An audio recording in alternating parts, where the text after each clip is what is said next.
Never stars me because Tom dips, dives, and runs daily. Yes, sir. Yeah, sir. Whew.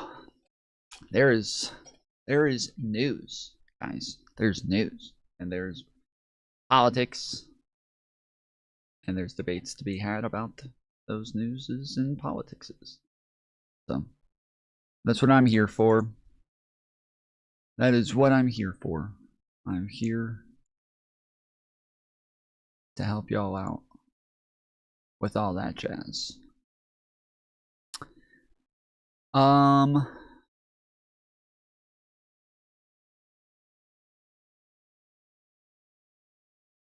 Let's see.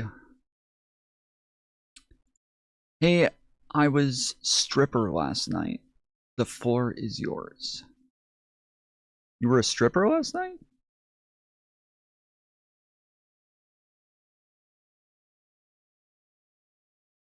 That's crazy.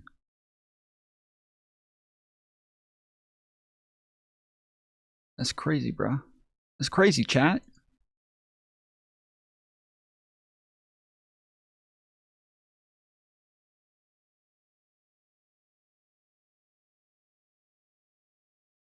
So apparently after yesterday when we were live, we went over the State of the Union address from Donald Trump. And after that, we went over some of the stuff with Pisco and Hutch and Mantis. Mantis had gone on to Wick's channel and kind of got into it with them over the tweet that she put out. And then a bunch of people hopped on, including Ogre Boy. And, you know, they were talking about the fact that she's on a mission. She's on a campaign to get Soy Pill to kill himself. So we'll see. We'll see how that goes. We'll see how long he makes it. We're taking bets on how long it is until Mantis can get Soy Pill to kill himself. So I'm interested. I'm interested to see the willpower from Soy Pill and see if he's able to outlast the Mantis. I know that all of the bets currently are on me killing myself first, but we'll see. We'll see. Which one does she get to kill themselves first? It'll be interesting to find out. Hooray, he's live. We're just talking about your campaign to get Soy Pill to kill himself.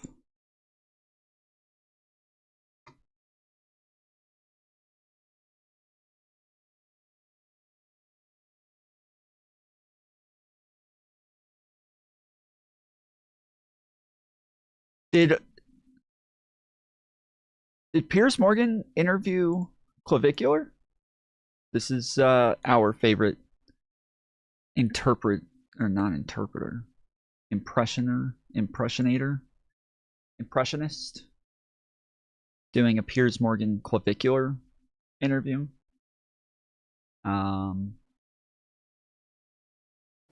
Clavicular. Welcome to Piers Morgan Uncensored. It's good to be here, Pearson. Let me start just by saying that you're a good-looking guy, right? There's no doubt about that. Right? But do you think you're better looking than me? Maybe I am, but I think that maybe because of age factors and other things. Well, hang on.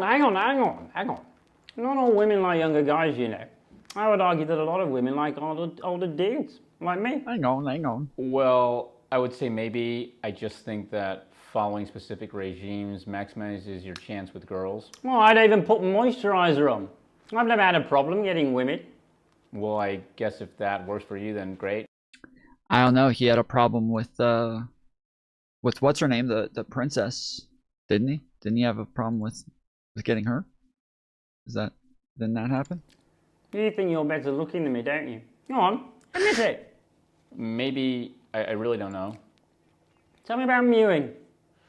Well, mewing is essentially about doing tongue exercises that will make you good looking and a millionaire. Really? Well, you mew a lot and you're pretty rich and famous, so it really works. Well, hang on. Sounds like what you're saying is that you've stolen my technique and you used it to make $100,000 a month. So for anybody watching who wants to know what mewing actually is, look at this. Yeah, Piers Morgan is the original mewer.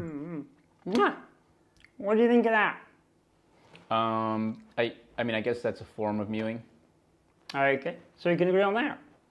Who's the best looking man in the Agree world? on that. I think that's kind of hard to say. Well, hang on. No, it's not hard to say Hang on. It's Cristiano Ronaldo. And He's stealing my bit. This is my impression of Piers Morgan. That's my. I've watched him do a bunch of impressions of Piers Morgan before. I've never seen him do that. Hang on.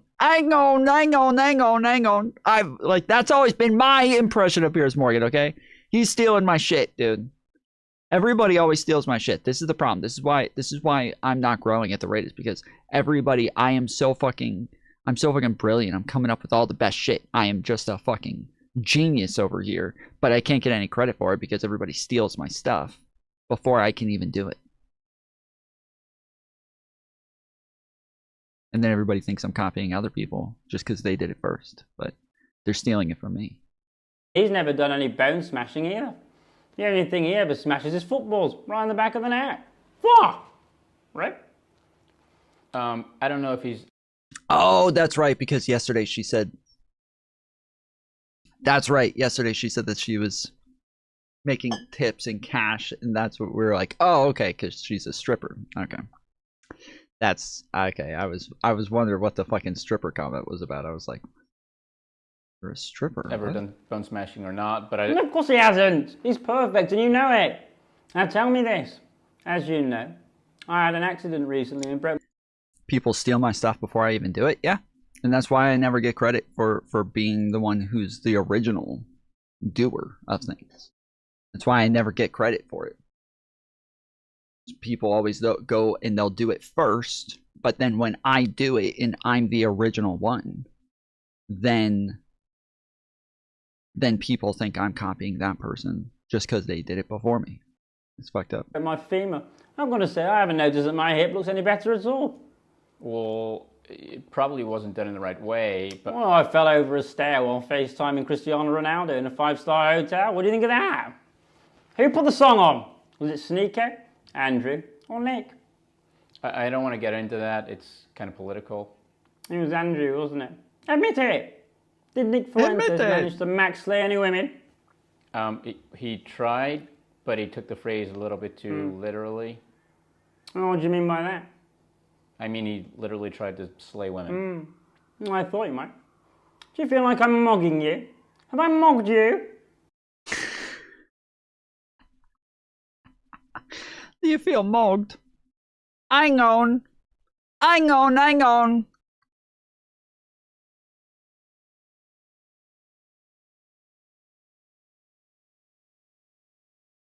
No, mind blown, to quote the show Blossom Joey. Whoa!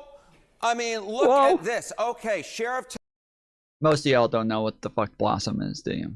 Most of y'all have no idea what Blossom is. You have no idea what he's talking about. Whoa! There was a show back in the day when we only had a couple of shows. That was it. We just had a couple of shows back in the 90s, and Blossom was one of them. We had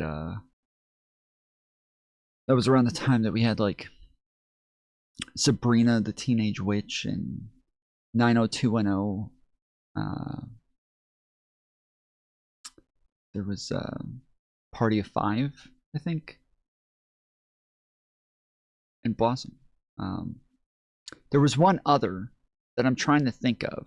It had the girl from The Americans. And it was named after, like, it was just whatever her name was in the show. The show was named after her as well.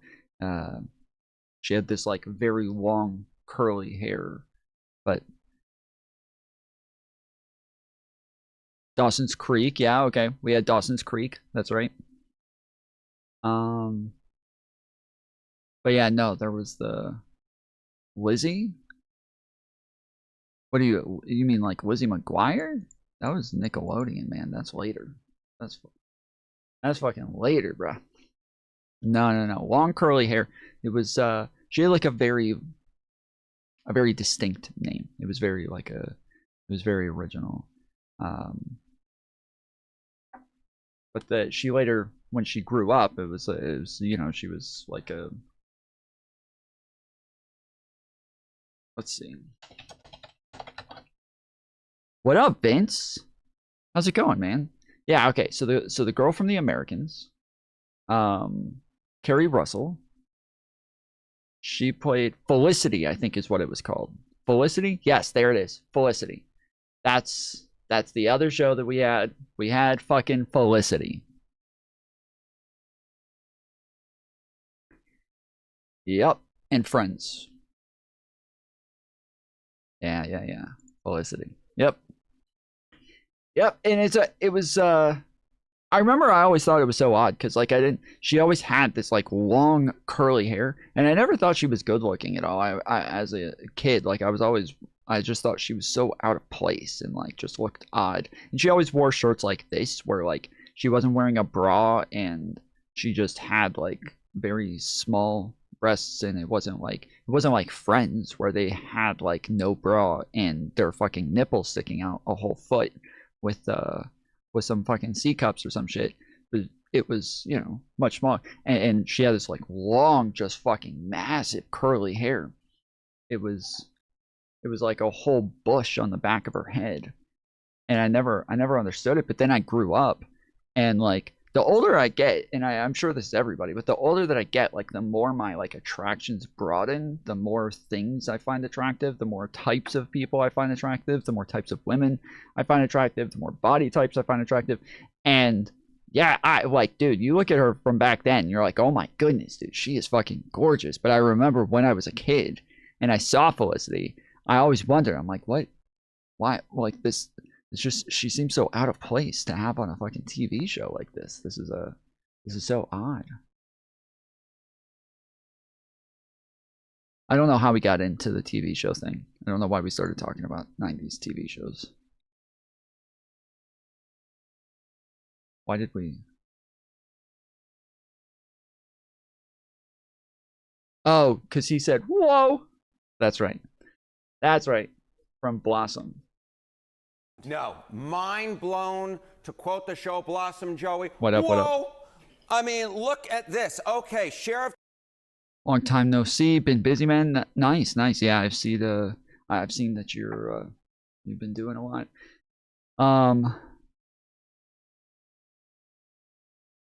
You sent me a DM the other day too, and I'm sorry I didn't get back to you yet.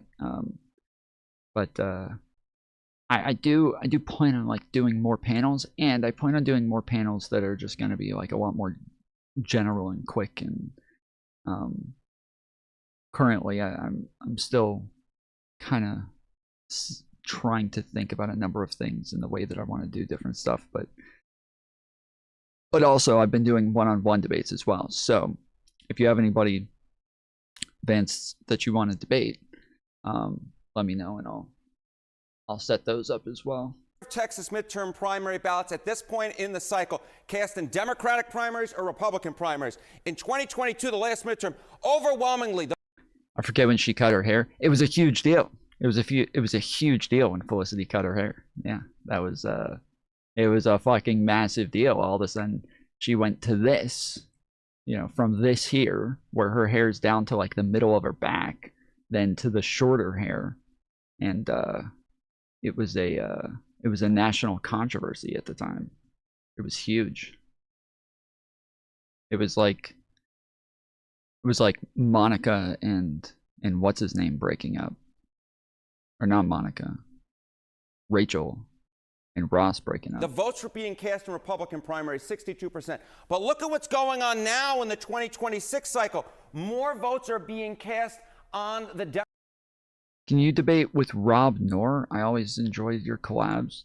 You're saying you enjoy my collabs with Rob Noor or my collabs in general? Because I have debated Rob Noor a number of times, like, especially in the last year.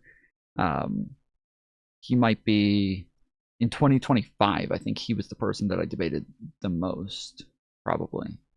He was probably the single person that I had the most debates. It was either him or Pisco. But Somebody told me the other day that they can't stand my voice for more than 5 minutes. It's really weird. I must have like an oddly distinct voice. Somebody left a comment saying, I cannot stand your voice for more than 5 minutes. But I remember there was a like pretty common comment back in the day where people always said, like, I just really enjoy your voice. Like, I like listening to your voice, and especially when I'm like laying down, going to sleep, you stream really late. And so it's a good voice to listen to politics while I'm kind of settling down. And even when I first started telling people, yeah, I'm going to do a podcast, tons of people were like, you have the perfect voice for like a podcast or a radio or something like that. And then I remember even when I tried, I got banned from Twitch, and that meant that I wasn't allowed on Twitch. Nobody was allowed to talk to me if they were on Twitch. And so then I started doing a VTuber, and literally everybody knew who I was. Everybody knew who I was the second that I was on. The entire chats were, that's Tom Foolery show. Like, I go onto a panel, everybody's like, wait, I don't think he's allowed to be here, dude. What are we doing? Like, that guy with the VTuber, I don't think he's allowed to be here. That's fucking Tom. Like, it was, apparently I have a very distinct voice, and it's maybe, I don't know if it's an acquired taste or if it's just something that some people really hate and some people really like. But there's I get the comments sometimes, once in a while, where people are like, your voice is so obnoxious, I cannot listen to that fucking voice. So don't like the voice, love the linguistics. Well, I invented linguistics, so you found the right guy. Democratic side, what a shift from where we were 4 years ago at this point. More people in Texas picking up the Democratic ballot. More Democrats are voting in Texas than Republicans. I mean, how unusual is that? Just how unusual? Well, you see the massive shift from 2022, but look at history. Go all the way back. When was the last time that more people actually picked up a Democratic ballot, cast a ballot in a Democratic primary in Texas in the midterm? You have to go all the way back. When Twitch purged all the conservatives, that was the beginning of the end for Twitch Poll. That was actually a conversation that we had on one of my first panels that I did. I did a panel with, back in the day, it was RGR, Denims, Destiny, Irrelevant, Dylan Burns, and me, and I was hosting this panel. And one of the things that we were talking about was, I was asking, like, what do you guys think the future of Twitch Poll is? Like, is there something we need to do? Is there something that we need to do less of, more of? Like, what do you think we need to do? And RGR started saying, like, we really need to get rid of all of these people who are kind of transphobic. Like, they'll say transphobic things, they'll do transphobic things, they'll and some of it's not even like outright transphobic. Some of it's very dog whistly. Like, you know, she brought up what was his name, the something veteran, CTV, where critically thinking veteran or something like that. But he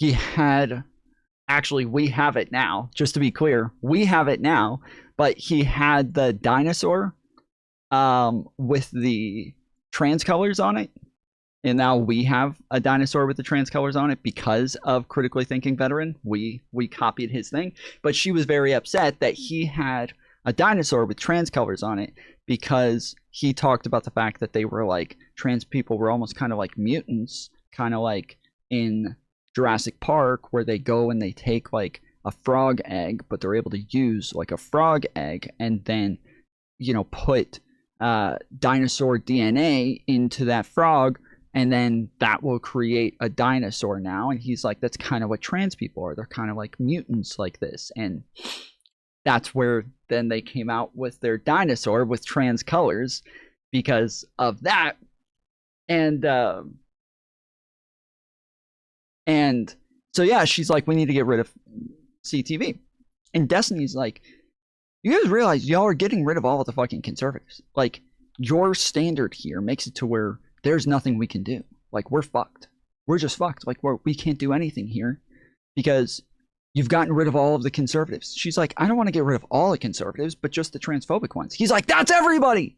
That's all the conservatives. We've gotten rid of everybody. Like, the left has gone after every single fucking conservative on this platform. We have barely anybody left, and we have no way to continue moving forward if we can't debate people anymore. If every single person who's a fucking conservative is just banned off the platform, we're fucked. Like, we have nothing else to do. And then I got banned. I had a bunch of people who came after me saying that I was a Nazi and a pedophile and were reporting anything and everything I ever fucking did. Eventually, they did catch me on something that was kind of bannable. That was fair enough. But, yeah, there was a lot of stuff that was there. I didn't know Tom was hanging out with Dylan Burns. Yeah, we were actually supposed to do a panel with him last week, but we couldn't get any conservatives to show up. So it was supposed to be Dylan Burns and Jola, but we couldn't get any conservatives.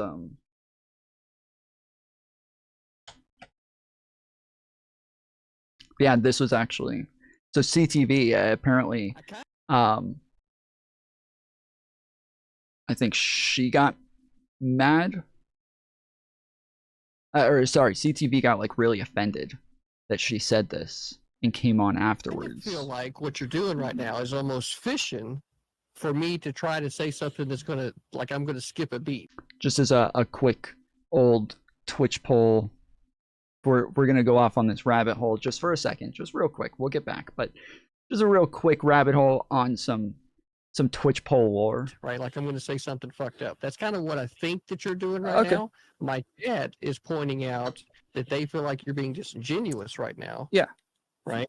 Yeah. So I don't know how else to explain it other than the way that I have. Right? Yeah. And this is me trying to be like as nice as I possibly can be, because I kind of feel like that chat is right now.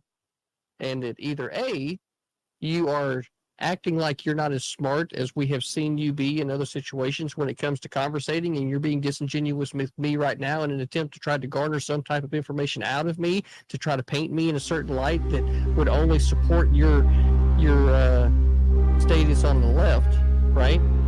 That's what it seems like. So what do you think then? Do you think I'm transphobic?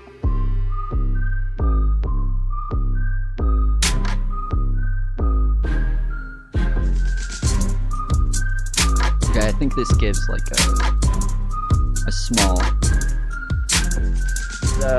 It's easier. My farthest right-leaning audience is on Facebook. My like kind of moderate audience or a mixture is on YouTube, and then by far my farthest left-leaning audience is on Twitch. And that seems to be like how everybody congregates on the internet for content.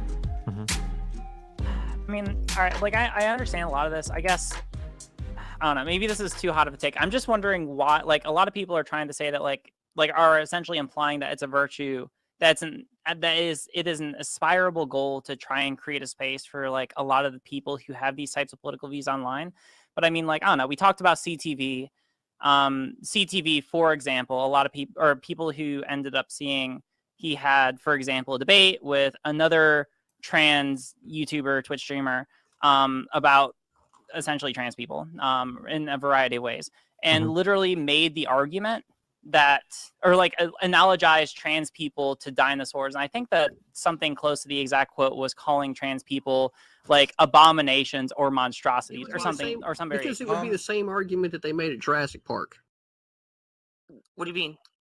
Wait, what are you talking about Jurassic Park for? Well, how are trans women not women? Well, and besides, like, your if you're gonna ask the question, shut the fuck up. I will say I am deathly curious about Jurassic Park right now. I would love you to explain to me about this.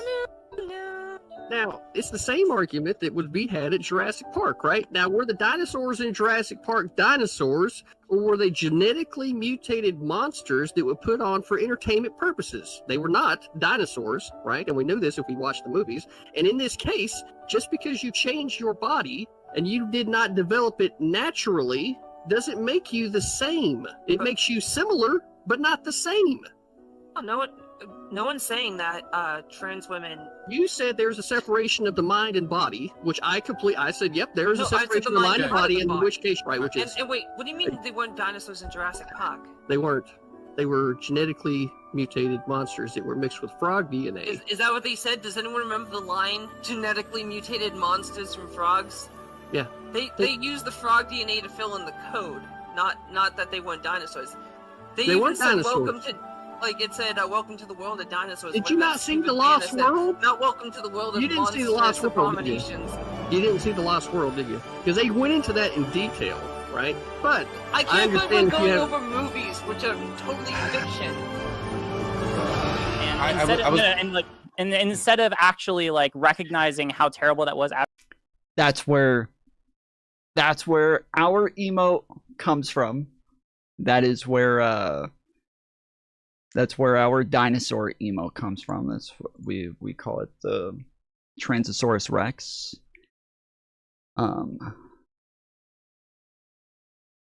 That's our emote. Yeah, our emote. That's the Transosaurus Rex, bro. There's another name. There's another name there for it. Now we have Gibbs. What do you mean? You think Gibbs is the replacement of CTV? You think he's the new CTV? But yeah, there was that, and then, damn, you were hot back in the day. Yeah, I used to have a good bit more weight on me. I was also trashed, just so everybody knows.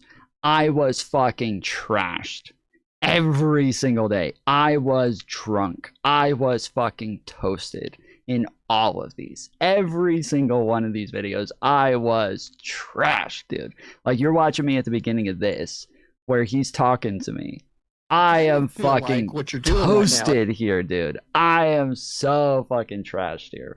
I was sitting there every day with a white foam cup, drinking wine at like red wine or like rosé or something like that out of these white foam cups. And there's probably points during this where you see me like pick up a white foam cup and hit it, but yeah, I was toasted during these, dude, every fucking time. Oh, well, I don't blame you. I was in a not so great place at the time. But anyways, I mean, the conversation here kind of like turns into like they think that CTV should be banned. Like, so I hosted that conversation actually, so I do remember this a little bit. I don't remember the word monstrosity being used. I don't remember abomination. The exact word or quote, it was like he went into like a long spiel about what exactly the dinosaurs from Jurassic Park was, and his argument was that they're not actually dinosaurs. They're genetically mutated or reptiles or frogs of some sort. And he tried to, in some manner, say that he was making the argument that. Yeah, it was an analogy. He was just using the movie as an analogy for how, like, these weren't really dinosaurs. Like, they what we call dinosaurs, they didn't have, like, a straight lineage of, like, you know, sorry, they weren't in the same family necessarily, where they weren't having, like, kids all the way down. And this was, like, actually the same category, because it was a slightly separate category where it was just the same DNA, but not really the same family. They weren't the same lineage. And yeah, it's a fucking stupid analogy. But when people say it's a movie, that doesn't count. Like, he's not saying that it's literal or anything. He's using it as an analogy to say, like, they're different from real dinosaurs, just as like a trans woman would be different from a biological woman or a cis woman. It's a stupid argument, but yes, like, that's birds are dinosaurs. Technically they're not dinosaurs, but they are from that lineage. Sure, like they're from the lineage, but they're not dinosaurs. But they are, because they're literally a separate category of aviating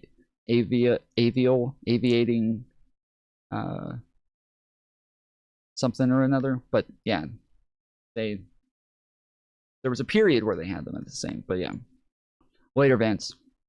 So yeah, but they're not dinosaurs. They are not categorized scientifically as dinosaurs. They're not. They are not. They're separate. All right, back to the news. Y'all leave me alone. No, mind blown, to quote the show Blossom Joey. Whoa! I mean, look at this. Okay, share of Texas midterm primary ballots at this point in the cycle cast in Democratic primaries or Republican primaries. In 2022, the last midterm, overwhelmingly, the votes were being cast in Republican primaries, 62%. But look at what's going on now in the 2026 cycle. More votes are being cast on the Democratic side. What a shift from where we were 4 years ago at this point. More people in Texas picking up the Democratic ballot. More Democrats are voting in Texas than Republicans. I mean, how unusual is that? Just how unusual. Well, you see the massive shift from 2022. But look at history. Go all the way back. When was the last time that more people... Just look at history, guys. Just look at history. Just look at it. Am I right? Sheesh. Sometimes I just look at history and I'm like, whoa. Crazy. People actually picked up a Democratic ballot, cast a ballot in a Democratic primary in Texas in a midterm. You have to go all the way back to 2002. So this could break an over 20-year stretch, my goodness gracious, whereby more people are actually voting on the Democratic side. And I will note, it really hasn't even been close since 2002. Overwhelmingly more people have been voting on the Republican side in Texas. And this year so far, more people are voting on the Democratic side. This is different, very different with a capital V in this case. So we still have a few days to go here. What are the chances? What are the prediction markets saying about the chances this will stick? Okay, so we're only really been talking about the early vote. But if you look at the Kalshi prediction market, what you... So conservative, come on, dude, there's no fucking way, KTC. There's no way, bro. There's no way. So conservatives create businesses online, signed TOS, break TOS, blame the left. Where did we get blaming the left from? Where did this happen? Where did you get the conservatives that were blaming the left? We're saying the left is blaming the left. We're talking about the left blaming the left. We're saying that the left is saying, yo, y'all keep going and like going after all these people and reporting them all the time, trying to get them banned. And now there's nobody to debate anymore. You keep chasing them all off. And a lot of them, like some of them would get banned. Some of them would just get tired of being harassed and brigaded by left-wing leftist channels and would eventually just quit. But yeah, this is Destiny, this is me, this is Irrelevant, this is Dylan Burns, this is us three sitting there blaming the left and saying, like, y'all gotta chill, dude. But then that put me on the fucking list, and yeah, I was the next target up. So you actually see is the chance to have higher Texas primary turnout. Right now, the people putting their money where their mouth is actually slightly predict that there'll be more votes cast on the Democratic side than on the Republican side, 60% to 40%, still a close race. But given that Republicans have been so outvoted. Birds are technically considered a specialized group of avian dinosaurs, making them the only living dinosaurs. So again, they're in the same like lineage, but they're not literally dinosaurs. They're in that lineage, but they're not literally dinosaurs. Dinosaurs are considered a, what is it, a type of like lizard family, whereas like birds are not. And so when they're literally separate families of types of animals, they can't be dinosaurs anymore, when they're like, dinosaurs are like reptilian and birds are not. But that's pretty big.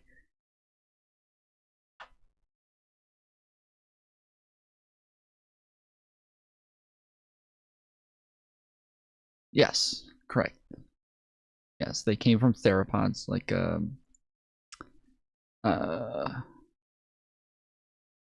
what's the what's the one? It's not the T-Rex, but the other one in Jurassic Park that's in the fucking kitchen. What was that one again?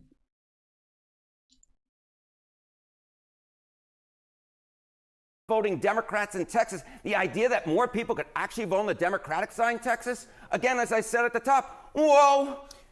Yeah, Velociraptor. Yeah. So, okay, the cynic might say, okay, Harry, but this is just a primary. When there's a Democratic candidate and a Republican candidate on these ballots in November, who's going to remember this? It won't matter at all. No.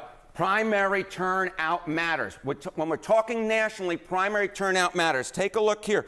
Okay, national primary turnout, Edge. Which party voted more in primaries, Democrats or Republicans? And then went on to win the House. Look at this. The correlation, equal. Look at this. In 2006, more people voted in Democratic primaries than Republicans. Democrats won the House. 2010, GOP won the House. Same in 2014. 2018, more people voted on the Democratic side. More people then voted for Democrats in the fall. They won the House. And in 2022, Republicans gained that back in the primaries and then went on to win the House. 5 for 5 times. The fact that more people are voting on the Democratic side in Texas at this point, that translates nationally. Democrats, that would suggest well on their way to winning the House. And in a red state like Texas, as I said, mind blown. History would tell us this matters. Yes. Harry Yenton, thank you very much. And you matter too. Thank you very much. Nice. Somebody, I saw an interview, or not an interview, but the other day there was another, like one of these segments where this guy is going over the data and polling.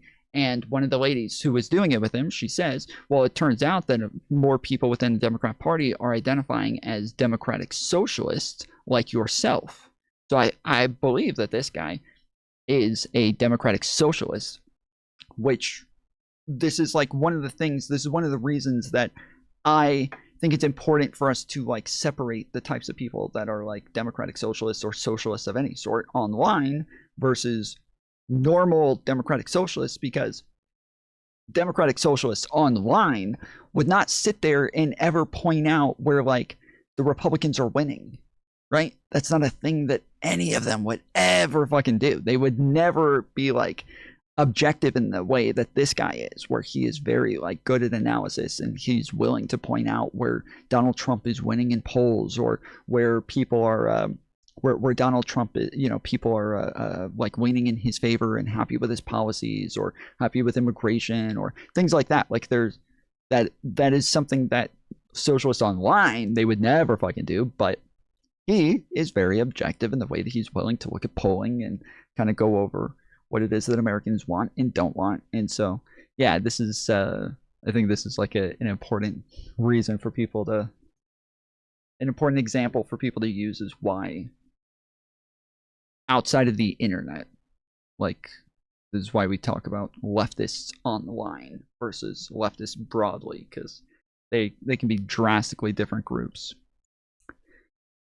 But yeah, we already know this. Democrats fucking killing it in the polls. Democrats winning in all of these elections pretty much across the board. And it's amazing. I don't know of any conservative media who is reporting on this at all. At all. Like, conservative media isn't really reporting this at all. And there's, when it came to even the last elections, when people like Mamdani won, and we had 2 governorships win, we had Democrats were just winning elections across the board. Vivek Ramaswamy is the only person I saw, only conservative, who came out and was like, hey guys, we just got fucking crushed. We just got fucking wrecked. We need to really stop and like figure this out and reassess what it is that we need to do going forward, because what we're doing right now obviously is not working. He's the only person who did this. Everybody else just did this whole like, oh, look at the Democrats, they're voting for socialists, they want socialism, communism taking over New York. Like, that's all they did. But like, we're all sitting here like, bro, y'all just got fucking wrecked, dude. Y'all just got fucking wrecked. You guys were all running around saying that this was the end of the Democrat Party, that the Democrats are done, they're done winning elections, that Republicans are going to keep winning everything from here on out. And ever since Donald Trump won and you guys got your red wave, Democrats have been fucking wrecking you guys. Like, y'all need to wake up pretty quick, figure out what it is that you want to do here, because what it is you're doing now is not working. And yeah, they are not recognizing this at all. There's so often where Republicans come into the chat, and I mention, like, yes, Democrats are outperforming Republicans across the board. Democrats are wrecking Republicans everywhere. More Americans now identify as Democrats than Republicans, and that's the first time that that's happened since the Obama days. So this is like, we are having a very nice trend here. And then on top of that, by far the majority of independents are unhappy with Donald Trump. By far the majority of independents are not happy with Donald Trump and what it is he's doing. So we're on the up and up, bro. We're fucking taking over right now, and Republicans are not even aware of this. They have no idea that this is happening right now. They think that everybody loves Trump. The tons of Republican media outlets are just showing that 86% of Republicans approve of Donald Trump's job in office. They don't show his overall approval rating, which is like 35%. So they're really just hiding the ball for Republicans to where they have no idea what's going on in the world right now. They are totally unaware of what's happening in American politics. History is one thing, right? But the idea is, Donald Trump's a unique figure in American politics. He can do things that other people can't. But if you look at our post-poll, right, after the State of the Union, I simply put don't see it for him. Why do I say that? Okay, view of Trump's speech to Congress, very positive. Among speech viewers who are more Republican than the electorate overall, this was actually the least well-received speech. We're talking about 38%. Newsmax put out stats saying that 56% of Americans were in favor of Donald Trump and his policies and felt like they were going to be good for America before the speech. After the speech, 66% of Americans felt like Donald Trump's policies were going to be good for America. They put out this poll saying that, like, it was only 56% of Americans who were in favor of Donald Trump's policies going into the speech and then afterwards.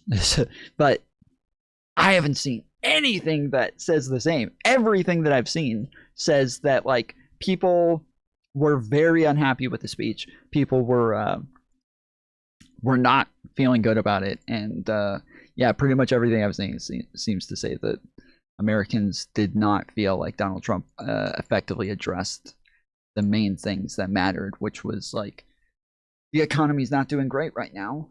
You need to tell us that you recognize that and that you're going to do something to fix it. But instead, he just said that it's doing great right now. He just pretended as though it's just the economy's fucking great. We're killing it right now. All he did is just talk up all the things that they've done so far, but didn't talk about where things are bad. And he even lied about a number of areas, saying that the economy or things were good in areas where they're not good. And so, yeah, people were not happy with this. Of speech viewers who viewed the speech very positive, and that is lower than in 2025 when it was 44%, lower than in 2019 when it was 59%, lower than in 2018 when it was 48%, and lower than it was in 2017 when it was 57%. The bottom line is this. State of the Union addresses, simply put, do not move, traditionally speaking, the American electorate. And this Trump speech, especially so, is not likely to move things because, simply put, it was the least well-received one among speech viewers of any of the speeches that Donald John Trump has given to a joint session of Congress. So this was of people who... History is one thing, right? But so, yeah, I saw a number of things put out by Newsmax today that were just pure cope, dude. Just pure cope across the board. I think this is one of them. This is one of the things that they put out today. This is the total inflation since January of 2019. Trump leaves office. Nearly 30% increase since 2019. Your dollar from January of 2019 is worth 70 cents today. That's the pain. So let's break down where the bulk of that pain came from. You see this line right here? That's where Trump 45 left office and Biden came in. Carry that over to the next line. This is all Biden's presidency.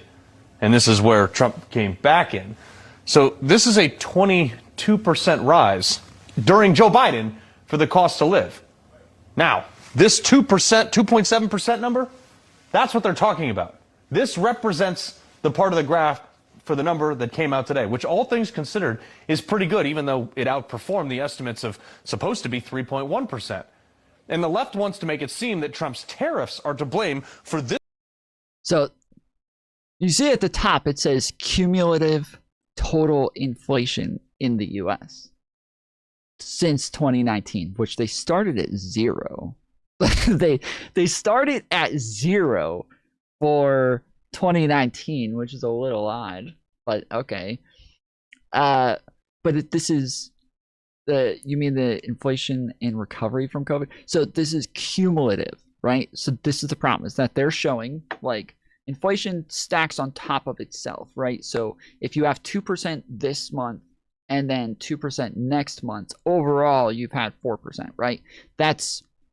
They're showing cumulative. So it does stack and it does go up, but they're not including like month to month, month versus month, like what it is versus each other, which is what we normally look at, is like recovery. Or is inflation continuing to go up, or is it like going up, 5, 6, 7% one month and then back down to like 2 to 3% the next month? Like that's what we normally look at. But this is cumulative.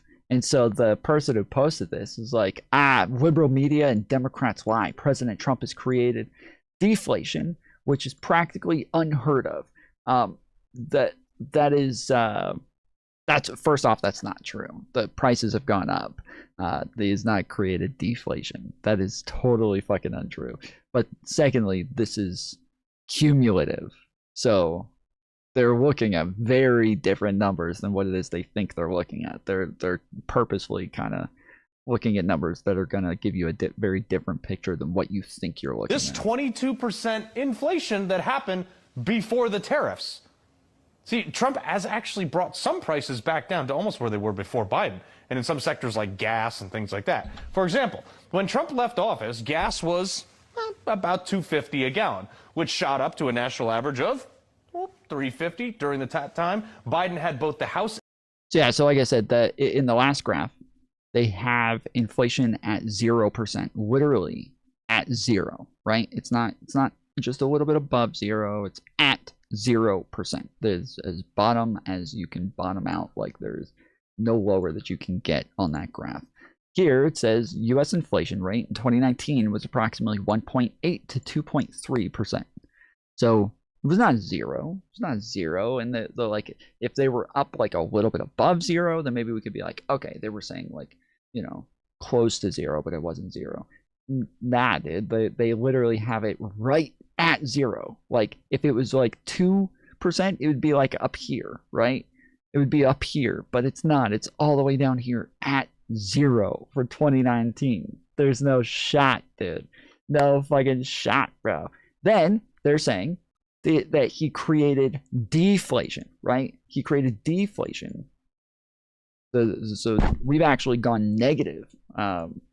Okay. What was inflation in 2025? In the United States, annual headline inflation for 2025 was approximately 2.7 to 3%. So again, we didn't go negative. I don't know where this came from, but we did not go negative. And this is like where with grocery prices and things like that, we have had a 3% increase for overall customer goods. So like this idea that we've actually gone down, not true. Definitely not true. You could say that this is not a ridiculous number, and truly, like we would have expected a much bigger number from the tariffs and things like that. If you look at specific sectors, you can see that prices have gone up a lot more in certain areas, but across the board, it is not as big or not as bad as we would have expected. Thank you for the jewels, Kevin. Appreciate it. Thank you very much, sir. Let's get some W's in chat for Kevin. But yeah, this is definitely like a wild way of representing this. from, I mean, it is Newsmax, so again, we don't expect much from them, but is pretty good, even though it outperformed the estimates of supposed to be 3.1%. And the left wants to make it seem that Trump's tariffs are to blame for this 22% inflation that happened before the tariffs. See, Trump has actually brought some prices back down to almost where they were before Biden, and in some sectors like gas and things like that. For example, when Trump left office, gas was about $2.50 a gallon, which shot up to a national average. yeah, this is what I was talking about, the CPI. Annual inflation rate in the U.S. slowed to 2.4% in January of 2026, its lowest level since May, down from 2.7% in each of the previous 2 months and below forecasts of 2.5%.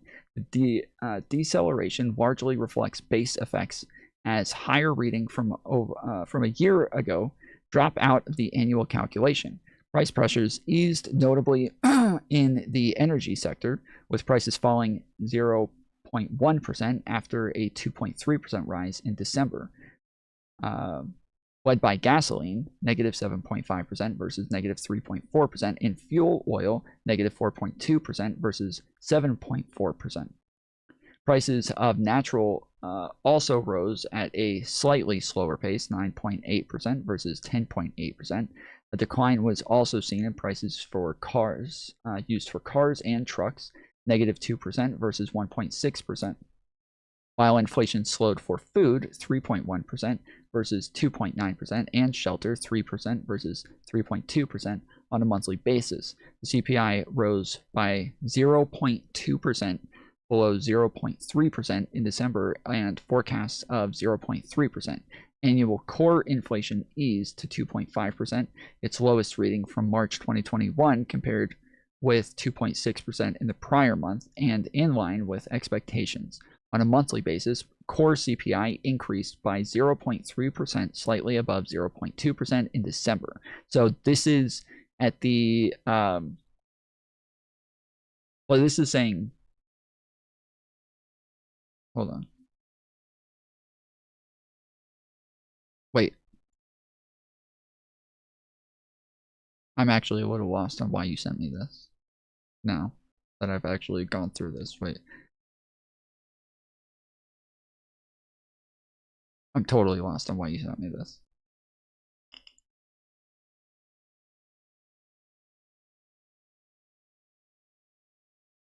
Change graph to 10-year in May 2020.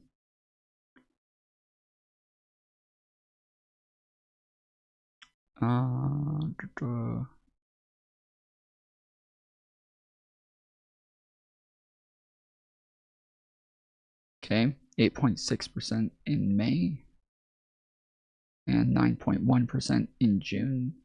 Oh, that's 2022.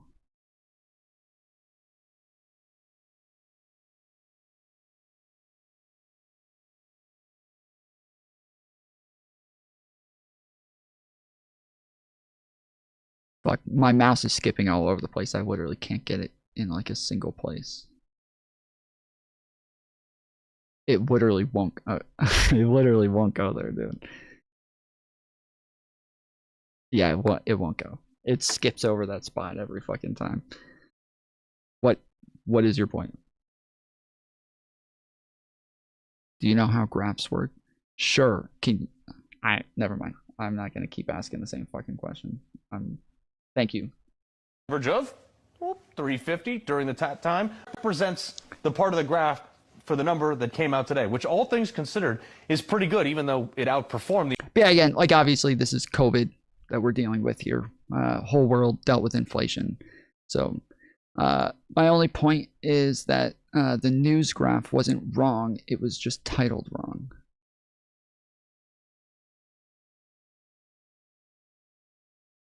Wait, I didn't say this was wrong.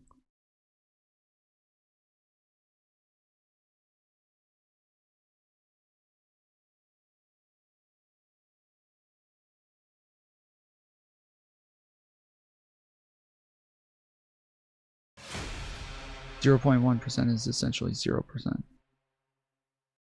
It's cumulative. So So I guess in cumulative you would necessarily start at 0%, but for again, if 2019 overall is, because this isn't just CPI, this is overall inflation. That's why I'm saying it's titled wrong. The graph is right.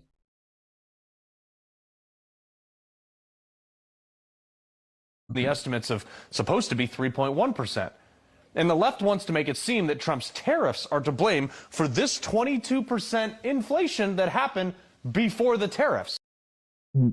Nobody ever said this. Literally nobody ever said that the inflation that happened before the tariffs is the reason for inflation like that. Nobody has ever said this. That we all understand that this is all from COVID, but Aram Sound tipped $10. Tom providing a safe place to shit on Trump's inflation is based. Public service and shit. Night 3 of the series. I could barely hear that. Were you guys able to hear that? I could barely hear that shit.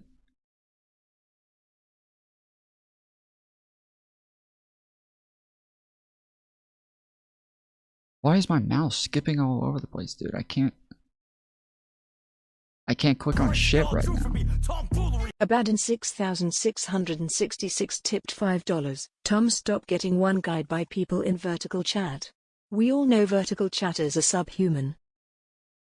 He said Tom providing Aaron M sound for $10. He said Tom providing a safe place to shit on Trump's inflation is based. Public service and shit. Night 3 of the series. Yes, we heard it. Okay, good. But it doesn't even have a Baden. There it is. Okay. Tom, stop getting one guide by people in vertical chat. We all know vertical chat, but wasted is in the regular chat. He's not in vertical chat. But thank you for the $5. Appreciate it, guys. See, Trump has actually brought some prices back down to almost where they were before Biden, and in some sectors like gas and things like that. For example, when Trump left office, gas was about $2.50 a gallon, which shot up to a national average of $3.50 during the time. Biden had both the House and the Senate. He was doing whatever he wanted, passing things like this Green New Deal trash. And then in January of 2022, what happened then? The #1 Republican talking point was Joe Biden. Sparty, you gonna let him call you subhuman like that, dude? That's fucked up. Sparty's over there putting W Abaddon's, and Abaddon's calling him subhuman. Biden's driving gas prices too high. Because he was. What does Joe Biden do? Check this out. He starts draining the Strategic Petroleum Reserve. That's meant for a crisis or wartime, but he did it for political gain during the midterms. Right around here. Because the midterms were here. He drained the stock from 650 million barrels down to 350 million barrels in reserve. And yes, gas prices did actually fall during that time, but it was... Tom did the Green New Deal pass? What?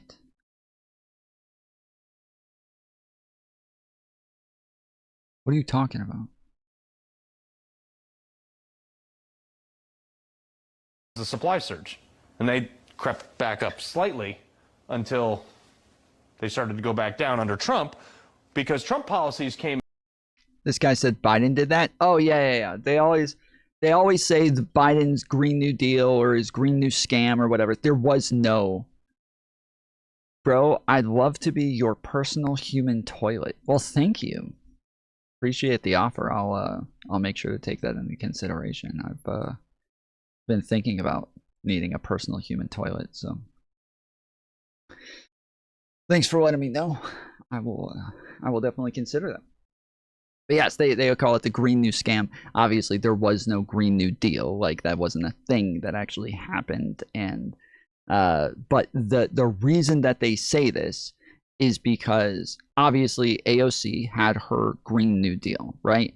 A lot of the things that Biden did were in the Green New Deal. So a lot of the things that they did get passed, and a lot of the things, like even executive orders and some things, a lot of that was in the Green New Deal, but the Green New Deal literally had maybe 10,000 fucking prescriptions in it. Like, it's to say that this is, he did the Green New Deal, like, is a little odd, like a little strange. These were things that, the things that Biden did are things that like countries all over the world were doing. This is not something specific to the United States, but it is there were things that were in the Green New Deal. And so yes, they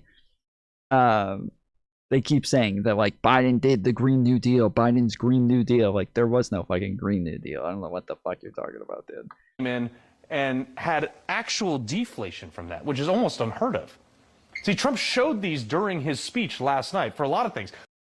They think the Keystones would have saved everything. Yeah, so the generally speaking, they would be correct. Generally speaking, they would be correct. Like, normally, if you go and cut off a line like Keystone Pipeline, that would have been really beneficial to have a lot more oil coming in and would have increased the supply to where the prices would have gone down. That generally would be true. The problem is that there was new technology at the time that made it to where we were able to pump way more fucking oil than we ever had before. We were able to pump so much more fucking oil to where we actually, like, Trump does this whole like, oh, we're gonna change things and drill, baby, drill. Like, so did Biden. Biden set records across the board in drilling.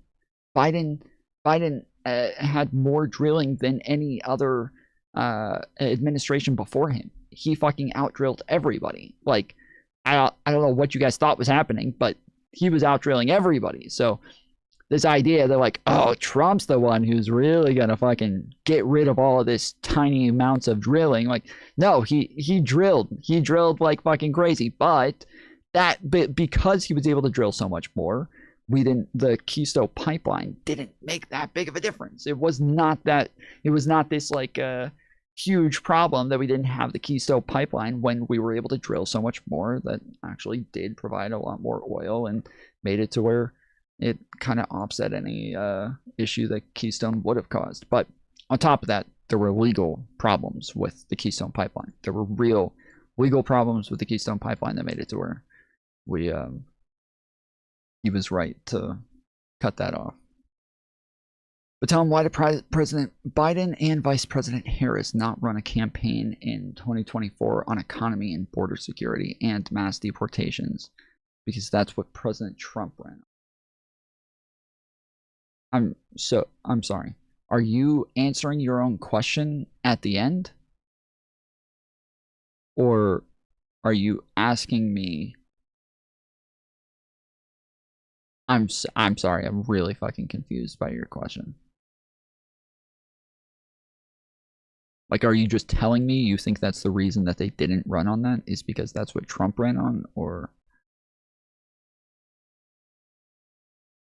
they didn't need to run on it? It was not like a huge problem that they needed to run on. That was, they were not, there wasn't a need to run on anything like that. It was not a problem. Plus, they weren't going to do mass deportations like that. Like, that wasn't, it's just a completely unnecessary thing. So they did run on the economy. They did do that. They, like, the majority of policy prescriptions that were put out by Kamala Harris and her campaign for her platform were economic based. Like, that's what they were. That's what her platform was. It was economy. It was like lowering prices. That's what it was. I don't know what you thought her campaign was, but that was what it was. Egg prices down, hotel rates, new used cars, there's their gasoline, airfare, prescription drugs, sporting events, all these. Actually, not regular drugs. Those drugs actually are way up because we keep blowing up the supply lines off of the coast of Venezuela. But there was, though, that's why Trump won. There was a problem, and he proposed the solution. Well, just saying he convinced you that there was a problem doesn't actually mean there's actually a problem. Like, you don't have any evidence of that problem. You don't have evidence of this, like, horrible problem existing. It's just something that Trump kept saying existed. But there's no evidence that this big problem existed. There's no evidence that this was a huge issue that we actually needed to fix. It's just something that Trump kept saying was a problem. And still to this day, he has presented no evidence to back up his claims. He said over and over that 20 million illegal immigrants came into this country. Okay? 20 million illegal immigrants. The Republican-run Committee on Homeland Security put out the numbers on how many illegal immigrants came in during the entirety of the Biden administration. It's called the Biden bust. The Biden bust, not bill, but it's like a... Anyways, it's called the Biden bust. Biden bust on border security or something like that. They said it's less than 2 million. 2 million. Less than 2 million illegal immigrants came into the country. 1.7 million is what they said. The Republican-run Committee on Homeland Security said that this was 1.7 million. Now, that's still a lot. That's still a lot. But Donald Trump lied throughout his entire fucking campaign saying it was 20 million. 20 million. So he's just wrong. Like, he just lied. When you're saying like, oh no, Trump knew that there was a problem and he proposed a solution. No, he didn't. He didn't. More like 15 million, dumbass? No, not more like 15 million. The Republican-led Committee on Homeland Security did not say 15 million. You're lying. They did not say that. They said 1.7 million. I'll pull it up for you right fucking now if you want to play this game. I'm a dumbass because I'm quoting what they actually said and you're just making shit up. But the Republican-led Committee on Homeland Security did not say 15 million. They didn't say 50 million. And when I show you that it's 1.7 million, are you the dumbass now? Are you the fucking dumbass when I show you that it's actually 1.7 million? Are you gonna be the dumbass then? Yeah? Let's see. Let's find out.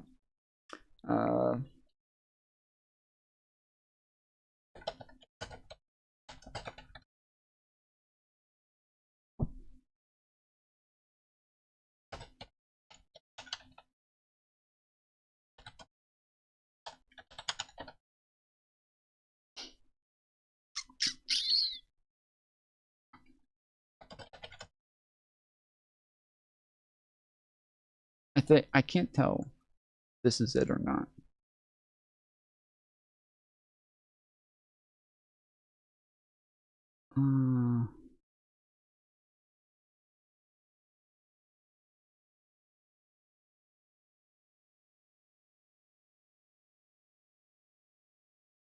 September 18th, 2024. Well, that's when the Biden border bus came out, so. President Biden and his borders are blah blah blah. The flight of the inadmissible aliens across the border.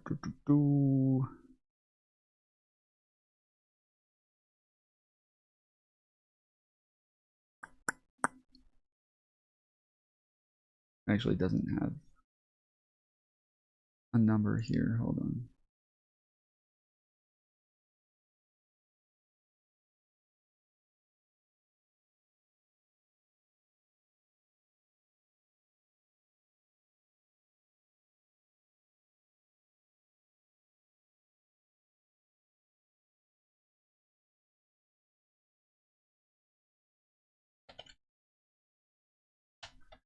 Or actually, hold on. I think I have it saved. I think I have it saved in a doc.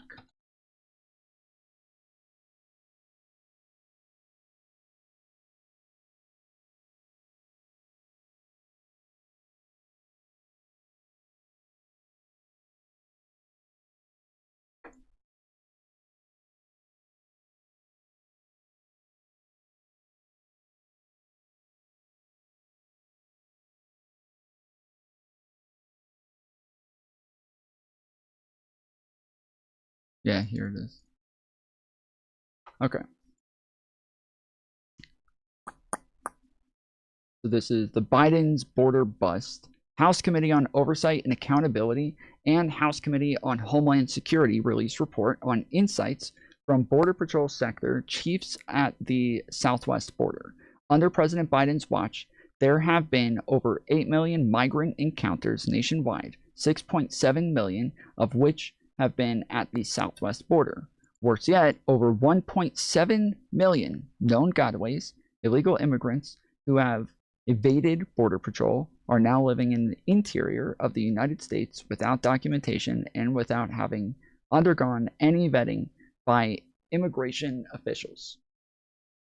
That is 1.7 million. So now you're the fucking dumbass, okay? You're the fucking idiot. You don't know what the fuck you're talking about. Saying, no, they said fucking 15 million. Nope, they said 1.7 million. That's what they said. You don't know what the fuck you're talking about.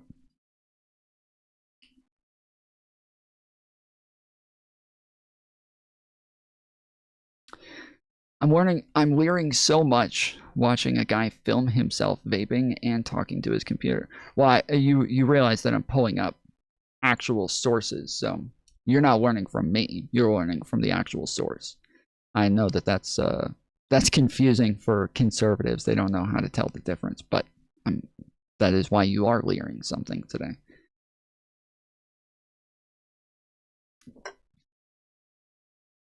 I like people who can complete sentences without cursing. Well, fuck you. So where'd the idiot go? Where'd the idiot go? Where'd the dumbass go? Where is he?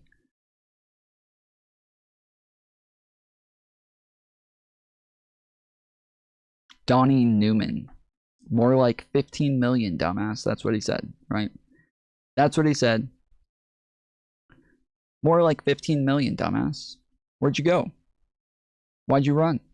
Why do they always run? Why are conservatives always so scared? Why are they so scared of a guy who just sits and vapes and talks to his computer? Why? They're so terrified, dude. All the fucking time. Pew Research claims 155,000 border incidents per month during the Biden administration. That's 7.4 million across his 4 years.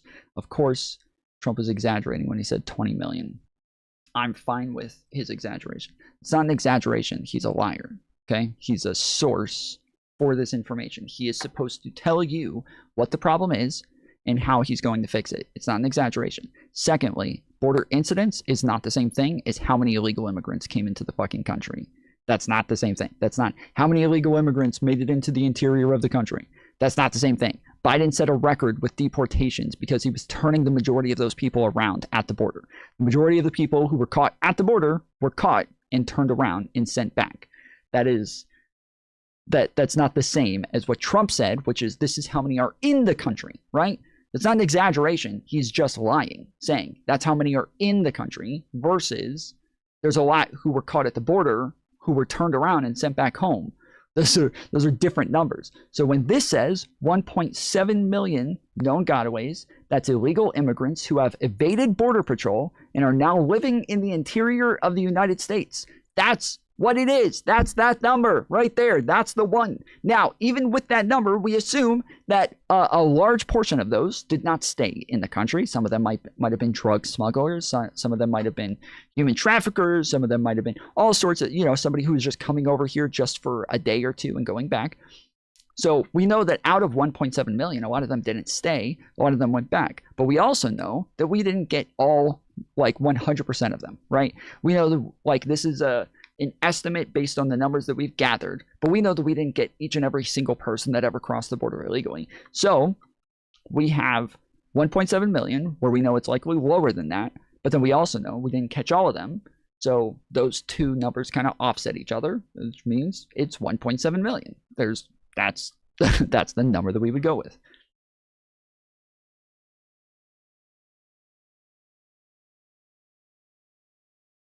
Hello.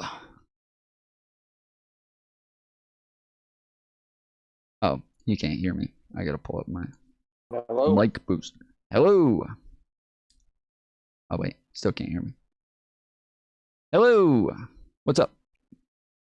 Not much of what I was asking you was simple.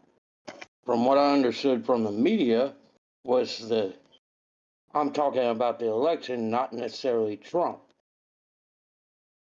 Was it where? Why did Biden and Harris not run on the economy strongly, like and border security? Obviously, he didn't run on mass deportations. I agree with that. But they did run on the economy. That's what I said. I said they did. Like, if you go and look at Kamala's platform, my response to you was, if you go and look at Kamala's platform and her policy prescriptions, the majority of it was economic based. Like, can you name me something from Kamala's like platform that she ran on? What is something that she was running on?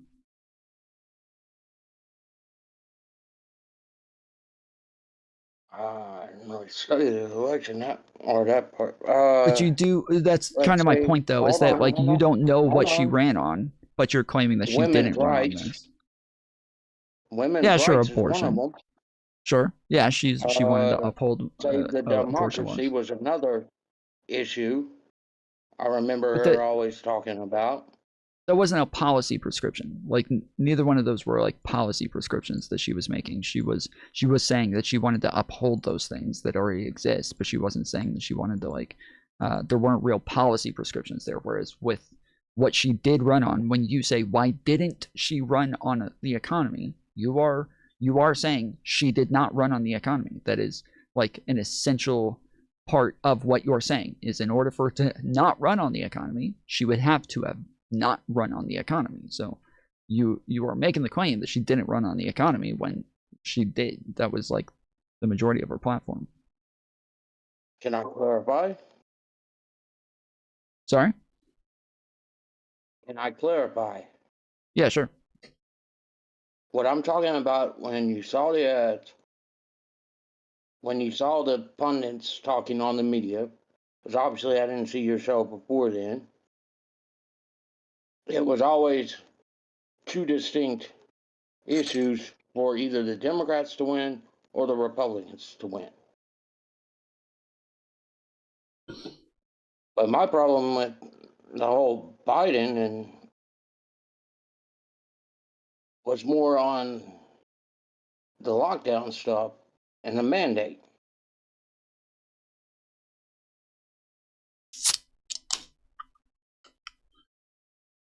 Okay. But Biden is different than Kamala Harris. Like, Biden wasn't really like campaigning all that much even when he was running, so a different story. Like Kamala Harris, like, yeah, she was, when we go to like look at her policy platform, she was running on like wanting to have price gouging laws to stop companies from raising prices way higher than what was necessary for them to be able to make money. She wanted to have she had a plan for more housing to be built, affordable housing to be built, and even for builders, and then even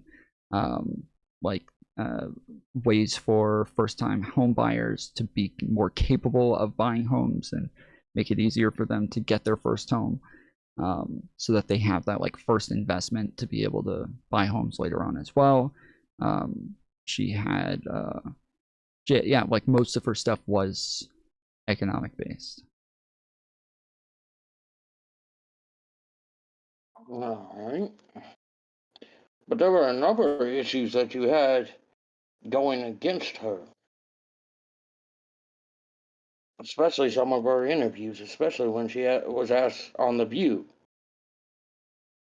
what she would have done different. And they were able to message that like she was some kind of, I don't know, the closest one I can think of is Sarah Palin. When Glenn Beck asked her, which founding father do you like? And she says all of them. When they asked her, and they were able to get that clip of what would you have changed during Biden's term, and said I wouldn't have changed anything. Now that might not be, that might be a quote mine. Don't get me wrong there, because it might be. No, it's not, but that's also what I would want her to say. It's exactly what I would want her to say. Because you had coming off when he won with, or when they were in, her and him were in office, you had the COVIDs. There's a reason why I won't support Newsom or any of those 5 governors that decided to send COVID patients to nursing homes. Gavin Based Newsom on sent nursing homes. COVID patients to nursing homes? I know By Cuomo did that. executive I didn't order. hear about, I never heard about Yep. Newsom Newsom doing did. Whitmore, Bill Murphy, Tom Wolf, and Gretchen Whit, or whoever was Michigan's. Walsh didn't.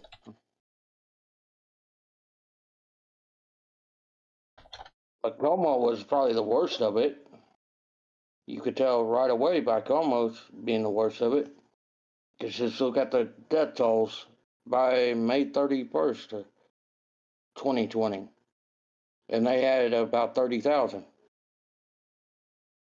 Let's see. Newsom admin ripped for nursing home policy. California's reputation was a national leader of COVID response was turned on its head Tuesday when its state lawmakers launched its blistering attack on the Newsom administration handling of nursing homes amid the pandemic. The rebuke of California's Department of Public Health came during the legislation hearing on the state's processes for licensing nursing homes, during which lawmakers repeatedly cited an investigation from Cal Matters, Jocelyn Weiner, that found that the state allowed Shlomo Reichnitz, California's largest nursing home owner, to operate many facilities, even as if their license application languished in pending status. This doesn't say anything about them sending COVID patients to nursing homes. All of the things say that they allowed licensing to lapse.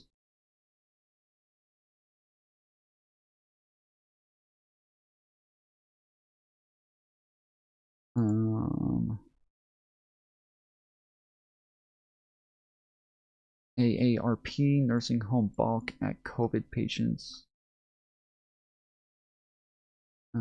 Transfers from hospitals.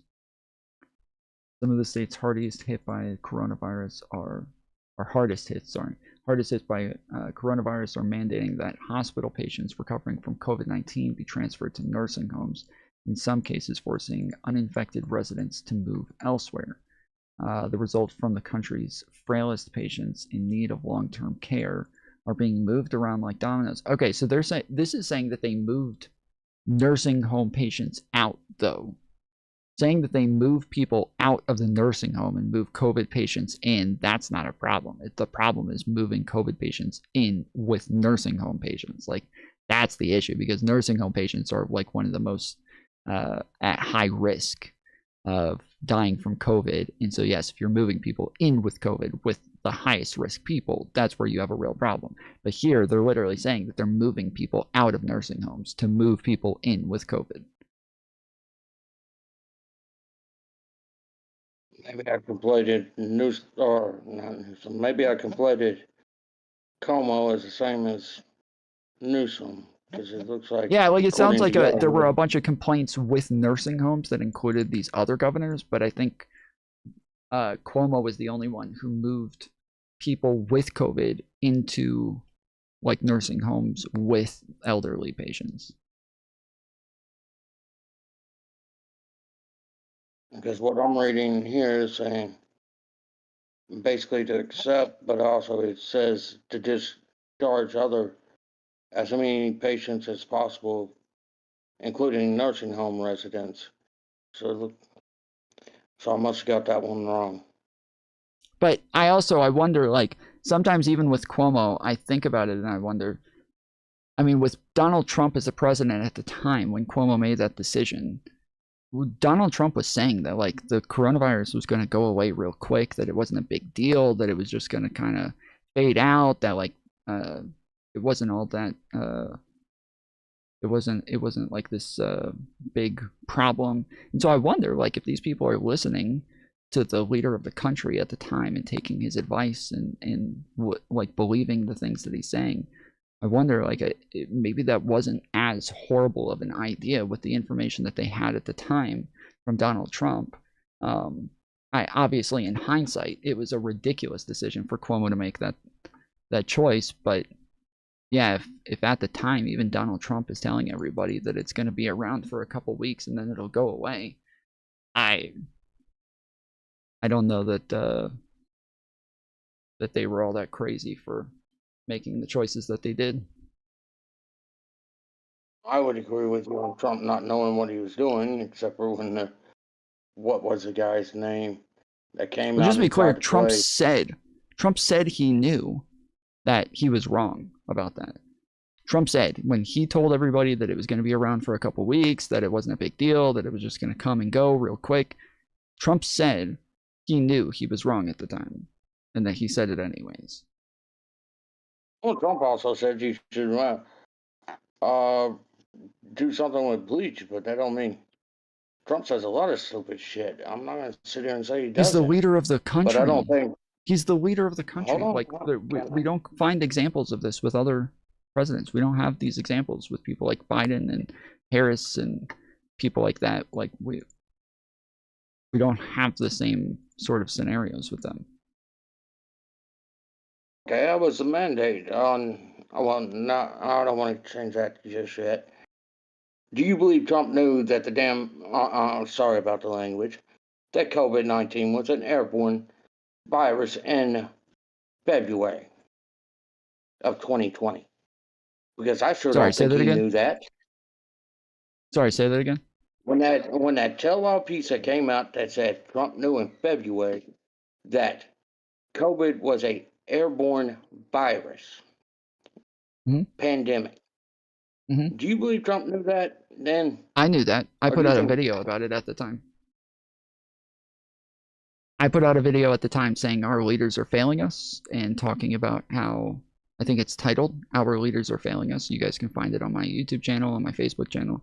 But yeah, I put out videos talking about the fact that they were, like Donald Trump, my governor here in my state, governors in a couple other states, were saying, we didn't know X, and then I show, like, me saying early on that I knew at the time. Then I show all of the articles that were coming out about this saying, like, you know, and from like scientific papers to even news publications putting this stuff out. Like, seemed like the public knew, and Trump for some reason didn't. I agree. The public probably knew better. But what I'm saying is, I don't think Trump knew anything about it, like he claims. He literally had the CDC working with him the whole time. Yeah, Fauci had what's her the other doctor. He had Fauci. He had the World Health Organization giving him information on it the entire time. Trump was just contradicting what it was that they were telling him. I do remember he started the federal lockdown and then decided to go away from that. Kind of, yeah. Trump initiated the lockdowns, and like it wasn't a federal lockdown. It was the federal plan where he's put out his plan and said, I want all the states to like get on board with us and do what it is that we're asking you to do. We want everybody to lock down. The hope is that we can lock down for 2 weeks. Everything will be gone, and then we can unlock down.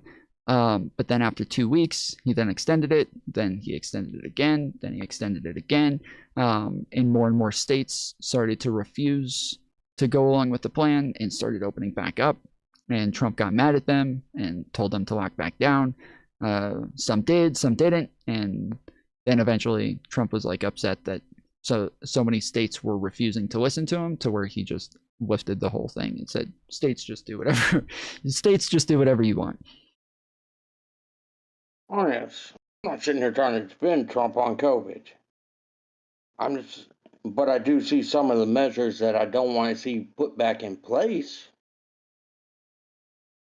As in, I'm sorry, I'll be honest.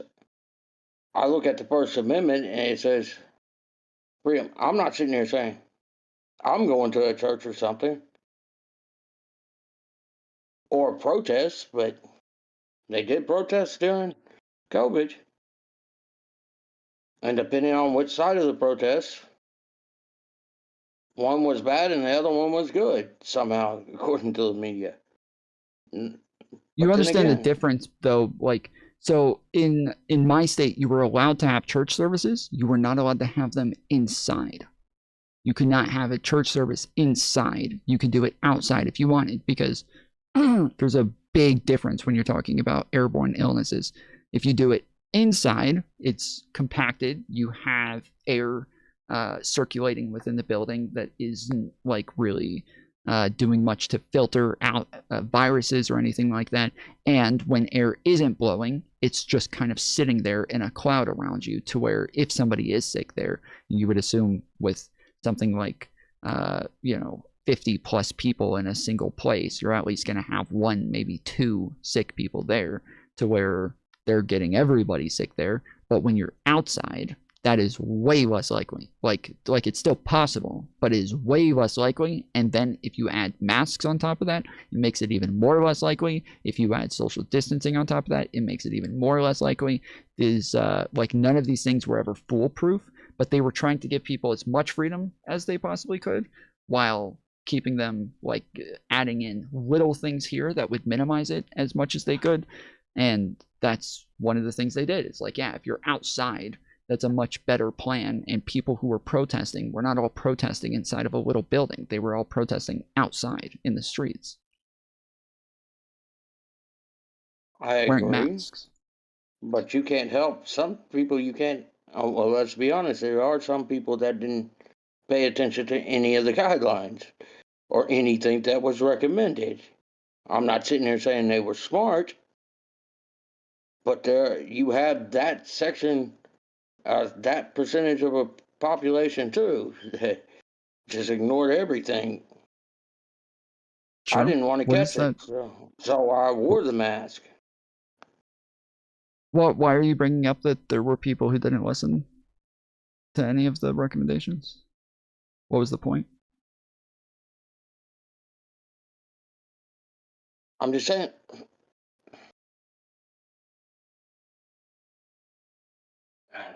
What was my train of thought? My train of thought was something, and now I forgot it. I'm sorry. Well, you brought up so you brought up like the a comparison between the fact that there were some people who were protesting, and that like the media seemed to be accepting protests, but they weren't accepting of people going to church, and that like it seemed as though they were just against like Christians, but okay with this, and that they were making exceptions for things that aligned with them. But I'm making the point that like, no, it's more just about like what is more likely to get people sick and what's more likely to hurt people. My brother was a pastor and my father was a pastor. Like they both had to deal with these things for their churches and their congregations, and so like I'm aware of the restrictions that were on those things, but it was different in kind, because for churches they were just more likely to get sick inside, whereas protests, when you're outside, you're less likely to get sick. I remember what I was talking about, the protests. I can remember there was a protest in Michigan. I think it was in March. And all the Democrat media could talk about was how they were being irresponsible, blah, blah, blah, and all that. And probably they were to a point. But then you turn around on Memorial Day weekend, 2020, we know what protests followed there. And there were a But lot do you of understand? people. You understand there was a difference between right-wingers protesting, where I think, like, you'll agree, right? Right-wingers were less likely to wear masks and social distance, yes? Yes. There were Okay. quite a few. And then with what that doesn't mean everybody. There were some people who were going to wear masks who were right-wing, but that doesn't, I'm saying less likely. And then, so if you have a right-wing protest, you're more likely to have more people who are not wearing masks and not social distancing.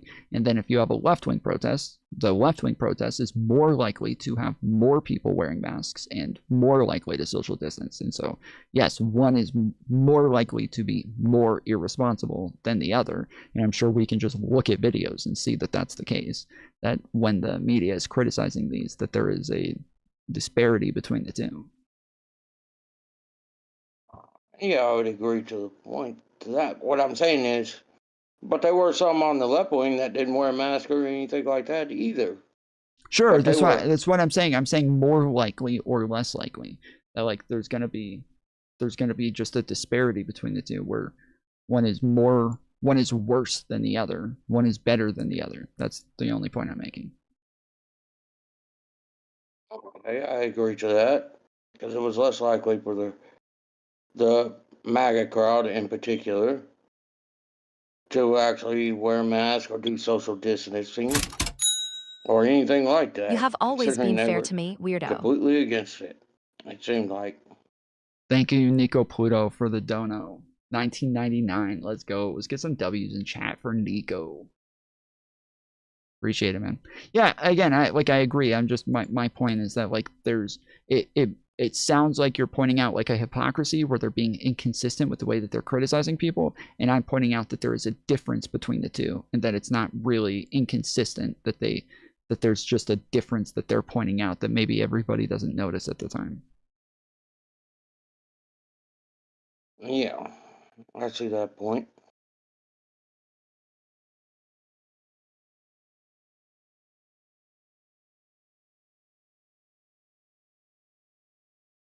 Anything else? I guess that's all for right now. Because I don't really want to get in another topic on Biden. I really don't. Okay. Thank you. Have Yes, a sir. good one. Appreciate it. You too. I'll go back to Later. listening. All right.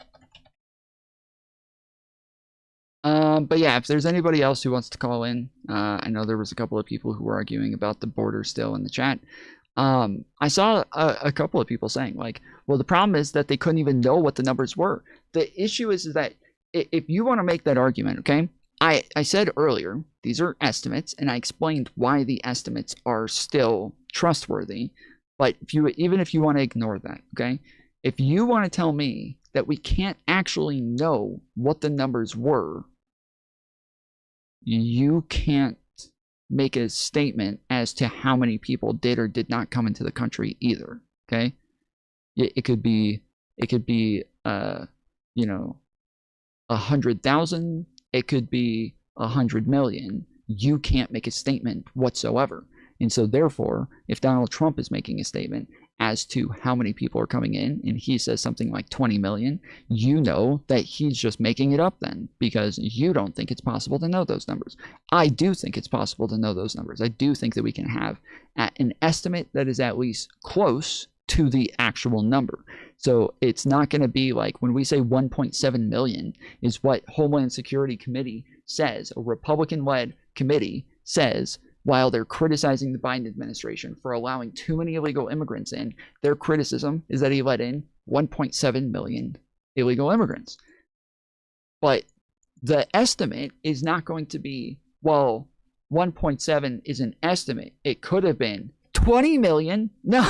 It's the estimates are not that far off. It could be like, well, maybe it's not 1.7 million. Maybe it's 2 million. Okay, fine. 2 million. Fine, fair enough. I would accept 2 million, but not 1.7 million or 20 million, because it's an estimate. We can't know exactly the number. Like that is drastically different. Those are drastically different things. The estimate means that it's around this number. We just can't have like an exact number. But this is like an estimate that says this is close to what it will be in reality.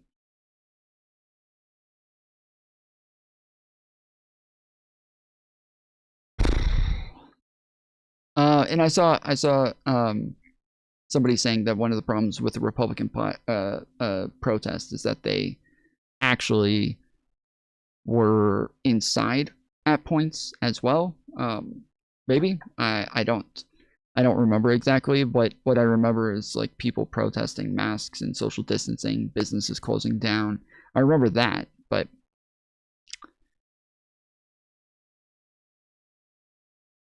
I don't remember them going inside. Polls are tough, when you get a fake poll. I get them today. I saw one today that I'm at 40%. 40%. I'm not at 40%. I'm at much higher than that. It just amazes me that there's not more support out there. It's just, we actually have a silent support. I think It's so fucking ridiculous, dude. This is exactly what happens all the time. Is anytime Donald Trump gets low numbers, excuse me, anytime he gets low numbers, there's immediately cope for why it's actually not that low. Just like it is with the immigration numbers. Donald Trump says it's 20 million. We look at the numbers, it's less than 2 million. And then immediately it's like, well, we can't actually know. Okay, then you're disagreeing with Trump then too. Like you can't make that argument.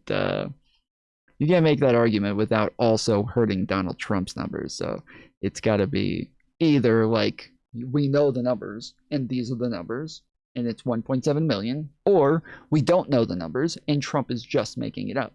It's one or the other. But it's the same here. Like when we're polling people, this is the most accurate way we have of getting like numbers for people. If you can say, well, I don't think it's exact. I don't think it's going to be accurate enough. Okay, fine. But then you also don't know. You just have no idea how many people support Trump. You have no fucking idea.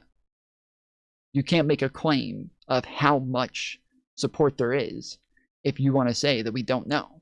If either we know and these are the numbers, or we don't know and we just have no idea. We just can't make a claim. But it's one or the other. It can't be playing this fucking game where it's like, well, we have no idea, but actually I know, and it's actually that those people, there's way more support and they're all just silent. It's a silent majority right now.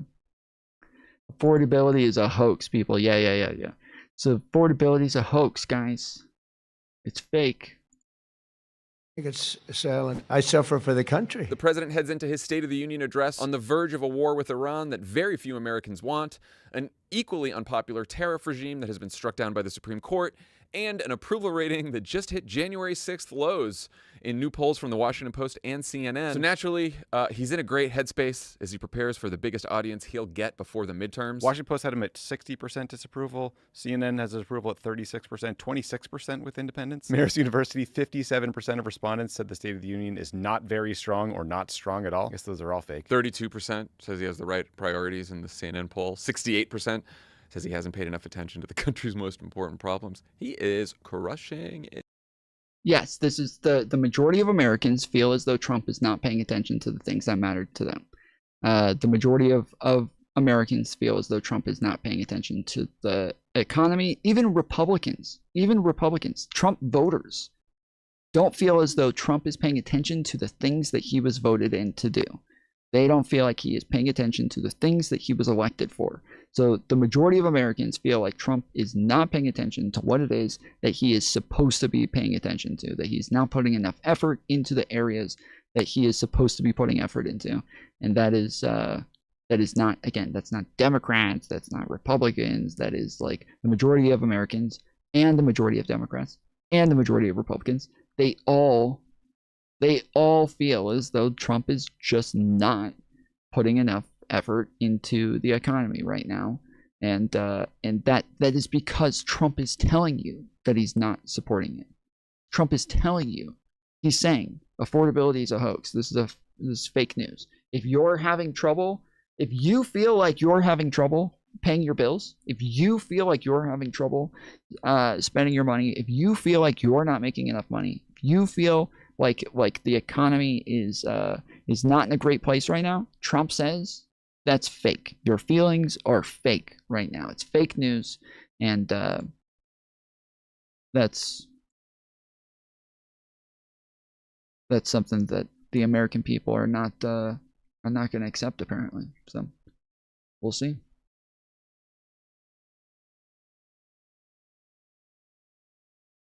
Trump could soon force banks to take part in an immigration crackdown. What I mean by that is sources tell CNN the administration is considering requiring financial institutions to collect and verify their customers' citizenship status, something banks aren't currently required to do. One source says the new policy could come through an executive order. CNN's Matt Egan is following this story for us. So, Matt, what are you learning about how banks are responding to this possibility? Yeah, well, Omar, this does appear to be part of the Trump administration's aggressive immigration crackdown. Sources tell CNN's Priscilla Alvarez and I that the administration is considering new action that would require banks to check the citizenship status. I honestly have more money right now than I have in a while, and the economy seems basically the same as it was after COVID. Correct. And after COVID, like during the Biden administration, when we were at like the peak of inflation before we started to go down, Americans reported that they had more money in their accounts than they had ever before. Like more Americans at that time said they had more money in that moment than they had ever had before. This is under the Trump administration, or sorry, under the Biden administration. That like more Americans said that they had more money in their accounts than they had ever had before. So this was not like some debilitating issue that a lot of people made it seem like. It was like Americans were doing fairly well. Now, more money during high inflation means less. It does mean less, but when you have more money and then we also recover from inflation, you actually end up benefiting pretty greatly. We end up doing really well. Status of their customers. Now, this would be something that would actually apply not just on a go-forward basis, but also to existing customers, which is pretty stunning when you think about just how many customers the banks already have. Now, this almost like the stimulus checks and unemployment benefits help. Yes, they did. I was somebody who never stopped working throughout COVID. I never stopped working except for when I got COVID. When I got COVID, I had to take 2 weeks off, but outside of that, I never stopped working. And then after like unemployment got really bad, or not unemployment, sorry. What was it? We didn't have enough people to fill our positions that we were looking for. And so the majority of us ended up working outrageous hours. I think on average, our company employees were working about 60 hours a week. I was averaging about 90 for an entire year. There were months where I averaged over 100. There were months where I averaged around 70 something. But like for the year, I averaged about 90, and it was a rough fucking year. It was a rough fucking year for me. But the stimulus checks, the money that was coming in, and the fact that I was working more made it to where I was making fucking money hand over fist. And then I was getting raises at the time. I was getting promotions at the time. I was moving companies to where I was making even more money and getting new positions and more promotions. And like I was making way more fucking money than I knew what to do with. And I bought a house and was buying like all sorts of tech equipment and like upgrading everything for my streams and all of my my camera and all of my stuff. So yeah, it was a nice time for me. Action could also require banks to check a different category of documents than what they normally look at, including passports. Now, I do want to stress that nothing here has been announced or finalized. It's not clear here whether or not this would come in the form of an executive order or some other action. We reached out to the White House, and a spokesperson said that any reporting on policy that hasn't been. I think housing was not dealt with much. Failing to raise minimum wage was also a factor. Well, correct. And fixing housing is something that Trump ran on, and then he just decided to throw it to the wind and said, "Never mind, I'm not fixing housing. We don't have a problem there." Whereas Kamala Harris was running on fixing housing. This is something that was a big part of her platform, was trying to make it to where younger generations were more capable of buying housing. But the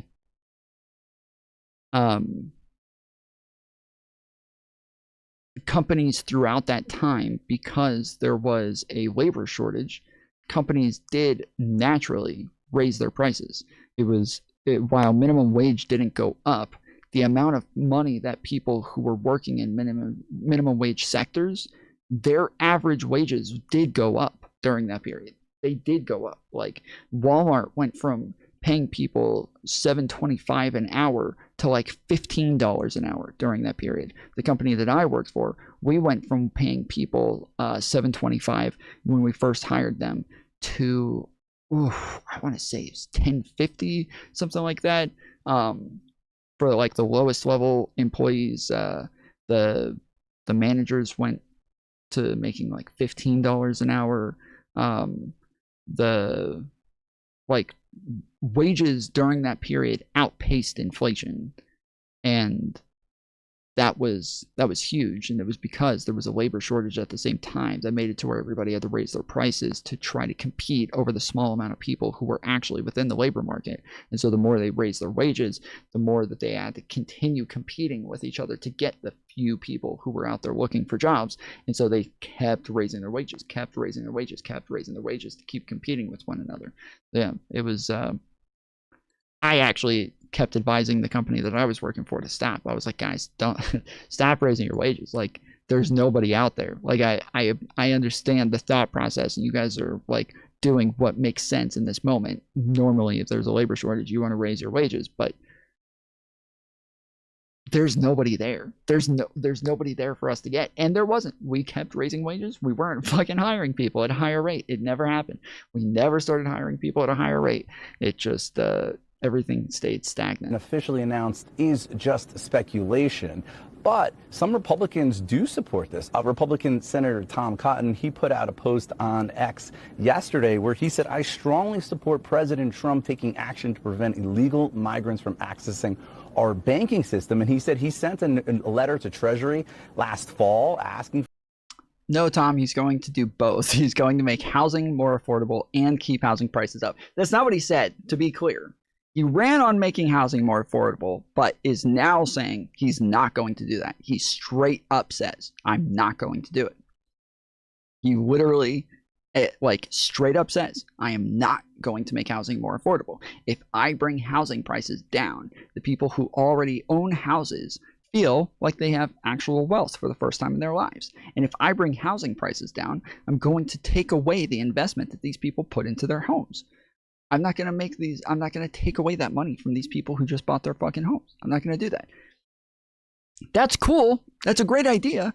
But the problem is that you're talking about the fact that these people feel like for the first time in their lives, they have money because they're able to sell this house that they have now. It's a big investment for them. It's a huge investment. And so now they actually have money that eventually they can sell this house. And this is part of their net worth, right? That's great. Who are you going to sell it to?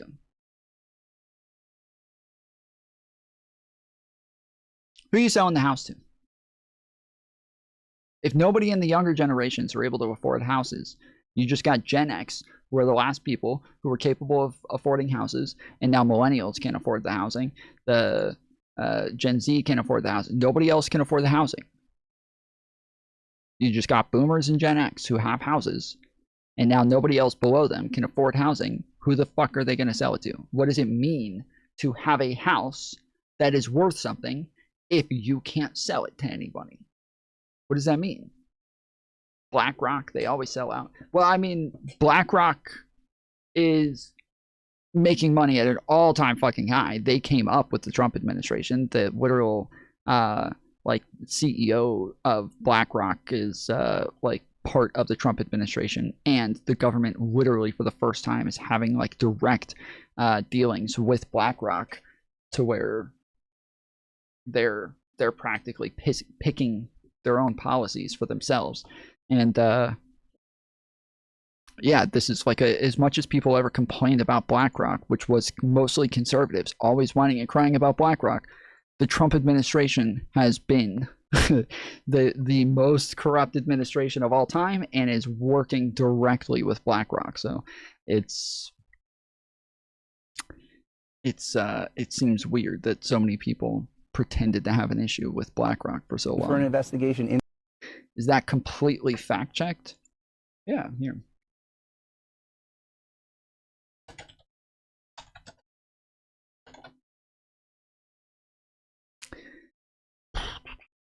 In 2025 to 2026, BlackRock's relationship with the second Trump administration is characterized by a complex mix of public legal opposition regarding ESG policies and private sector collaborations on economic initiatives, while facing lawsuits from conservative state officials and supporting administration scrutiny over energy market manipulation. BlackRock is actively participating in the Treasury-backed Trump accounts for child savings and adjusting investment strategies to align with the administration's pro-growth deregulation and infrastructure focus.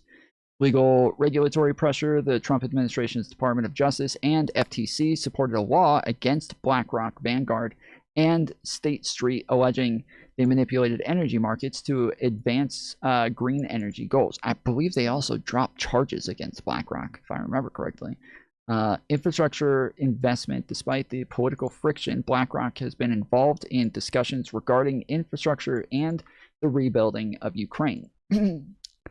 I believe BlackRock was one of the companies that donated towards the building of the ballroom, if I remember correct. I could be wrong on that, but I thought they were. Trump accounts participation. BlackRock, along with BNY, announced support for new federal Trump accounts. Section 530A accounts for child savings offering matching contributions. Economic strategy adjustments. BlackRock has built new investment signals aligned with the administration's priorities, including trade, immigration, and deregulation, while remaining cautious on long-duration U.S. Treasuries due to deficit concerns. BlackRock CEO Larry Fink indicated that the Trump administration's deportation policies could cause labor shortages in agriculture and construction, leading to higher inflation. That's obviously, everybody knows that. Everybody knows that, yes, Donald Trump's policies on, we have a labor shortage in the country, and instead of us, like Biden's idea was, we're going to try to get as many people in through legal routes as fast as possible to try to make up for our labor shortages so that companies have enough people to work. And instead, the Trump administration comes in and is like, oh, we still have a labor shortage? Well, we're going to make it even shorter. Not only are we going to get rid of illegal immigrants, we're going to get rid of legal immigrants. We're going to get rid of asylum seekers. We're going to get rid of green card holders. We're going to get rid of people on work visas. And we are at an all-time fucking low proportionality-wise for immigration, and even for people who are, just coming here for vacation. So it's all-time low. We are way down. Anti-ESG actions. BlackRock has been targeted by state-level actions for its environmental, social, and governance ESG investment strategies with accusations of securities fraud. Ahead of the 2025 inauguration, BlackRock decreased its public commitment to certain net zero alliances.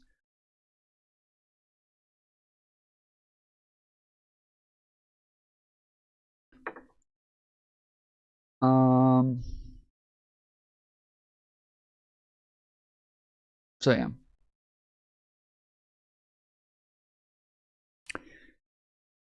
Let's see.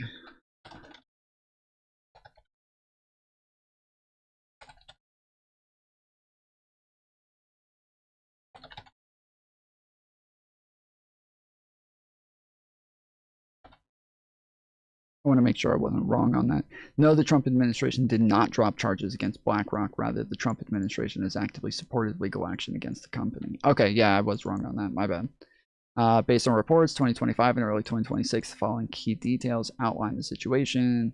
The U.S. Department of Justice and the Federal Trade Commission under the Trump administration filed a statement of interest in May 2025, siding with Texas and other Republican-led states in an antitrust lawsuit against BlackRock, Vanguard, and State Street.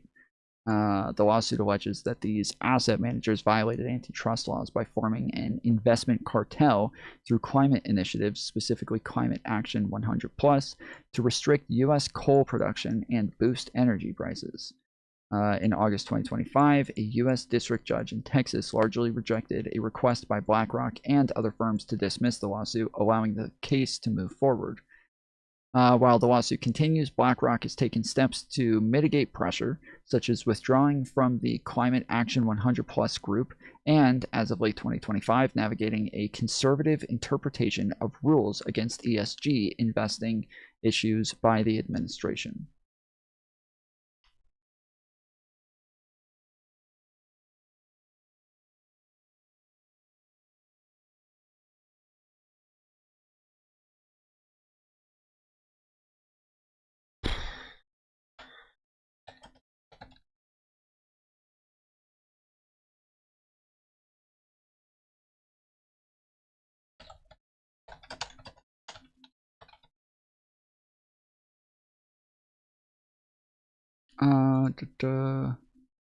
The second Trump administration elects transit team as of early 2026. There are significant ties between BlackRock executives and the administration, despite previous rhetoric from some allies criticizing the firm. Federal Reserve considerations. Trump has interviewed Rick Ryder, BlackRock's chief investment officer of global fixed income, as a candidate for Federal Reserve chairman. BlackRock CEO Larry Fink has met with the Trump team regarding projects to rebuild Ukraine. BlackRock is among the companies supporting the administration's Invest America or Trump Accounts initiative, which aims to encourage investing for children. Larry Fink was involved in a deal supported by the administration to bring key Panama Canal ports under American-led control. While BlackRock was previously targeted by some Republicans for ESG policies, Fink is engaged with the administration on policies like democratizing retirement accounts, with the firm indicating a shift towards investment strategies aligned with the new Trump administration's goals. And then it also says Craig Phillips, a senior counselor, Treasury Secretary Stephen Mnuchin, was former BlackRock executive. So even Trump's first administration had BlackRock executives part of it.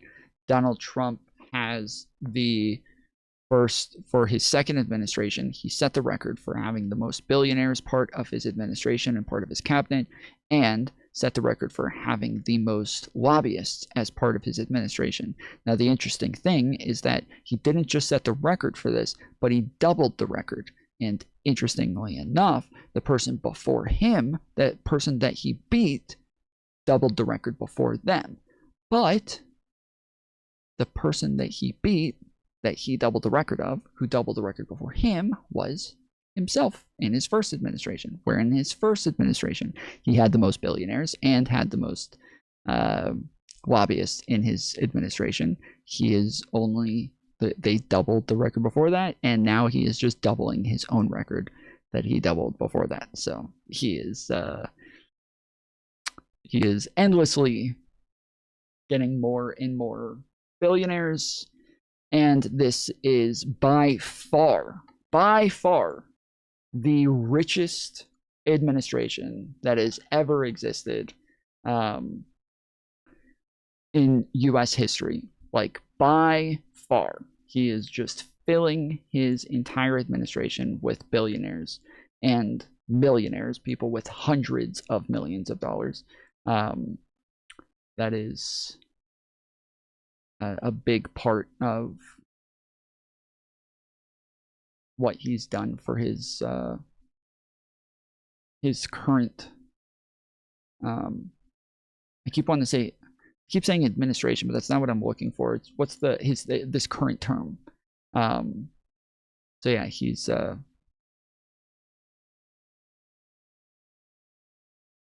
he is way up there. But I have a video, I think, that like literally puts this into a graphic and shows all of these things.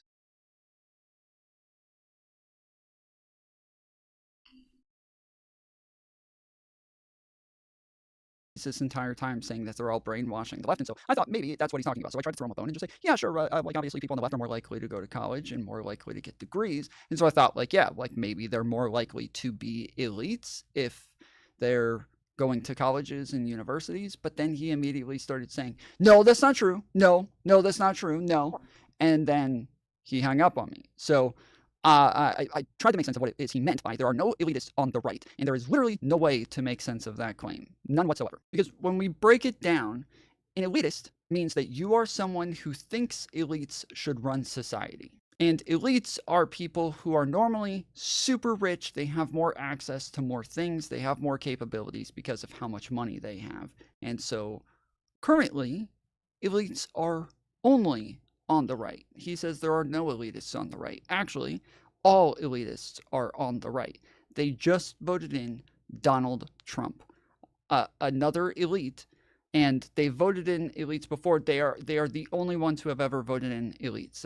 I can't think of a time Democrats have ever voted an elite into the White House, but Republicans have done it numerous times. So if being an elitist means that you are somebody who thinks that elites... Tom, why are you watching your own video? Were you not listening when I just said it a second ago? That like I have actual graphics and like sources here instead of me going and finding all of these sources right now and pulling them all back up. I have a video where it's already there. It's easier for me to just show it. Should run society.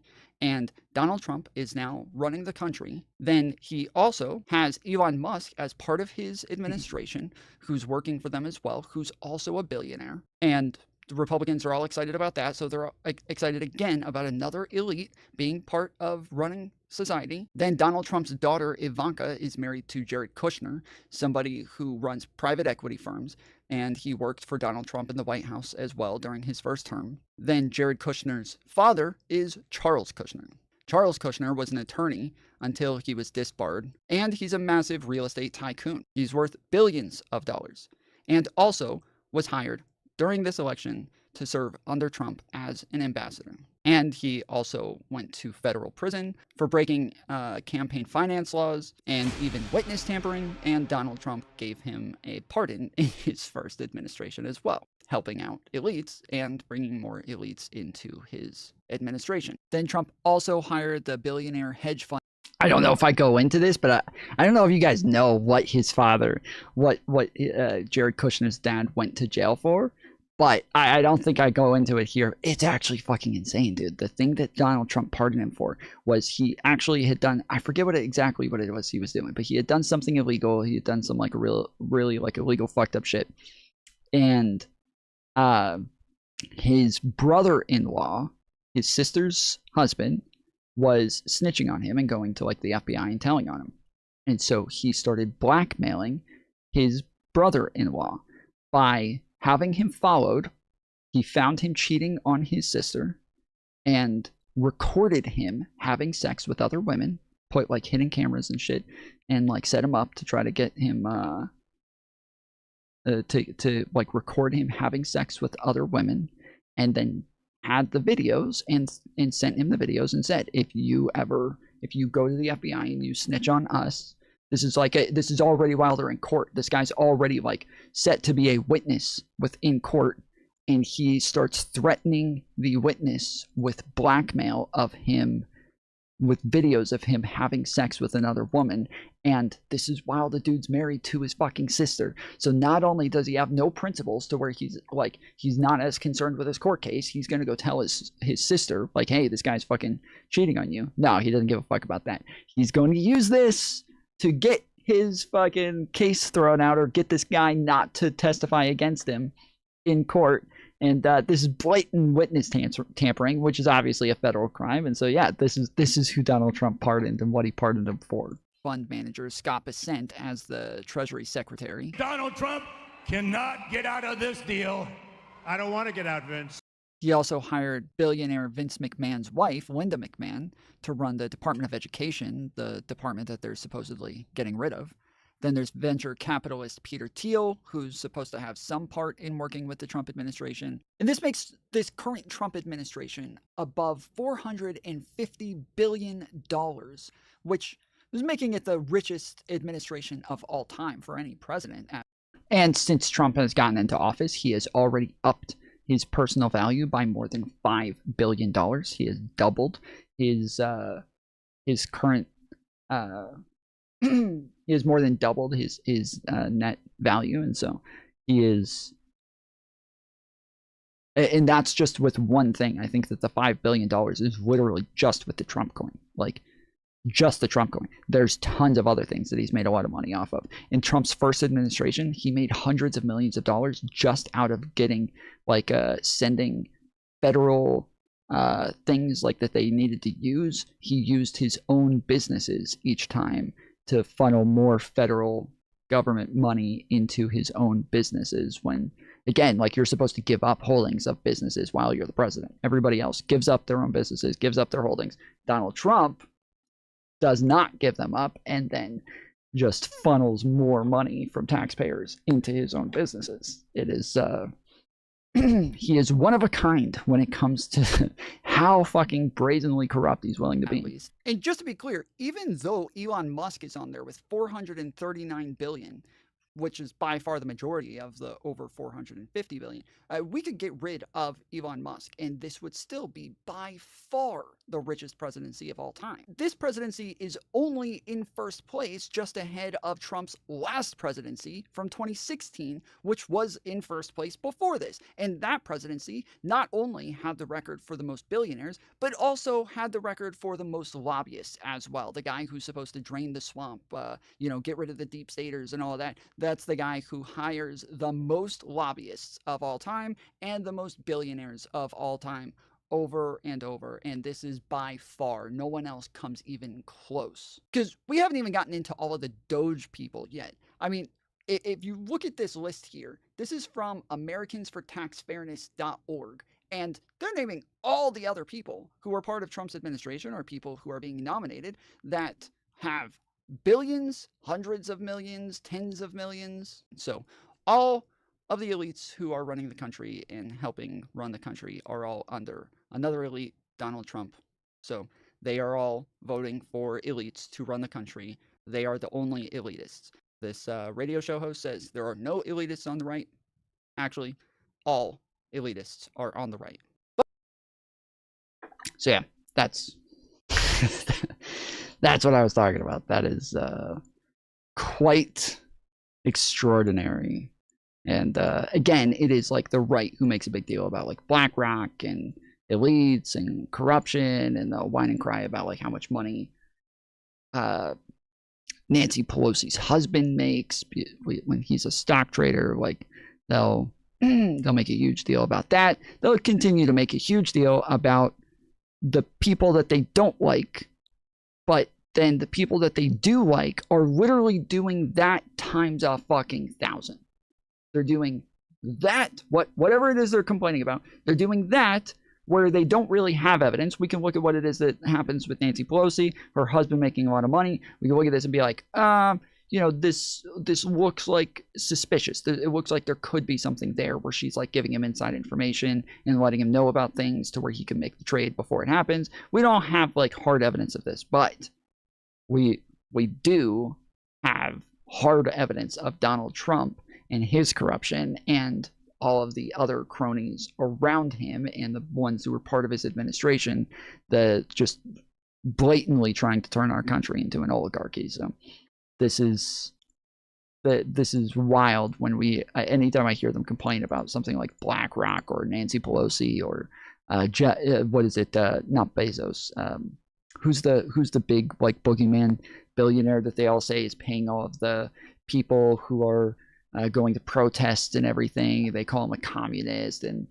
all that. Like there's he puts a lot of money into Democrat politicians and their campaigns and all that. They've got their like one big boogeyman that's responsible. Soros, yes, Soros is responsible for everything from them, and they all complain about Soros. But Donald Trump, Elon Musk, like all of these people do that times 1,000, dude. They do it times a fucking 1,000. It is just way more brazen, way more blatant.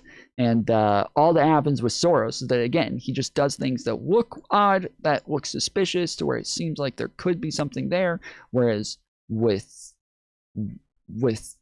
Trump and his people, it's not suspicious. We have the fucking facts. We have the proof. This is just corrupt. This is just blatantly fucking corrupt.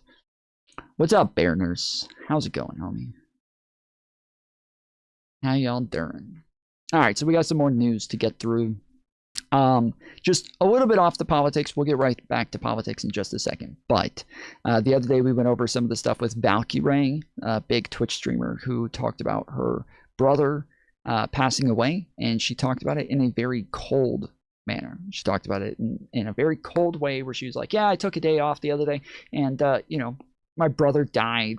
My mom's all upset. She's crying about it. Like, I didn't like the guy, so whatever, I took yesterday off and didn't stream, and he's just, my brother was a dick. Like, he's just kind of a piece of shit. He was always an alcoholic, and just, I I feel bad because like his kids were always nice to me, so I like they're fine. But you know, he just wasn't a great guy. He was always really mean to my mom, and now she's sad and like upset, and like she's like telling me to forgive him, and I'm like, all right, fine. Like, but damn, dude, like why do I have to like, you know, like I guess now that he's dead, I have to forgive him, but like it would have been better if he could have apologized while he was alive, and then, you know, this would have been a lot better. But whatever, like she did it in the coldest way possible, and it was very odd in the way that she did it. But I was like, this makes sense to me.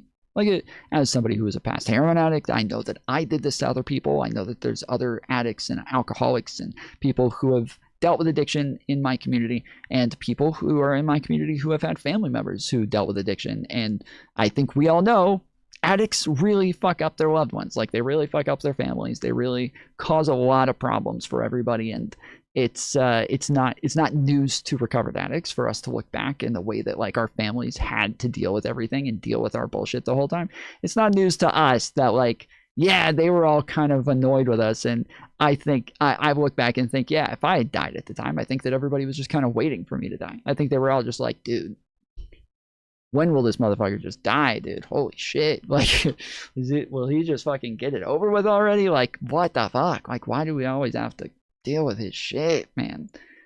Fuck. Like, I'm sure that was the feeling. I'm sure that was the sentiment. And I don't blame her all that much. I think she just said it in an insanely cold way to where it was hard for her audience to kind of really understand where she was coming from. But now here she is on a podcast with Cutie Cinderella, talking about it a little bit. I think I should know better. I'm starting to like I said, we're gonna get right back to politics real quick. Just give me a second. Hang tight. We'll get right back. Tired of blaming us. I really am. I've decided this. Like, I'm really tired of, you've done the same thing for 8 years, right? You've 11. been 11. There you go. You've been you to an internet audience, that you grew by being you, and only now are people being so disingenuous to monetize their own like insidious like interpretation of what you're doing. Like, I'm done with it. I'm done apologizing. No, go fuck yourself. You're allowed to feel these things. You really are. You're allowed.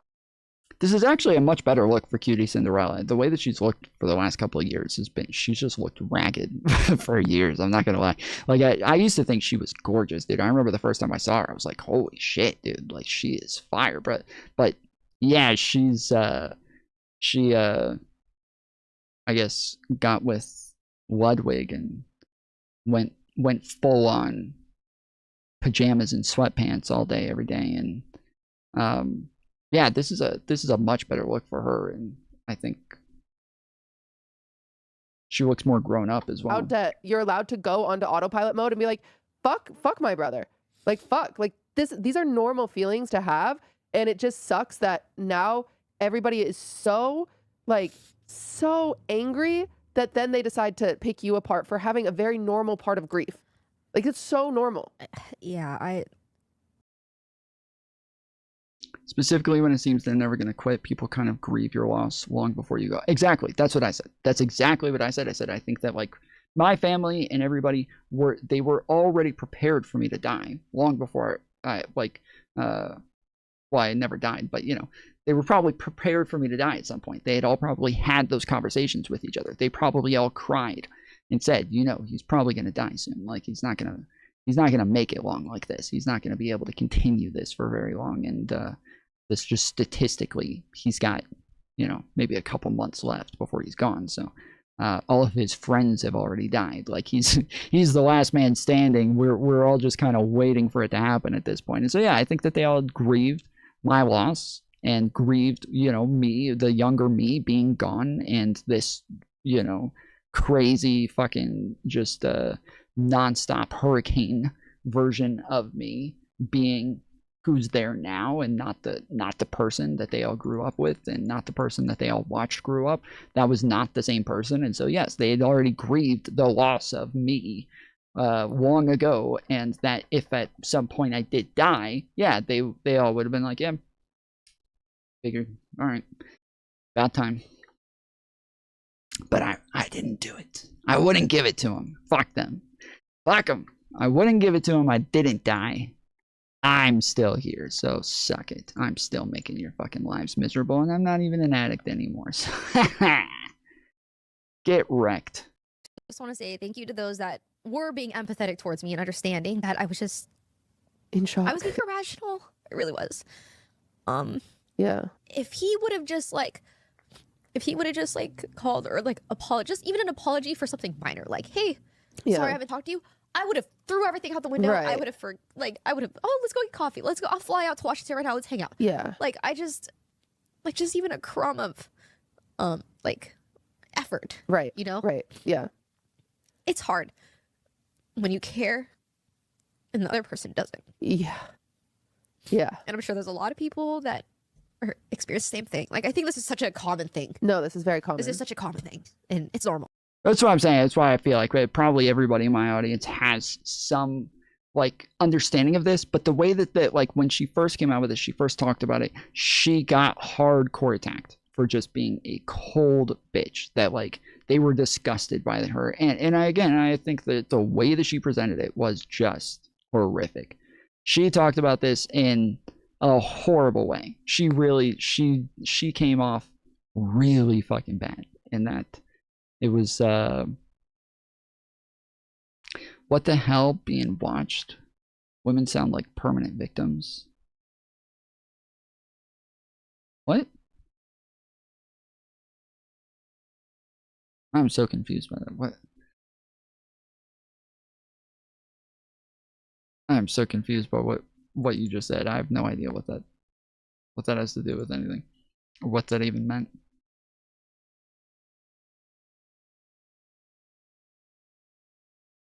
Dude, we got 36,000 people in here watching. Look at this. Look at my chat. Look at my chat versus Candace Owens's. Nah, slow mode or not, doesn't matter. Is that this was done Dude, come on, after my the fact. fucking Maybe chatters are someone had a typing friend fought down in at the her county chat. clerk who was responsible. Okay, let me see. So he's talking about how fast his chat moves compared to how fast her chat moves. But she's got over 200,000 people watching. He's probably got like 30,000 people watching. So let's see. 1, 2, 3, 4, 5, 6, 7, 8, 9, 10, 11, 12, 13, 14, 15, 16 people on screen. Got 1, 2, 3, 4, 5, 6, 7, 8, 9, 10, 11, 12, 13, 14. Ooh. Yeah. Hers should be moving faster than his. Like, even if they had the same amount of people watching, hers should be moving faster. Because what I was thinking is, like, if his chat is, like, shorter than hers, like, proportionally, it's going to move faster just because it's showing less people at a time to where it's going to move a lot quicker. Whereas, like, it, you know, if I shrunk mine down to where you only saw like 2 or 3 chatters at a time, it would look like it's constantly moving a lot quicker because from the point that a chat comes in, the point that it's off the screen, that's a lot quicker. So I thought, yeah, if she shows more people at a time, then it's just gonna look slower. But no, she actually has less people than he does. So it is weird. But YouTube's also different than Twitch. Like, Twitch chat moves faster. It just does. Twitch chat moves faster. Just the same as, like, if you go to Destiny stream, okay? Destiny stream, you watch him on YouTube. Destiny's going to have less people chatting on YouTube than he is in DGG chat, because DGG chat is there for people who want to chat. That's what it's there for. The people who don't really chat, the people who don't care about chatting, they're going to go over to fucking YouTube, and the majority of them are just going to fucking put it on, close the phone, listen, go work out, go drive, like whatever. They're going to be doing other things while they're just listening. Whereas if you're big into chatting, you like chatting, you're going to go to fucking DGG chat. It's the same on for anybody who's watching like on Twitch or versus YouTube. If some of these streams on Twitch and YouTube, if you like chatting, you like engaging in chat, you're going to go over to fucking Twitch and watch them over there because you want to chat with everybody. Twitch really incentivizes people to engage in the chat, and it really like pushes for people to chat. So it's it's just like he's streaming on Twitch, she's streaming on YouTube. There's already just a drastic difference in the type of culture that exists there and all of that. But there's also a difference in culture for, like, I think people who would watch Candace Owens. She probably gets like a lot more boomers and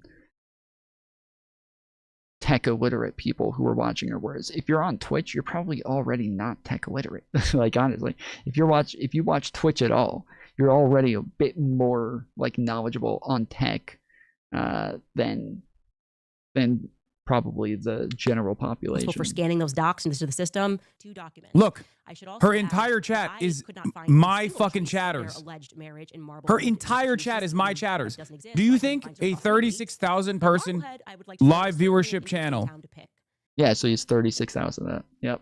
Called it. because it's the would be capable of rating another content creator's live chat when they have 213,000 viewers? It's completely fake. responsible here that there are divorce-related documents. It's that are just available my chat to in there. hide Look at this. behind Everyone's people typing who don't fa. have access to. People have privacy. That makes sense. 36,000 viewers in this community, 200,000 viewers watching her right now, and her entire chat. There's not a single fucking chatter amongst 213,000. That's like, what's going on with this chat right now? Not a single person is replying to anything Candace Owens is saying. Everyone is spamming fa. If viewer numbers is penis size, then hers would be bigger. True. True. Yeah, I don't know.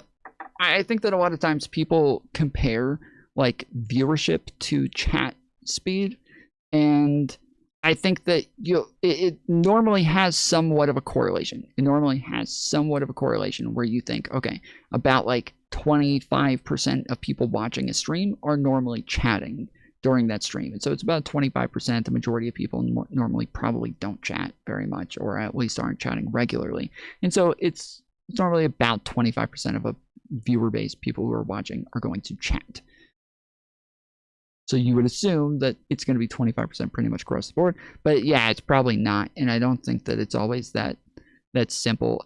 And on top of that, so this is almost like a contradictory statement. It's like where people say, oh, nobody goes to that restaurant anymore because it's always too busy. Like, nobody goes to that restaurant anymore because there's too many people there. It's too crowded. Like, if it's crowded, obviously a lot of people fucking go there, dude. I don't know what the fuck you're talking about. But it's kind of a contradictory statement, but it is also that I feel like lots of times if I go into a chat and there's so many people chatting to where you can't even keep up with what anybody's saying, and you can't actually see any statements that people are making without like stopping the chat and like manually scrolling through to look at chats one at a time, I don't care to chat anymore. I don't care to engage anymore. Because I know that the streamer is not reading my chat, and if even the chat can't read my chat and I can't engage with them and we can't like reply to one another and shit like that, it just becomes the most pointless fucking thing in the world. It becomes so pointless to say anything at that point. So yeah, I don't even want to chat anymore. But yeah, I don't know. Like, I'm going to say it again, and I know people don't like this, but also leftists, they just tend to have a lot of fucking schizos in their chat, dude. They tend to have a lot of fucking schizo chatters that are just chatting. They're just talking to themselves. They got a bunch of Nico Plutos that aren't saying anything, but they're saying things. Like, they're not saying it, like, they're not talking about the content. They're not talking about anything related to what the streamer's talking about. They just say things. And so I can also understand why Hassan's chat would be moving a lot faster with people who don't care whether or not somebody sees what they're saying, because they're not talking to anybody about anything. They're just talking. They're just saying shit. They just say stuff, and they just fucking, it's just what it is. Like, it's people just saying things. The schizos here have always been right wing. Nah, dude, the leftists. What are you talking about? We've gone over this like 20 fucking times. Though, like the leftists are I would say the majority of the fucking schizos in this community. Obviously, Nico Pluto's right wing and he's a schizo, but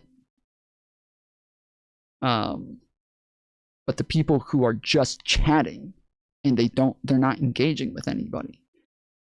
They're not replying to anybody. They're not talking about what the topic of the stream is. They're not talking about the content. They're not anywhere close to the topic right now. They're just chatting. They're just saying stuff. Like, imagine thousands of ogre boys. Yeah, exactly. Yes. Like this is why, like, when people talk about Peace Coast chat, like a lot of they're talking about just schizo posters, just people just coming and just fucking post shit. They're just saying stuff. They don't know what the fucking topic is. They don't know what's going on, but they're just fucking throwing stuff out there, just saying anything and everything the whole time.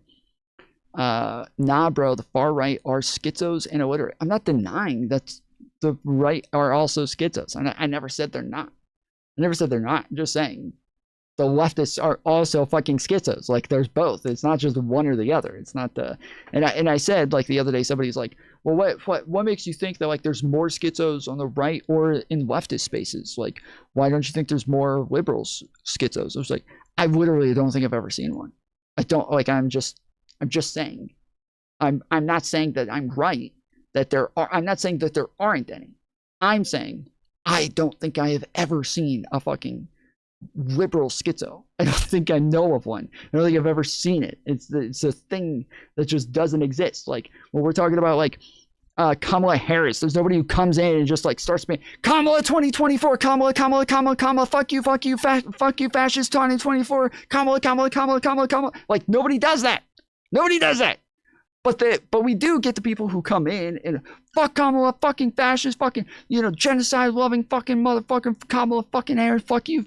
Like, we get that from the left, and then we also get it from the right of, like, Trump 2024, Kamala's a fucking communist, fuck Kamala, fuck that fucking bitch, Kamala fucking Biden, borders arm motherfucker. Like, we get those, but we get them from the right and the leftists. Like, we get them from both. But I don't ever have anybody coming in like, yeah, fucking Kamala 2024, Kamala, let's go, 2024, Kamala. We don't get that. It just never happens. I don't know of them. I don't see them. Like, it's just not a thing that ever happens. So I don't know. I don't know. Her chat should be spammed with it. Well, he's brigading her right now. As he just said, his chat is brigading her right now, where they're all just spamming fa.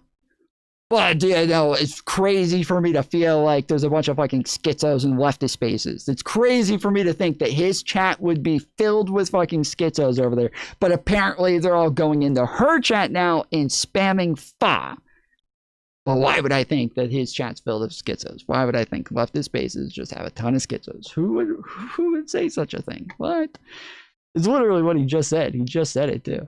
Completely fake. Responsible here that there are divorce-related documents. It's just my chat in there. Look at this. Everyone's typing fa. To have access to privacy, that makes sense. 36,000 viewers in this community. 200,000 viewers watching her right now. And her entire chat. There's not a single fucking chatter amongst 213,000. That's like, what's going on with this chat right now? Not a single person is replying to anything Candace Owens is saying. Everyone is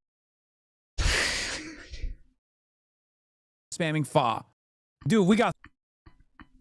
See? He's literally admitting it. Those are his viewers that aren't replying to anything that she's saying, and it's his fucking viewers that are just spamming fa.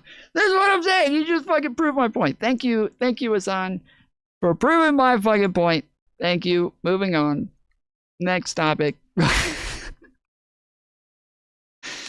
So after I posted this yesterday, a lot of people are asking me what happened. So basically I go in there to vote like I always have throughout my whole life. This is the exact same polling place I went to in 2024 to vote. I hadn't changed my address. I haven't done anything differently than my husband. When I go to vote, they said my voter registration was in suspense. For those that don't know what this means, that means someone personally challenged my ability to vote in that county and said they had proof that I hadn't lived there. But I have over 2.5 years of proof that I've been living in this county. Over the past few months, I've been making a lot of critical statements over the Trump admin, and all of a sudden, I can't vote. And I have to do a provisional vote, and they tell me my vote may not count this time. And there's nothing. What the fuck, dude?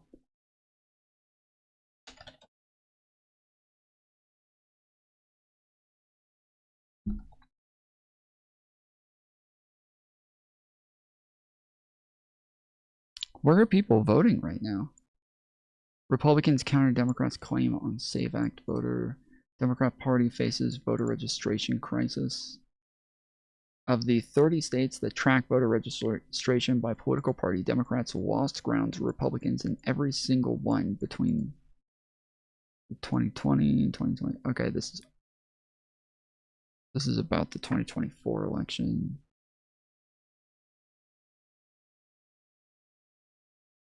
Heavy voter registration losses continue for Democrats. February 16th, 2026.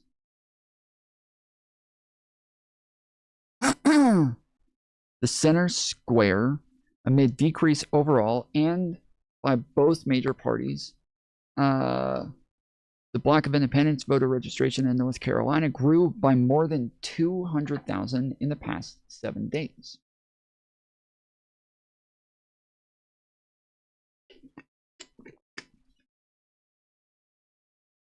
Since January 17th, the Democratic bloc has lost 3,134, according to an analysis by the Center Square, on records published by the State Board of Elections.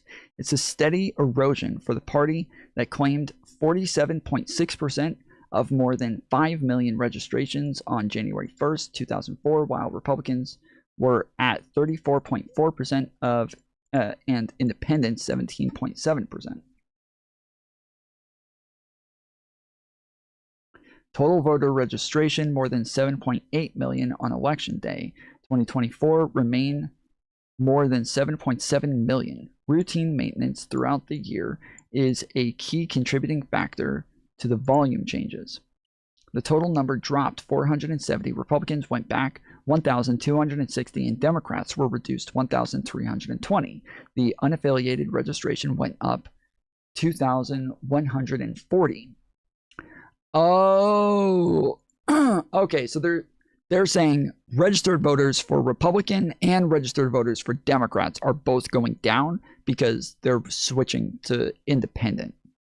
North Carolinians have been marking ballots in the primaries since absentee requests were mailed out on January 12th. The 51-day window to vote closes with the primaries March 3rd. Early in-person voting, during in which the same-day registration is available, got underway Thursday. The state is split 39.2% for independents, 30.1% for Republicans, and 30% for Democrats.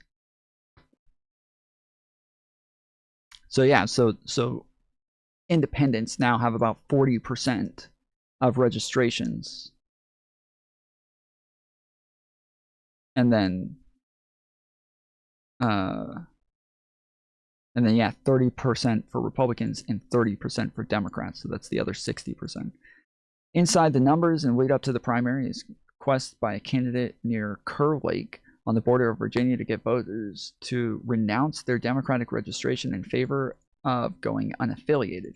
State law allows those unaffiliated to vote in the primary by choice of ballot for the party that is officially recognized. Wait, what? Are they doing the thing? This is something that I've talked about a bunch in the past, where I've said, I was like, it'd be interesting if somebody actually put like an effort into trying to get an unelectable person elected during the primaries by getting all of the Democrats, instead of voting for a Democrat, to vote for a Republican during the primaries. So let's say during the 2024 primaries, you get all the Democrats to go vote for DeSantis instead of Trump. So that way Trump isn't even capable of being in the general election, because you're going to get DeSantis in there.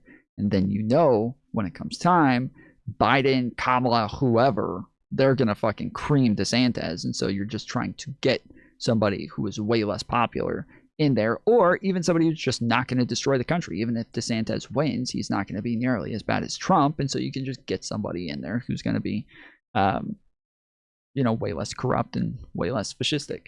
And then when it comes time for the election, then you go back and vote for a Democrat in the general. I always thought, why don't people do that? But then people told me that's literally why states have voter registration. That's why you have to register as a Republican or a Democrat to stop something like that from ever happening. But I think most states don't have you register by party, so. But apparently, yes, right now there is somebody who is pushing people to go switch their status to independent. Pamela Askew was a Democrat last summer, switched to Republican in time to file as soon as the District 32 seat in the House of Representatives, and on January 10th, used social media to ask for support through voter registration change. Askew is running against former Representative Frank Sussman in the Republican primary. Sussman was unseated in 2024 when Representative Brian Cohn, a Democrat, flipped the seat. He's not running this year. The Democrats' primary pits Melissa Elliott against Curtis McCray. District 32 includes Granville County and the northern part of Vance County, inclusive of Henderson, where Askew and Elliott reside. Sussman and McCray are from Oxford. Granville County registrations are up 32 when affiliated with 99 Republicans, lost 35 Democrats in Vance County. Okay. Yeah, this doesn't apply to what it is that we're looking at here. I'm wondering if what she's saying is true, because obviously she's talking about the fact that she's a liberal, she's a Democrat, she's somebody who's trying to vote, but all of a sudden her voter registration is questioned as to whether or not she's actually a U.S. citizen when her husband isn't. And so she thinks because she's a public figure, maybe people are actually just going after her and trying to like report fake reports to say that she's not a real citizen. But I think a lot of people are going to take from this that like the Republican Party is trying to go after Democrats and stop them from voting, and this is evidence that they're gonna. But I don't think that's the case. Brian Krasenstein, breaking. Multiple women are reporting similar things in Texas. They are saying that their voter registration is in suspense, meaning somebody challenged their voter registration. Thanks to Ashley Decan, we're reporting this. What's going on in Texas? Let's see.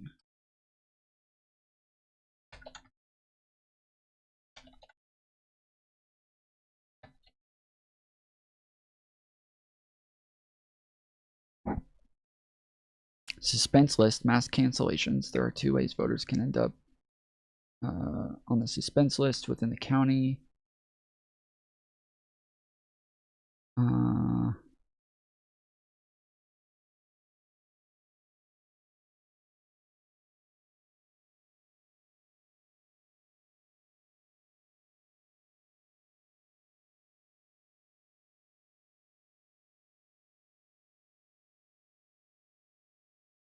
Yeah, everything here just seems to talk about it as though it's a fairly normal thing.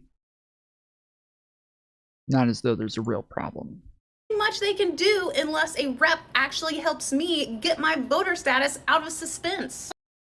Not according to all of that stuff. All of that stuff just said that you go and fix it. How come we're trying to do voter ID in the SAVE Act to help people vote that are actually citizens? And when a citizen with proof of residency goes to vote, all of a sudden I can't vote. Someone that is a U.S. citizen, I've lived here my whole life. My husband was able to vote. He's made...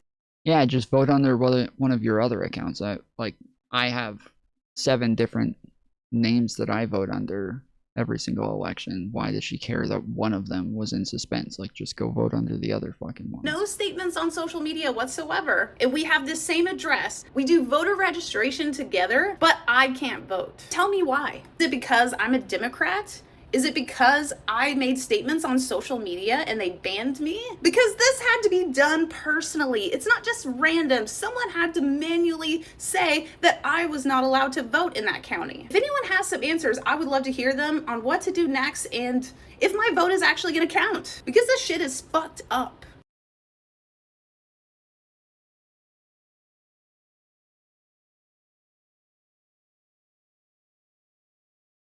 This is the girl who posted it. Thank you for sharing. This happened to me as well, and 4 of my friends. Her name's Mexi. Well, we know why it happened to you, okay? Citizens, alright? Alright, Mexi. Breaking now, snowflake meltdown of the century. Woman claims she was literally raped because someone had the audacity to question if she still lives in Texas. What? What the fuck? Woman literally raped? What?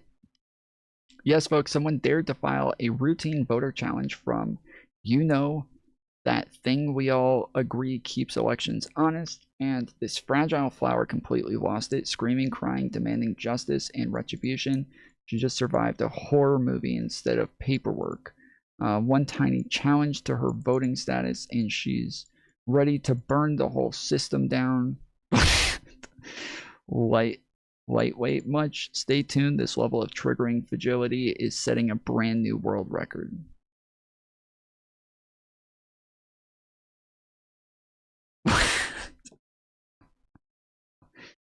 Holy shit, dude.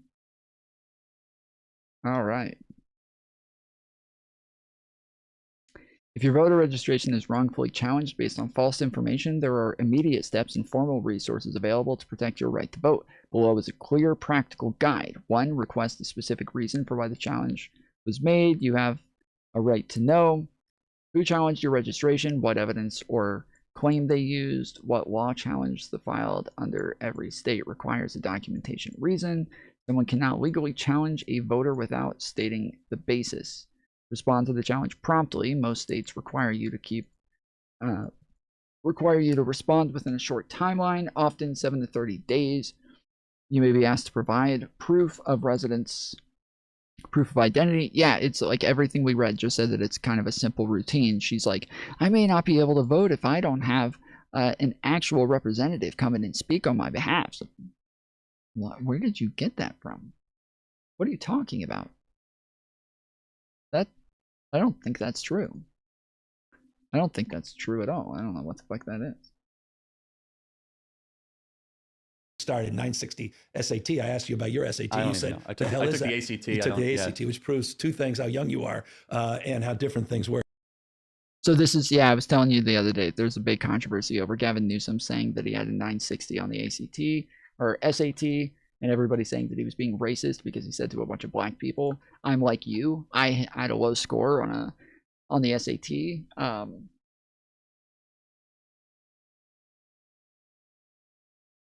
And it turned out to be like purely fabricated. And from what I can tell, it was leftists who were, like, from everything that I saw, it was mostly leftists who were pushing this narrative and saying that he was being racist when he did this.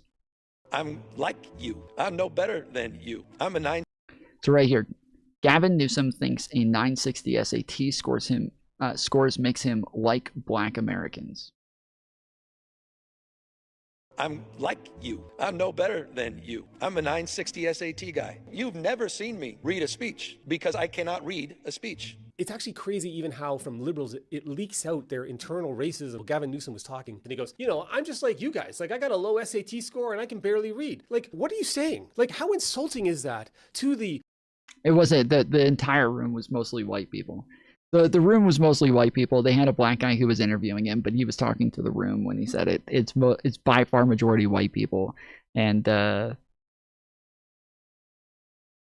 not even hiding the edits. I mean, it seems to be accurate on what he said. From what I can tell, that is accurate. That is what he said and how he said it. They're just making it seem as though he said this to a room of black people and he said it to a room of white people. People in the community that bust their ass, get up at 5 a.m. in the morning, join the military, build a business, raise a family. But you think because you're talking to that group that you put them all in one box? That is the danger that is going on in our society. And that's why I think it's misapplied to just say Trump is racist. No, Trump is anti-victim. He says, I want to talk to the winners. I want people to be winners. Lift yourself up, work hard. But if you want handouts forever, you're not going to get them because that's... These are right-wingers, and this is... mostly seems to be right-wingers here. This is the surf that posted it. Not the serfs. The surf. Gavin Newsom is actually absolutely killing it with the black crowd in Georgia. I'm like you. I'm a 960 SAT guy. I can't read. Hopefully that doesn't offend you. I'm not trying to impress you. I'm just trying to impress upon you. I'm like you. I'm no better than you. I'm a 960 SAT guy. and I'm not trying to offend anyone, trying to act all there if you got 940. But see, he's talking to the crowd. He's not talking to the black guy saying, if you got 940, he's talking to the crowd. If you got 940. literally a 960 SAT guy. I cannot, you've never seen me read a speech because I cannot read a speech. Maybe the wrong business to be in. I'm not, I'm not trying to impress you. But yeah, this is, let's see if we can pull it up.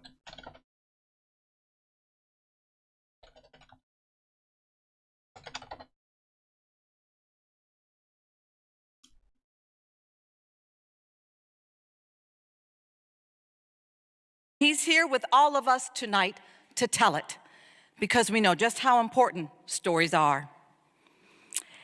In his memoir, Young Man in a Hurry, he details our moral obligation. Take away from that, what would you like for the reader to know more intimately about you? Would you hope that? So those of you that are in the room with your mom, hug them. Crap. Yeah, I can't get. I saw a cell phone video of what the crowd looked like, and it was by far majority white people that you could see there, but this doesn't actually seem to show the crowd here, so I'm Of America's 250th anniversary, so that we can enjoy. So I for falling. California. You're the best. Thank you. Oh, great. Oh, there we go.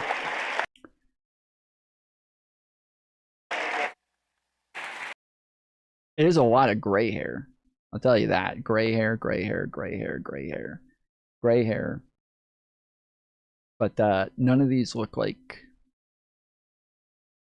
from back of heads, you can't really tell. This guy's obviously white. This guy's obviously white. This guy's obviously white.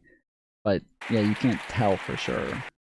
But yeah, it looks like mostly white people. It just looks like mostly white people. Kamal 2028, good one, buddy. Thank you. But yeah, it looks like mostly white people there. So yeah, it's fake news. And the idea that he only said this to a group of black people, obviously incorrect, when I just showed you that he said it to Charlie Kirk as well. Started 960 SAT. I asked you about your SAT. You said, I the hell is that? the ACT. You took the ACT, which proves two things: how young you are and how different things were. You grew up in. So, yeah, just bullshit. Just bullshit.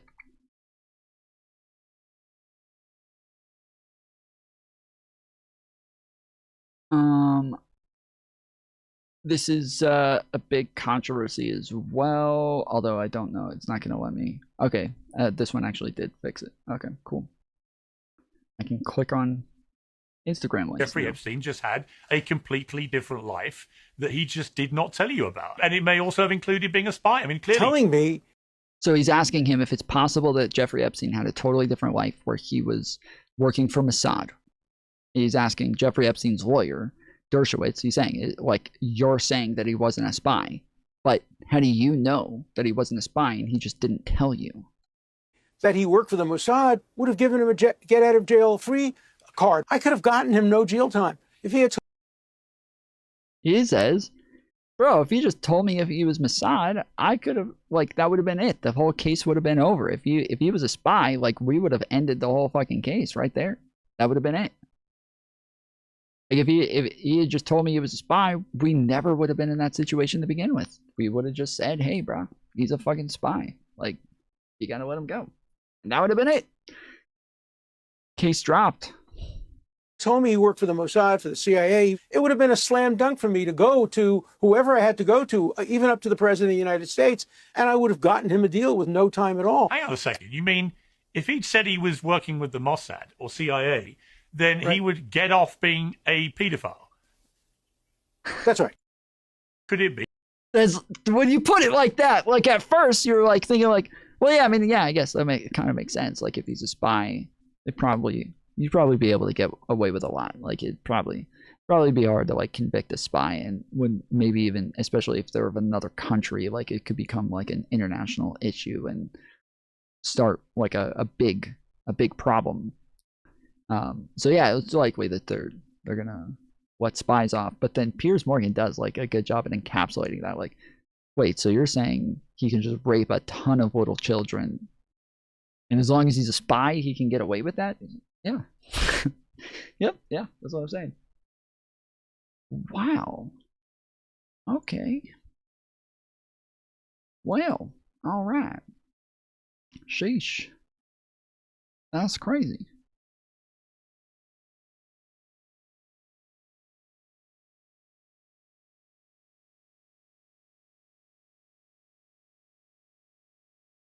Lisa, you got this reporting. Walk us through it. Well, Anna, one of the things I can tell you is that based on documents that are available in the Epstein files, and I'm just going to hold up to you what allowed us to get to this reporting. This is an index of witness statements from people who were not expected to testify at Ghislaine Maxwell's trial, but whose statements were nonetheless produced to her defense counsel in the run-up to her 2021 trial. We also have a smaller one with respect to those who were expected to testify. And based on those indices, as well as documents available in the file, MS Now can report that there is at least one witness for whom 3 interviews with the FBI in rapid succession in 2019 are missing. You might say, well, what's the big deal about that? Well, the big deal about that is that we can also confirm that that woman is the same person who in a 2025 FBI presentation is identified to have accused Donald Trump of a sexual assault when she was between 13 and 15 years old. We know that based on a human source who has confirmed to us that this woman is one and the same. So I want to make this very clear. There is a woman who, according to the FBI and documents compiled last summer, accused Donald Trump of sexually assaulting and physically abusing her. One of the things. So the other day we went over the fact that there was a girl who was slightly mentioned in the Epstein files who also accused Donald Trump of raping her when she was 14 years old, okay? This is not the Katie Johnson case that we've been talking about. This is not the one that we keep mentioning. There's a different one that we went over where it's a 14-year-old girl who claims that she was raped by Donald Trump and Jeffrey Epstein. And she won a case against Jeffrey Epstein in the past. I think it was in 2014. She won a case against Jeffrey Epstein and was... So when she wins a case against Jeffrey Epstein, this already says that like she has credible evidence. She does not just make random claims against people. You're not one shred of evidence. Robbie, how about you call in and we'll go over the evidence, okay? How about that? I know every single time one of you fucking bots come into my chat saying there's not one shred of evidence, I start going over the evidence and you guys fucking disappear every time. Every time you disappear, so call in, stand behind your words. Stand behind your words. Don't be a fucking coward. Call in. Let's go over the evidence. If you think there's no evidence, I'm telling you there's evidence. I'm telling you right now there is evidence. So call in and let's go over it. Don't run away from your fucking claims. Be a man. Stand behind your fucking claim. Get up here. Let's fucking go. Let's go over the evidence. It's old, bro. No. Don't start making excuses. Don't say there's evidence, but it's old or anything like that. Let's go over the evidence. Let's go over it. If you're saying there's no evidence, then we can get into it. But first, I'm going to finish what I'm talking about here. There's a phone number right here, so you can call that fucking phone number, okay? Yeah, see? Yeah, Z's every time.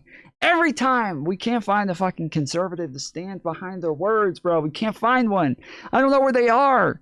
Where's all these fucking conservatives? They said they wanted to bring back masculinity. Why won't they just start with being masculine at some point? Why not stand behind your own fucking words, bro? When I was a viewer, I used to be a viewer of shows. If I was a viewer or I listened to radio shows or if I disagree with somebody and I thought that they were wrong, I called in.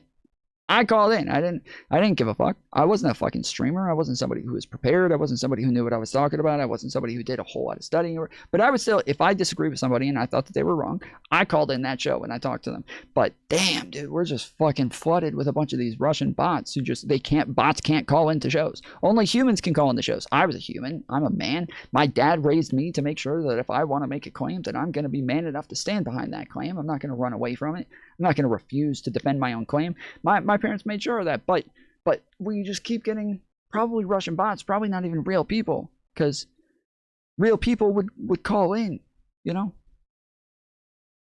But anyways, so in this case, she won a case against Jeffrey Epstein saying that Jeffrey Epstein raped her. she was considered to be correct that Jeffrey Epstein raped her. Then she also filed a report against Donald Trump saying that Donald Trump also raped her with Jeffrey Epstein. And apparently she also testified to this in the Jeffrey Epstein case under oath. That was removed from the Epstein claims. Now, obviously, there's other women who also testified, under penalty of perjury, that Donald Trump also raped them. And there's other women who said that they witnessed Donald Trump and Jeffrey Epstein at parties raping underage girls. There are enough claims at this point to where there's just a pattern of behavior now. We have a long list of claims. We didn't have these claims with Joe Biden. We didn't have these claims with Clinton. We don't have these claims with Barack Obama.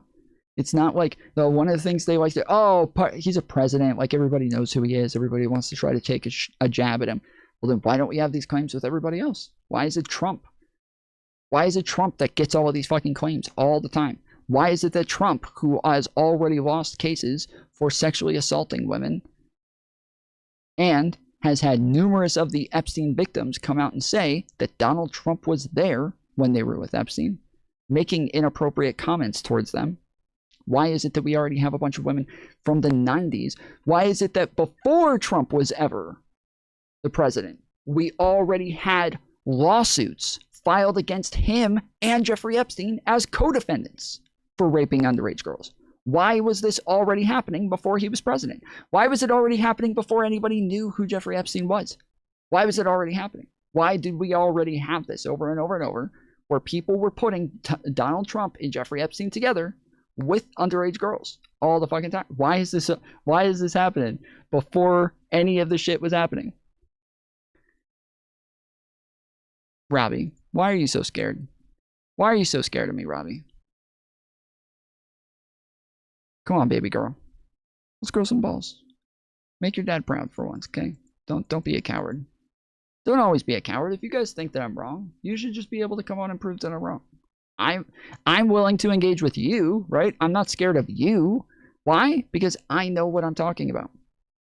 I know that I can back my shit up.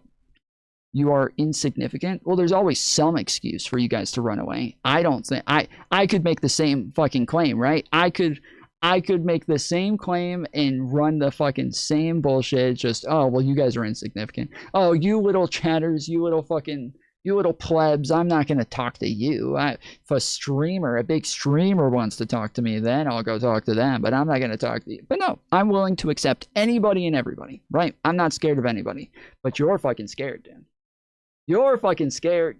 You had a whole lot to say about this until I challenged you, and now you're moving on to fucking insults and calling me trans and everything else because you can't make a fucking claim, bro. You're a fucking cultist. You're a cultist, and as soon as we get to the fucking topic, as soon as we ask for the evidence, you immediately move on to something else. Why? Because you don't have anything. You just want to make sure that you're able to suck off Daddy Trump without feeling bad about it. That's it. You know what it is. You know the truth. You know I'm right. You know I'm right. I know you know I'm right. I know you know.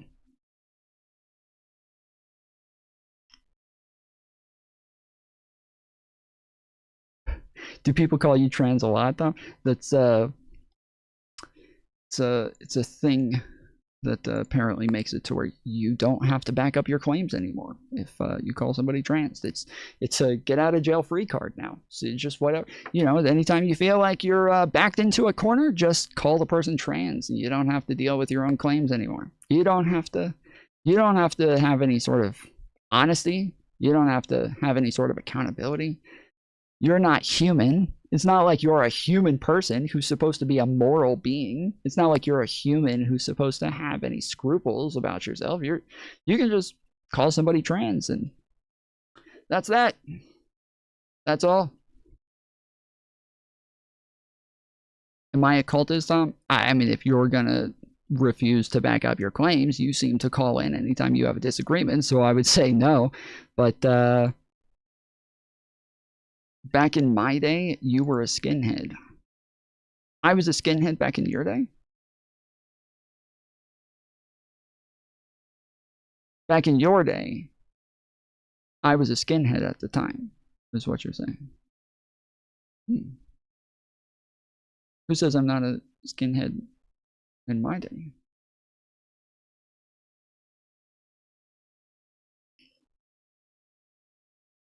Tom would look weird as fuck as a girl. Bro, I'd be a fucking babe.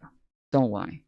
Don't fucking lie. I would be a fucking babe. I could be a bald bitch and I would be a babe. Alright? I would be a trap. Useless humans? Yeah. Bots don't really like humans, do they? You guys are trying to take the world away from humans. Keep vaping to delusion. Oh, you think I was getting my claims from vaping? Or I said evidence. Do you get your claims from vaping? I don't ever get claims from vaping. I don't ever get any of my opinions from vaping. Do you get your opinions from vaping? How do you do that? How does one get their opinions from vaping? I claim I have evidence. As I said, if you're willing to come on, if you weren't such a scared little girl, I would be able to present that evidence to you. But, you know, not everybody's gonna act like they had a dad growing up. Some people, MAGA specifically, engage in fatherless behavior. But,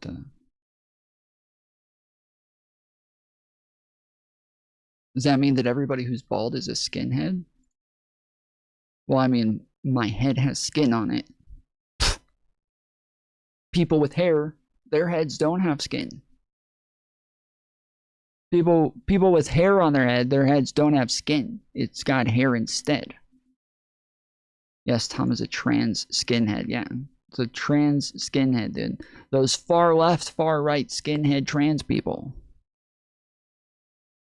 With TDS.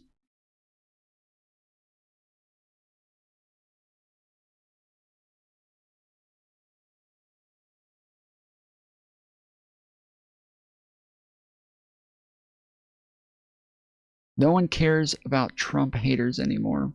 Well, I no, you mean nobody cares about evidence if they like Trump. That's what they don't care about evidence. Again, if any of you had just the least amount of credibility to you, you would want to know. If there was evidence that you were unaware of, you would want to hear it. You would want to know, right? I would. If somebody told me, hey, the person that you're voting for has a bunch of allegations against them, they have a bunch of evidence against them, like you just don't know about it, I would be like, well, fuck, I want to know about it. I don't want to vote for somebody or defend somebody like that. Let me hear the fucking evidence. Let me call in. Let me make sure that I'm hearing this correctly. Now, it could be that they claim they have evidence, but they just are incorrect on how they're analyzing it. And so I can call in and talk to them about it and kind of go over it. But I was conservative most of my life. I was a conservative the majority of my life, Republican the majority of my life. I'm not somebody who just is just, you know, growing up with fucking TDS my whole life and hate Republicans and they're all fucking Nazis or anything. Never said anything like that. But there's evidence against Trump. There just is. Now, I didn't say Trump was a pedophile. I didn't say that Trump is is for sure guilty, but there's enough to question it, and there's enough to know that the Trump administration has tried hiding this evidence. But what's your argument? As I said, every time somebody from chat asks me these questions, the second I start going over it, they disappear. Everybody else already knows this. Everybody else here, we don't live in an echo chamber, okay? We have conservatives on every day. We have leftists on every day. We talk to all sorts of people across the political spectrum. We're not hiding from any evidence against anybody. When people say they have evidence against Clinton, we go and dig into it every fucking time. We're not afraid of it.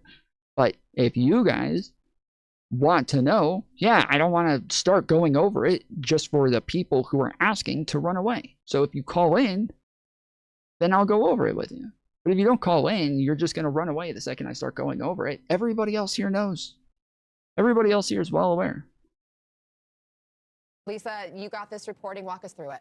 Well, Anna, one of the things I can tell you is that based on documents that are available in the Epstein files, and I'm just going to hold up to you what allowed us to get to this reporting. This is an index of witness statements from people who were not expected to testify at Ghislaine Maxwell's trial, but whose statements were nonetheless produced to her defense counsel in the run-up to her 21...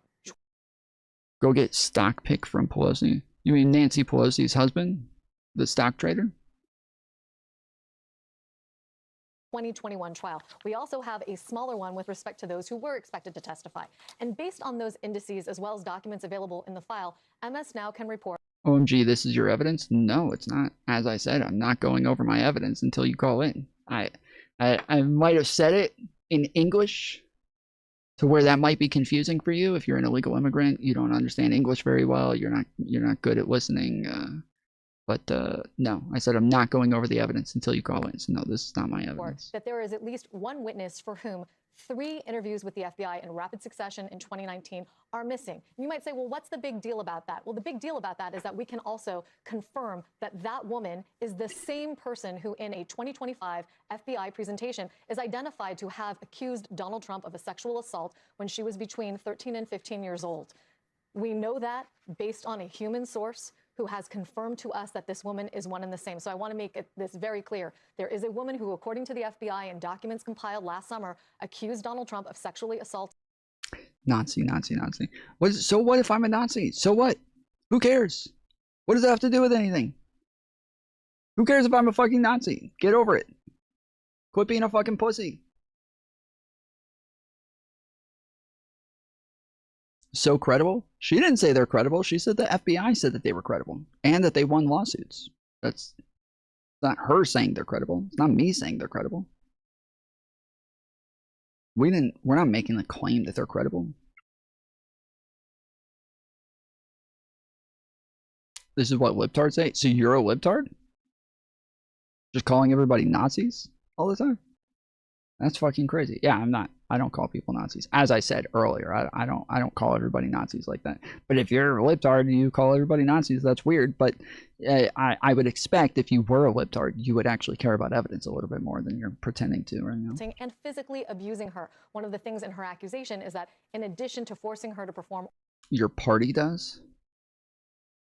Who in my party called people Nazis? Like you're talking about like politicians, right? Like Democrats. Democrats called people Nazis. Who did that? Are you serious? Why is it so hard for you to answer questions? Holy shit, dude. Every fucking time. These people are immune to fucking answering questions. Evidence is not their friend. Oral sex. He also hit her in that same episode. We have now connected that woman to someone who was interviewed by the FBI 4 times in 2019. Of those 4 interview memoranda, which are listed in this index that I'm holding up right here, only one of them can be seen. And in that interview, the accusations against Trump are not present. At the most, she says that she had met Trump on one occasion without detailing it. And when asked how she understood that Epstein was a person who committed abuse against her, she showed FBI agents a picture that she had been sent by a friend. It was a picture that she was reluctant to share with FBI agents because there was somebody else in the photograph. It turned out to be, according to this interview memo, a well-known photograph of Epstein and Trump together. She said that she was reluctant to show them the full image, lest she incriminate someone that she feared could retaliate against her. That's all that we know from what's publicly available in the files, but we know that this woman had other accusations against Trump. Where they are listed or where they've been memorialized, we're not sure. Yeah, even the right-wingers in chat are all telling you to call in. Like, everybody's wanting you to call in. I don't know why you're still here. You acted like I'm not worth your time. You keep acting like I'm not worth your time. It's not even worth it, but you're still here, though. You're not that busy, bro. You're not that busy. Quit pretending. We all know you're not a busy person, dude. You're not. If I'm not worth your time, you're still here, dude. You're still spending your time on me. Quit lying. You're in love with me. You are obsessed with me, dude. You're still here. You're completely fucking obsessed with me. You've been indoctrinated? Well, come on and fucking show it. Like show how I'm indoctrinated. Let's go. You keep making claims. You keep making claims you can't back up, bro. Why? Why won't you back them up? Why are you so scared of me? You're fucking obsessed. This is weird. but we can tell you and our viewers that there are 3 other interview memoranda taken by the FBI that are not present anywhere in the Epstein files. And this is a problem that we expect may have recurred with dozens of other witnesses whose files may not have been produced in their totality. Again, this index gives a unique numerical identifier to more than 500 witnesses and lists in numerical order the kinds of documents from which their statements were taken. Everything from FBI interview memos to Palm Beach police incident reports to handwritten notes and the like. Going through those methodically, you can see as a layperson or as a reporter what has been produced in the files and what hasn't. And it's our expectation and understanding that there are many other instances in which witnesses, many of whom were alleged victims, don't have all of their statements produced. If these were important enough to give to Ghislaine Maxwell's defense, it's unclear to me what the rationale is for withholding them from the American public, particularly given the text of the Epstein files. So this is, as she said, this was part of Ghislaine Maxwell's case. These documents and her claims were part of Ghislaine Maxwell's case, and it was not released. It wasn't released. They withheld. Not again. That I think it's fucked up the way that they released a lot of stuff about like all of these people, where they're just throwing claims out there that are just like, they didn't vet them. They didn't tell them. They didn't tell us if they're true. They didn't tell us if they're false. They didn't tell us anything about it. They just threw a bunch of fucking shit out there about all sorts of people that doesn't tell us anything about like the veracity of the claims or the truthfulness of the claims. They didn't say anything about it. But the like people's lives can be ruined in this sort of way if they just throw a bunch of claims out there. But then with real claims that were actually vetted, that were given under oath, that were actually part of a court case, that weren't just things that were said or things that they found, emails that were said to be true. Like this is stuff that was actually part of a court case. That's what we wanted. That's what we wanted. We wanted the things that were actually part of the court case. And they withheld that stuff. They withheld that. That is what the Epstein files are supposed to be. It's supposed to be the stuff that was part of the court case, that was part of the prosecution for Epstein and Ghislaine Maxwell. That's what we wanted. That's it. That's all we wanted. And they gave us everything but that. Transparency Act. What's the rationale given by the DOJ? Have they given any reason for withholding these documents? MS now has. You lost it, buddy? Again, if you guys want to challenge me, I'm here for it. Okay? I've got the evidence. I've got what I'm claiming. I don't make claims if I don't have the evidence for it. If I'm not able to back something up, I'm not going to say it. And if I end up being wrong, then I'll admit that I'm wrong. I've admitted that I was wrong once earlier when I said something about the BlackRock, one of the BlackRock guys working in the Trump administration. It turns out they didn't work in this administration. They worked in the last administration. And so I went and looked it up myself, and I proved myself wrong. And I was like, okay, my bad. They don't work in this administration. They worked in the last administration. That's it. All talk, no legwork. Again, you can call in, dude. You can call in. You can make the case yourself.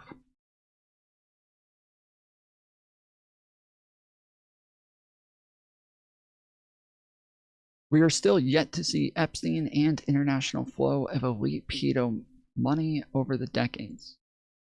Yeah, there does not seem to be an actual ring. As far as we know, as far as the evidence goes, as far as the claims have been made, as far as like, and there does not seem to be an elite, like, you know, a group of elites who are all having sex with children, and there's like a blackmail log of all the people that they're blackmailing and all that. It doesn't seem to exist. It doesn't seem to be a real thing. Again, like what conservatives do is they make it all about like who went to the island. The island was not a major part of the crimes. The island is a place, but like 90% of the crimes were committed in Florida and New York. They were done in the island. They're done in California and New York. Like that's where the majority of the shit happened. But just because people started calling it Pedo Island, everybody's like, well, if it's Pedo Island, then that's where they do all the pedo stuff. That's where they do all the pedophilia. That's where it's all got to be. There didn't seem to be any evidence of that. So everybody was, oh, but they actually went to the island. Well, it doesn't matter if they went to the island. It doesn't mean anything. Unless they lied about going to the island. If they said, I never went to that island, and then it turns out they did go to the island, like Elon Musk, like Nick, they kept lying about going to the island, and it turns out they went to the fucking island. They said they didn't have anything to do with Jeffrey Epstein. Turns out they were begging Jeffrey Epstein to let them go to the island. So very, very different than the way that they proposed it. So now that they've lied about this, yes, now it seems as though maybe there was a little bit more there. Now it seems as though there was maybe a bit more there that they're hiding after they lied and said they had nothing to do with this guy. He's a disgusting guy. I always knew he was disgusting. And then it turns out, nah, the whole fucking time they were engaging in business ventures with him. They were begging him to go to the island and go party with him and hang out with him and all that. Yeah. That's now it seems like, okay, if they're lying this much about the relationship with him, there's got to be more there. Has not yet obtained a statement from the Department of Justice. However, NPR, which was the first to report on this morning, has obtained a statement from the White House in which they haven't defended the lack of transparency with respect to these 3 interview memoranda. Instead, they have fallen back on their defense that Donald Trump is the... What good will investigations do under the Trump administration? Nothing. Most transparent president in history, that he has fully committed to producing documents in compliance with the Epstein Files Transparency Act. That's a defense that rings hollow to many of us who have been through these files and have seen not only over-redaction with respect to some suspects, over-redaction with respect to some individuals, under-redaction with respect... I was about to say, wait, to some suspects. What the fuck does that mean? To some suspects, over-redaction with respect to some individuals, under-redaction with respect to survivors, and now inexplicable withholding of documents. So, I mean, Donald Trump has called a lot of the survivors and the victims of Epstein liars, and has gone after them. So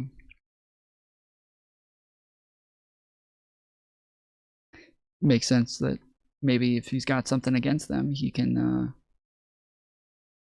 allow their names to get out there and allow people to see their information and not redact their stuff, but then redact names of other people who aren't victims and didn't need to be redacted.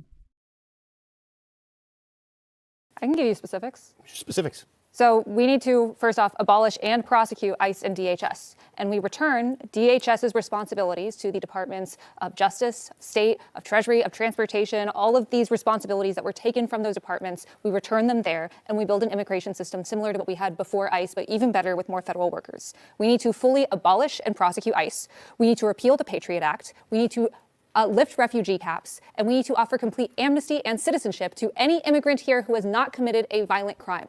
Additionally, we need trials. There is no moving forward without justice. Stern words for Greg Bovino aren't enough. Body cameras aren't enough. We need people willing to put everything on the line, not when it's politically convenient, and not have their hands in their pockets. Let me ask you this. If ICE has information on known violent criminals in the community who are undocumented, should local authorities cooperate? We have a justice system that can function without ICE and that functioned without ICE before. ICE has shown that it is completely untrustworthy, that it lies, that it kills, that it kidnaps, that it abuses. ICE should not be seen as any legitimate law enforcement agency, and I don't trust a single thing they say. Yeah, if ICE can't obey the law, they can't be trusted to enforce the law. Like, and that's the same with Donald Trump. With Donald Trump is consistently refusing to obey the law. There's no reason to trust him to enforce the law. There's no way that we can trust any of these groups to act on behalf of the American people if they're not even acting in accordance with our laws.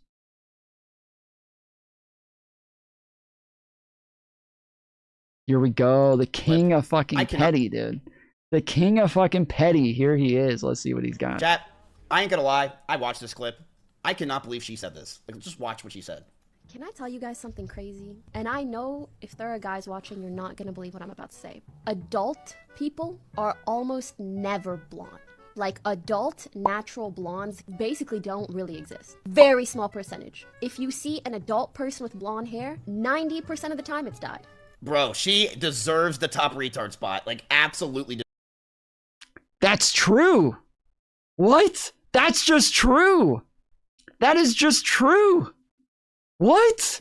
That is true. I grew up a very blonde-headed kid. I grew up a very blonde-headed kid, and I was blonde throughout the majority of my life. And then, once I started going through puberty, my hair just got darker and darker and darker. Same with my dad. My dad grew up a blonde-headed kid. And then, same thing, went through puberty. When I was a kid, I always said that he had black hair. He had very, very dark black hair. Tom, Swedish people, what about them? They stay blonde? Okay.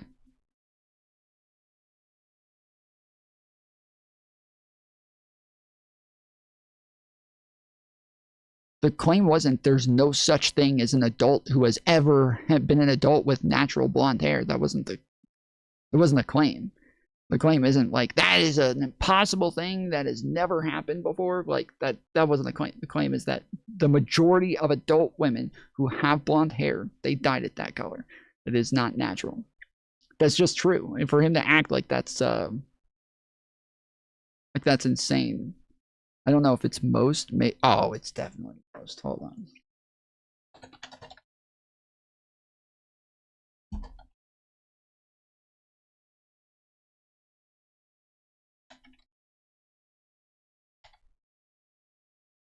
What the fuck?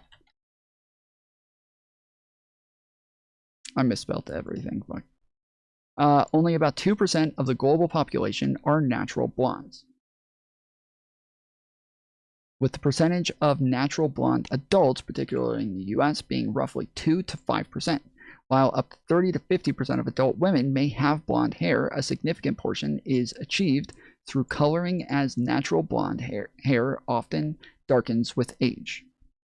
She's just right, dude. She's just objectively right. She's just right. Like, this is just true. This is just fucking true.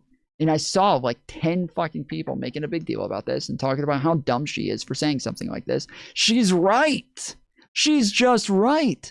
Nobody has blonde hair as adults. It's not a thing. It's like very, very, very rare. This is talking about 2%. 2%. She said 10%. That was she said 10%. Like, oh my goodness, 10%? No fucking way. 2%. Why is this even a topic? Because she said it, and all of these fucking losers are always making such a big deal about the fact that she's just like wrong about everything, and they hate her on her for everything that she says and anything that she does, to where they're just like so desperate to find a way to hate on her. And she's just right. She's just correct. It's just a fact. Like, that is very rare for people to have. Like, when you say like, well, what about Swedish people? That's about it. That's about it. There's like a Swedish people, maybe some German people. That's about it. This is a very, very small portion of the population. I find Pokey annoying. I mean, yeah, sure, I find her obnoxious, but I think that like I've actually shown this to Mantis before, but this is a picture that's on her Instagram, and I remember saying like, this is a horrible fucking picture. Like, I'm blown away that she's posted this and like left it there this entire time. This is a horrible picture. It is not flattering, and this is the picture that they use as the picture that they put on there with her. And but yeah, I'm blonde, bro, with blue eyes. Yeah, like I grew up with like blonde hair, like very blonde hair. Then eventually, like as I got older, went through puberty, it became dirty blonde. And then by the time I was in my 20s, it was just brown. Like, I would say it's just brown. Some people still call it blonde, but to me, it looks like brown hair. It just looks like light brown hair. And then now, my hair is way darker. Like, my hair is very dark now.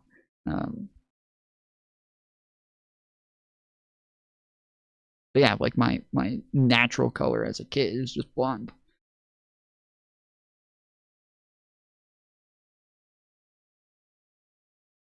So I was saying it almost looks fake. Yeah, it's not fake. It's just very, very unflattering picture. She looks like a mom. Let's see if we can.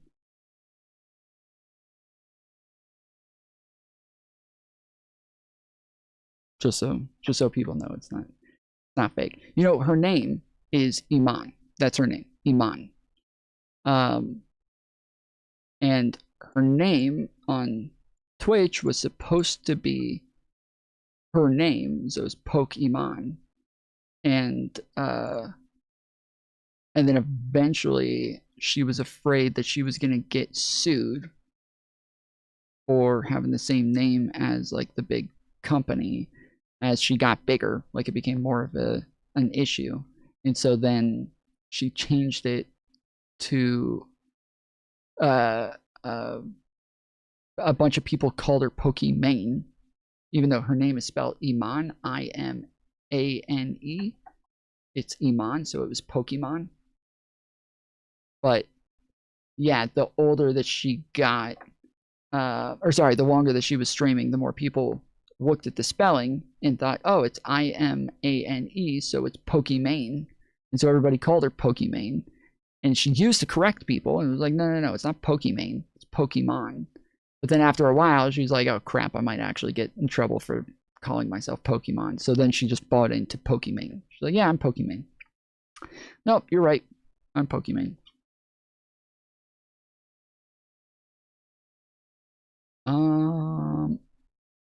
It was like right here, I thought.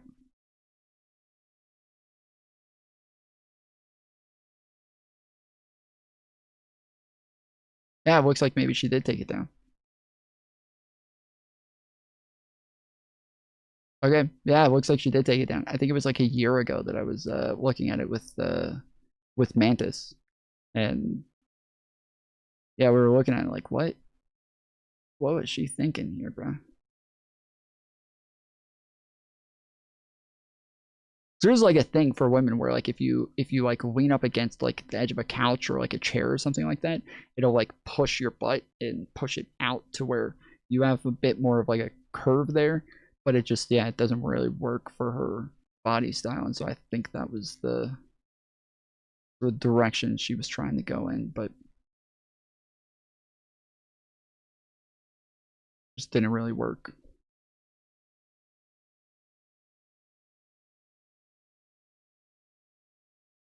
But yeah, I guess it's gone.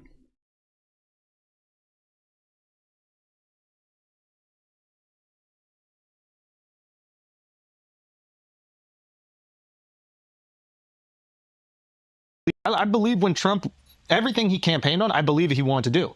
And now he's doing the exact opposite thing of every single fucking thing. I don't know what he's done. Yeah, exactly to your point. If you tell me, it's easier for me to believe you wanted to do all these things if any of them were happening in the way that you said they would. To that point, like there'll be people that like, they'll DM me and be like, you see what your boy's doing? You voted for this. I'm like, I voted for none of this.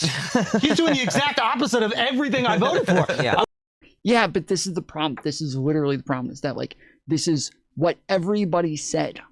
This is what all the Democrats said. We're like, guys, this is bullshit. Like the shit that you guys are acting like he's going to achieve, this is literally the same stuff that he said he was going to achieve in his first administration, and he didn't do any of that either. By the end of his first administration, all the independents, all the Republicans, all the people who voted for him, they were all upset with him. They were all like, what the fuck? He didn't do anything that he promised. What was this? This is bullshit. And then all of a sudden he runs again, 4 years later, and they all just forgot. They all just forgot what happened. We're all over here screaming at the top of our lungs, like, guys, none of that is going to happen. I don't know what you guys think you're voting for, but that is not Donald Trump. That is not something that he's capable of. That's not something he's interested in. That's just not a thing when it comes to Donald Trump. But what he will do is this. And yes, now he's doing all of the things that everybody said he was going to do. And they're all like, what? We didn't vote for that. That's not what we wanted. We wanted other things. Like, what you wanted is fucking stupid. Like, I wanted to fly when I voted for Kamala Harris. I didn't think she was going to give it to me, though. I didn't think that was a thing that she was going to be capable of. So whatever you voted for seemed kind of impossible. I want him to stop the wars. He's funding them. I want him to shrink spending, reduce the budget. He's increasing it. It's like everything that he said he's going to do, except sending immigrants back.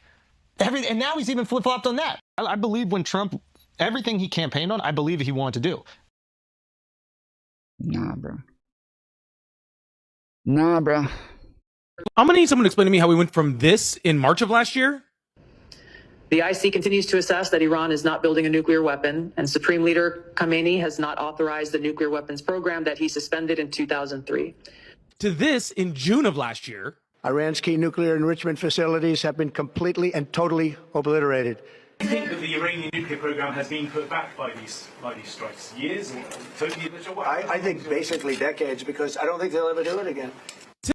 Yeah, he said, I told you guys this last night when he was talking about the fact that they might need to go to war with Iran and that they're building nuclear facilities again. He had just said they weren't going to do it ever again when he bombed them. He said it numerous times, they'll never do it again. They know. They know now. We've talked to them, and we're sure. They've assured us they will never do this again, and we're all on the same page now. We're all good. Currently, the leader of Iran is saying that they're in a full-fledged war with the United States. They say we are in a full-fledged war with the United States right now. Donald Trump pretending as though that's not happening, pretending as though they're not saying these things, and sitting around saying that he's just somebody who just ends wars. That's what he does. To this a few days ago. Well beyond the number that you need for civil nuclear. It's up to 60%. They're probably a week away from having industrial grade bomb making material. So again, this is what we said. Just to be clear, okay? Just to be clear, this is what we said, okay? I was in favor of stopping Iran. I was in favor of stopping Iran. I was in favor of trying to make it to where these they weren't able to have that much uranium, especially not like graded that high. Like I was in favor of all of these things, and I wasn't one of these people who's running around like, oh, they don't even have uranium, that's not even fair, who cares, like blah blah. Was not that person. Okay, I was very clear. Like they did have uranium above what it is that they should have had, but one, that's Donald Trump's fucking fault. It is his fault for pulling us out of the Iran deal. Iran was abiding by the Iran deal. They were allowing audits. They were like following the rules. And then Trump pulled us out of the deal. And then they were like, oh, okay, well, we were making this deal with the United States. So yeah, they stopped allowing audits. They stopped abiding by the rules, and they refused to comply. But on top of that, Donald Trump, in the way that he dealt with it with the bunker busters, one, he didn't have to do it. Like, he didn't have to do it. He didn't have to do that. But three, from the best information at the time, they moved the uranium. They moved it. We knew they moved it. And he went and bombed anyways facilities that didn't have the uranium. And now here we are just a little while later, 6 months later, and they're saying, yeah, they have the same uranium. They have the same uranium. It's still there. Yeah. It's still the same thing. Well, yes, we know. That's what we said. Everybody said they moved the uranium. Trump kept denying that they moved the uranium. All of the MAGA kept denying that they moved the uranium. But here they are saying, yeah, they still got it. Yep, they still got that fucking uranium. Nothing changed. Still got uranium. It's ridiculous, dude. It's ridiculous. Like fine, if you're gonna go about this and try to stop them from having the facilities, especially when they're not allowing audits, they're not communicating, they're building new facilities and not telling anybody about it, and having secret facilities all over the place. They have uranium above grade that like they ought to have it if they're not building a bomb. As they keep saying, if they're not building a bomb, there's no reason to have uranium at 63%, but they did have it. And then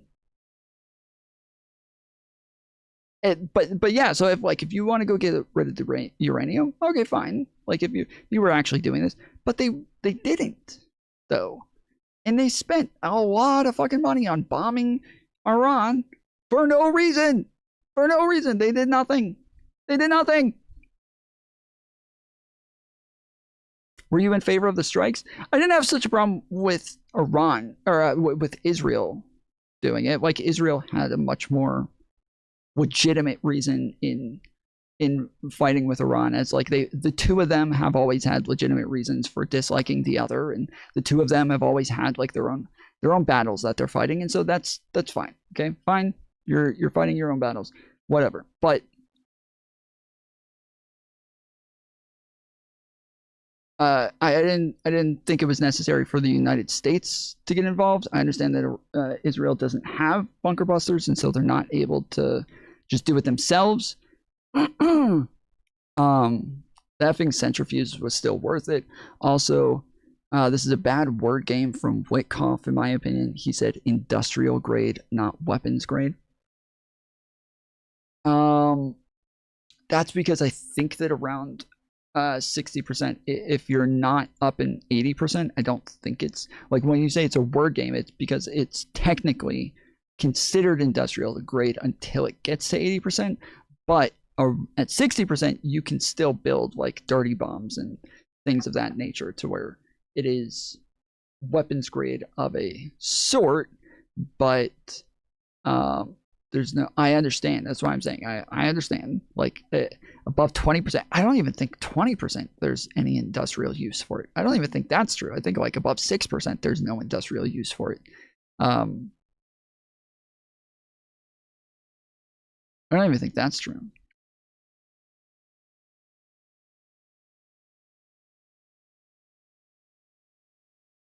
Experimental reactors use it.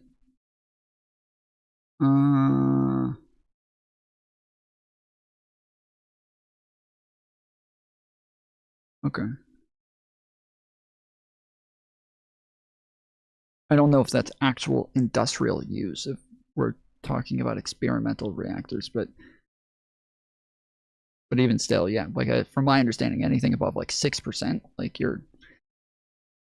there's no use for it. And then especially when it comes to Iran, they have no use for anything above like 3%. So they specifically have no use for anything above 6%. Do you still do debate panels? Yeah.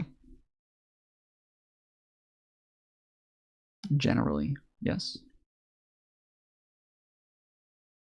The administration is either blatantly lying to you about what's going on in Iran, or they're too incompetent to know what's going on in Iran. Either way, that should terrify everyone, especially since we have the largest military buildup of assets.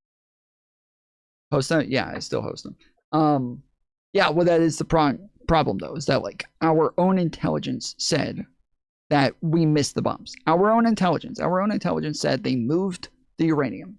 They moved the uranium and the bombs missed, and like they didn't get it. And then Trump kept saying, "Oh no,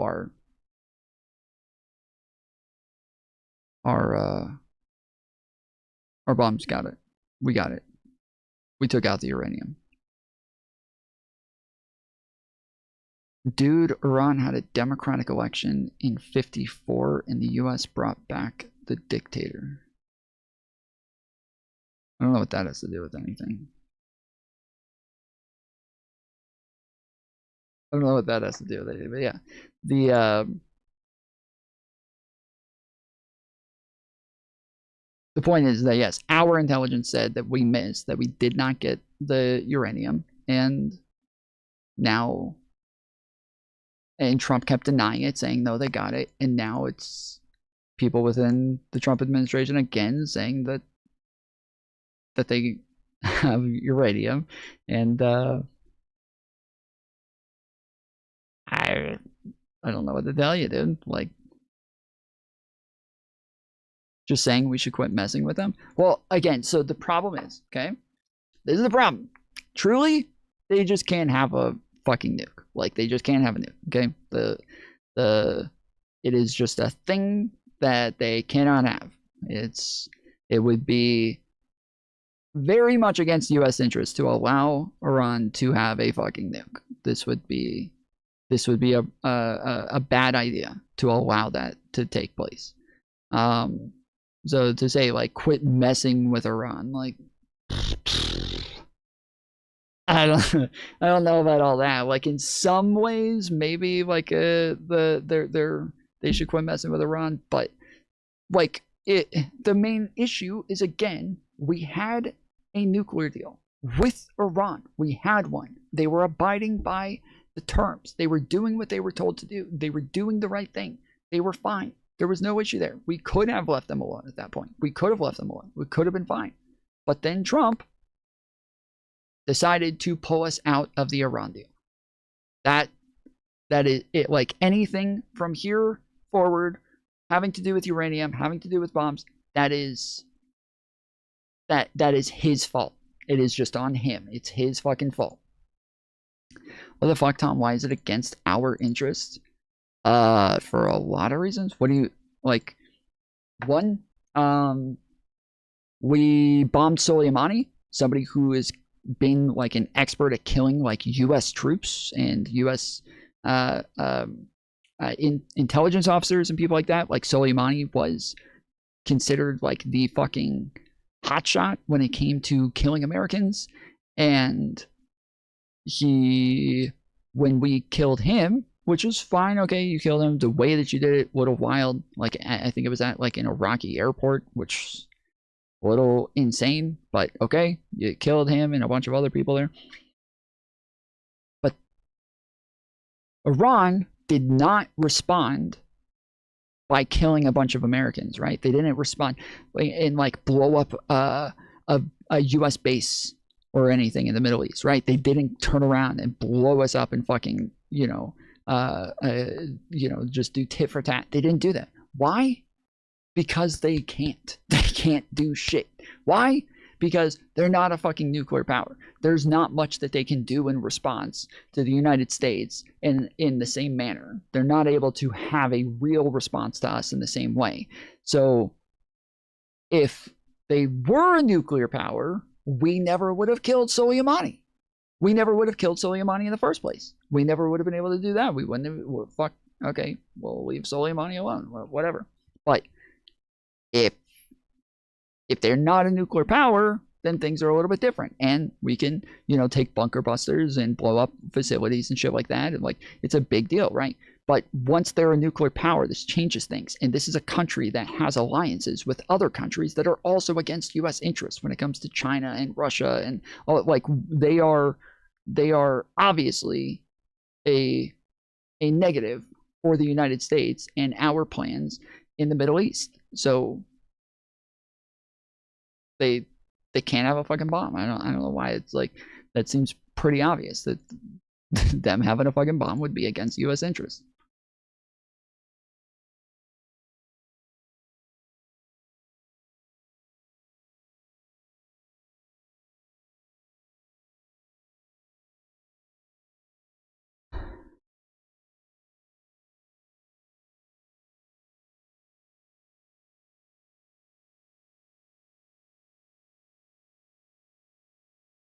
Since 2003 in Iraq.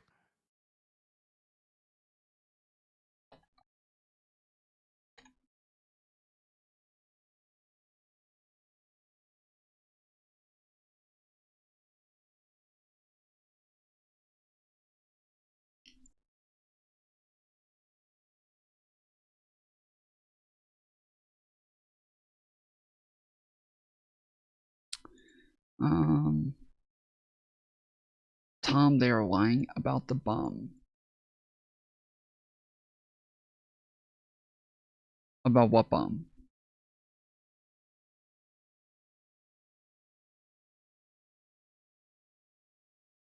I don't believe Trump's administration about Iran, legitimately making me side with them.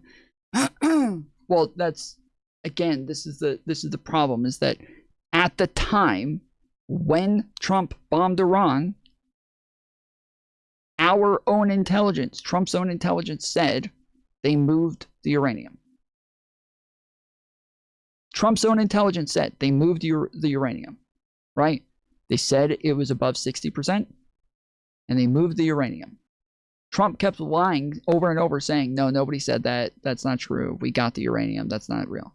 But now, only 6 months later, they're telling us they still have a stockpile of uranium above 60%. That aligns with what the intelligence said at the time. That aligns with what it is that we all said.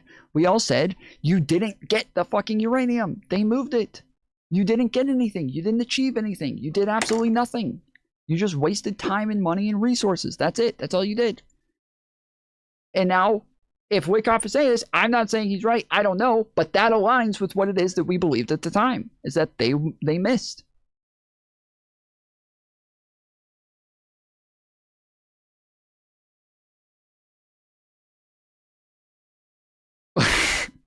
Well, Trump shouldn't lie so much. Now I'm pro-Iran. Good job, Trump. Well, again, when it came to like the uranium in the first place, when they were bombing them and Israel was bombing them and they said they're close to having a bomb and all this other stuff, that was not just the Trump administration saying this. That was, I kept referring to the IAEA reports on what it was that Iran was doing. That's what I was referring to. What the Trump administration says, yes, it's hard to know. It's hard to know when they're telling the truth, when they're lying. Even when the IAEA kept saying, yes, they do have stockpiles of high-grade uranium, the Tulsi Gabbard kept saying, no, they don't. No, they don't have it. They don't have anything like that. They've been in complete compliance, and there's no issues there. They've been respecting all of our agreements, but no, they have not. The IAEA said numerous times they were refusing to abide with by the Iran deal, that they were refusing to allow audits. They were refusing to report new factories and shit that they had been building. They had been that they did have uranium at 60+% grade. Like they did. The IAEA is telling us all of this. So the IAEA also said that like people within Iran have said, we have all of the parts to build a bomb. We have everything we need. We just have to build it. They're like, they said we have all the puzzle pieces. We just have to put it together. There's tons and tons of things there that they said that would lead you to believe that yes, they are getting ready to build a bomb. Biden should have never ended our deal with Iran. Biden didn't end it. Trump ended it. Trump ended it. Trump pulled us out of the Iran deal. Trump pulled us out of the Iran deal. Trump ended the deal. The Iran was abiding by the fucking deal until Trump pulled us out.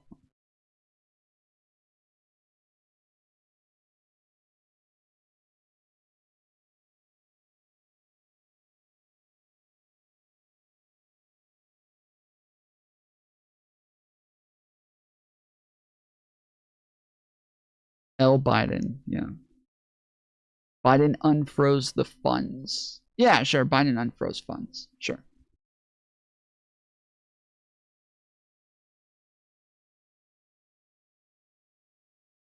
It's literally a rerun of Iraq. No, it's not. Not in the least.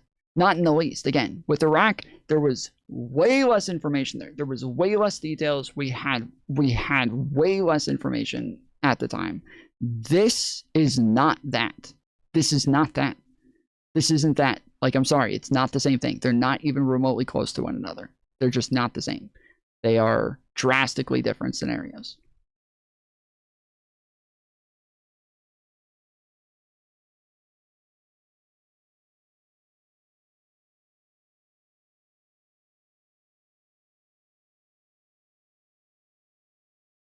Aren't they saying that they have missiles that could reach the United States now? I have no idea. Well, let's see. IAEA reports on Iran.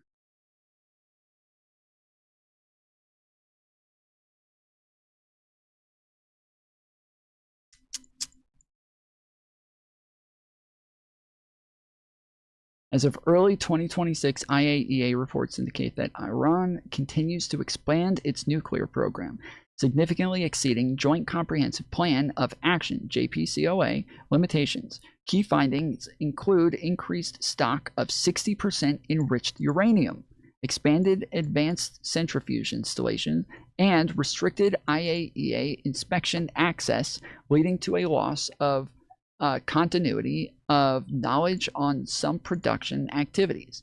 So this is, yes, this just tells us the Trump administration fucking lied when they said that they got the uranium. They just lied. They just lied. They just fucking lied. They went out there, they fucking bombed them, they used the bunker busters, and they lied. They did not get shit. And now they're pretending as though that never happened. They never lied about this. They never told us that they got it. They never pretended as though all the reports saying that they moved the uranium. They never said it was untrue. They never lied about it. And now they're just pretending none of that ever happened. And just moving forward as though this is not real. Tom, are you spreading Israeli misinformation again? Yeah, that's what I'm doing. Yep, Israeli misinformation. Totally true, bro. Totally true.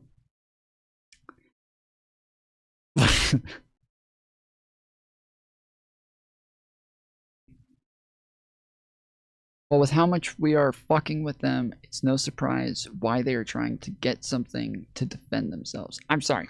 That's not like a fair representation of this. Like, we're talking about the alliances that they have in like Syria. They have other, like semi-military groups with Hezbollah, the Axis of Resistance, and this is and then again alliances with China and Russia. Like, this is not wild, and they've been fucking with us. Like, if you look at the amount of like cyber attacks that we've had and shit like that, like the majority of them have been coming from Russia, China, and Iran. It's those three. They're the ones. Iran is not just sitting there innocently, quietly with their hands folded, and we just run over there just fucking with them. They have been fucking with us too. They're also fucking with us.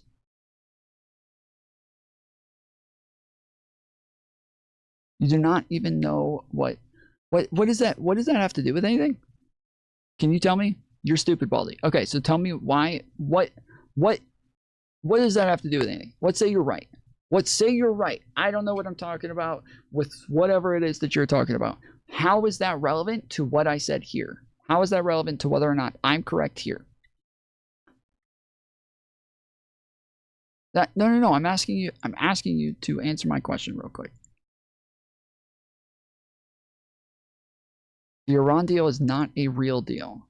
So when everybody else says that Iran was abiding by the deal, everybody else says Iran was abiding by the deal, the whole thing was a thing that they agreed to and that they abided by. It doesn't matter. Why?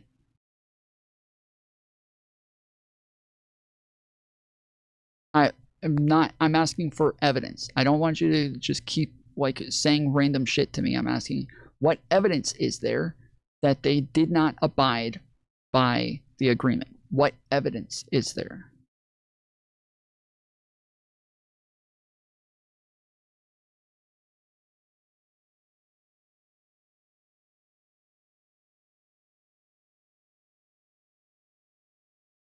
I'm again, stop repeating yourself. Tell me what evidence there is. Holy shit. Is this mic on? Is this on? Does anybody hear me? What evidence? What evidence? Holy shit.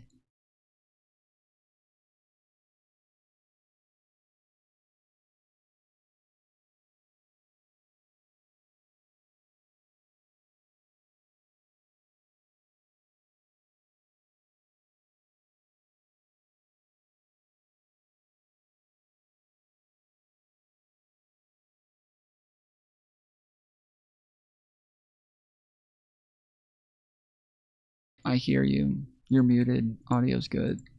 Huh. All 10-year deals are okay. You're just telling me there was a deal that was a 10-year deal in the past that they did not abide by. That's your claim. And now, any 10-year deal that ever happens is the same thing to you. That's your claim? I just would like to get this clear, because you refuse to explain anything. You refuse to explain anything. So I'm asking you to at least say yes or no. Is that what you're saying? I will try to explain it for you.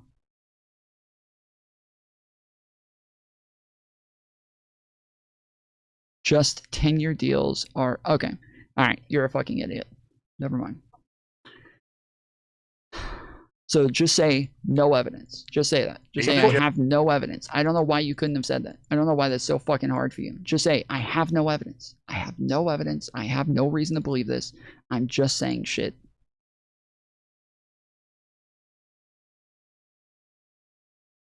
Any 10-year deals? Any 10-year deals now? Any 10-year deals. There's just any deal that has 10 years, because that one was 10 years now.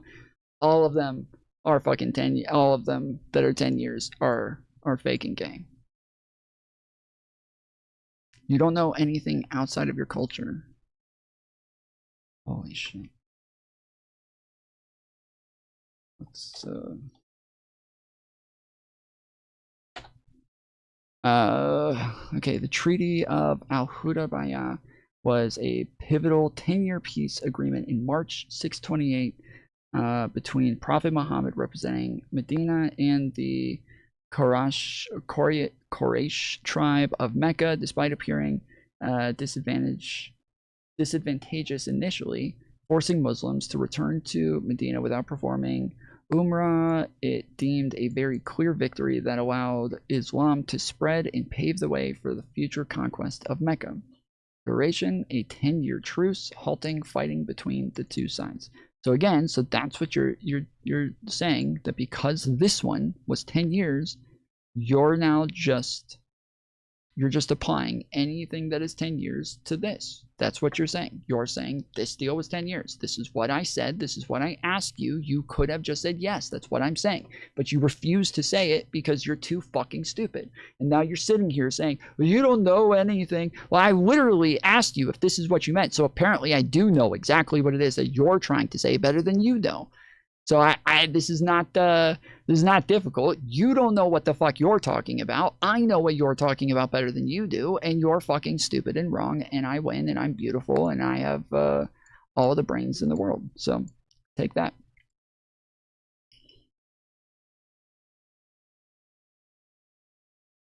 Liberals don't know what a woman is and censor facts. So Race, what did I say? What did I say that's wrong?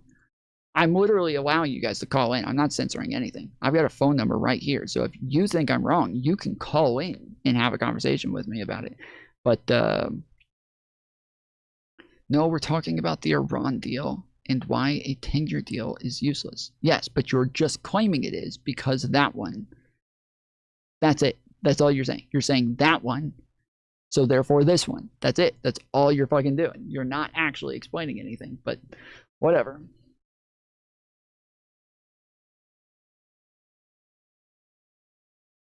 Yeah, I've seen plenty of left-wing streamers say that they don't block people, but then they keep blocking people. I never said I don't block people.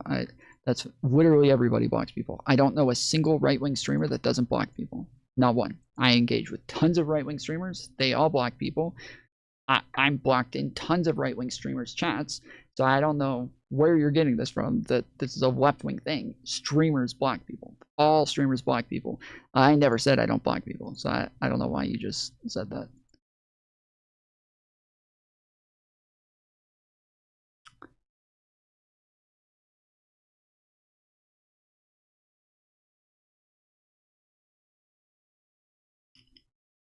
Look at it in the Quran. No. No. All that matters is evidence. That's it. Evidence. Okay? Evidence. That's what matters. Evidence. Evidence matters. Just saying that other things in the Quran are also 10 years is what? It doesn't mean anything. It means literally nothing. That's not evidence. That is what we call correlation equals causation. That's it. Why are you talking about Muslims? Deport? You want to deport people out of Iran?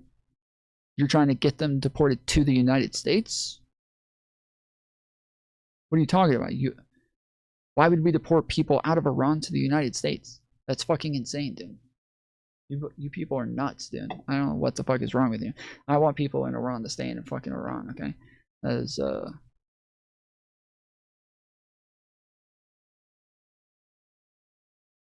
that's a little wild.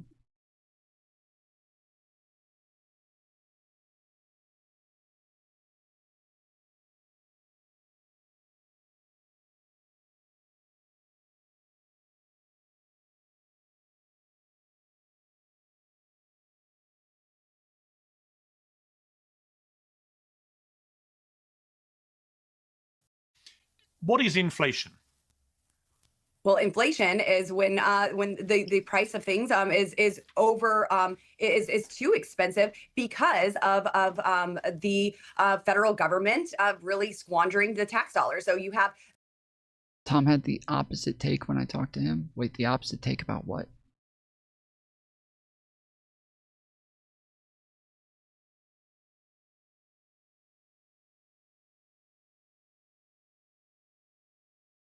the Green New Scam, hundreds of billions of dollars spent there to provide affordable energy. The Green New Scam, dude. Holy shit. Holy shit. And it was not affordable. It was never free. It was never discounted. That money was taken from the American people and forced into the system. It wasn't a free market. Hang on. What is inflation? Well, inflation is when the price of things is over is too expensive because of the federal government really squandering the tax dollars. So you have the Green New Scam, hundreds of billions of dollars. What the fuck? What just happened, dude? What happened to her? What happened? Did her brain just fucking glitch right there? Did her brain just glitch? What just happened? I guarantee you guys, I guarantee you, if we go look up the definition of inflation, it will not say anything about a Green New Scam or governments, squandering tax dollars, and it won't be there. It won't be there. It's not gonna say anything about it. I guarantee it is. It's not gonna be there. It won't exist. Sheesh. Her brain just fucking turned off. It says, I can't believe Piers Morgan would ambush Lauren Boebert with a trick question. Damn, yeah, it's a fucking wild question there. It's a hard question, dude. There's no way for her to answer that.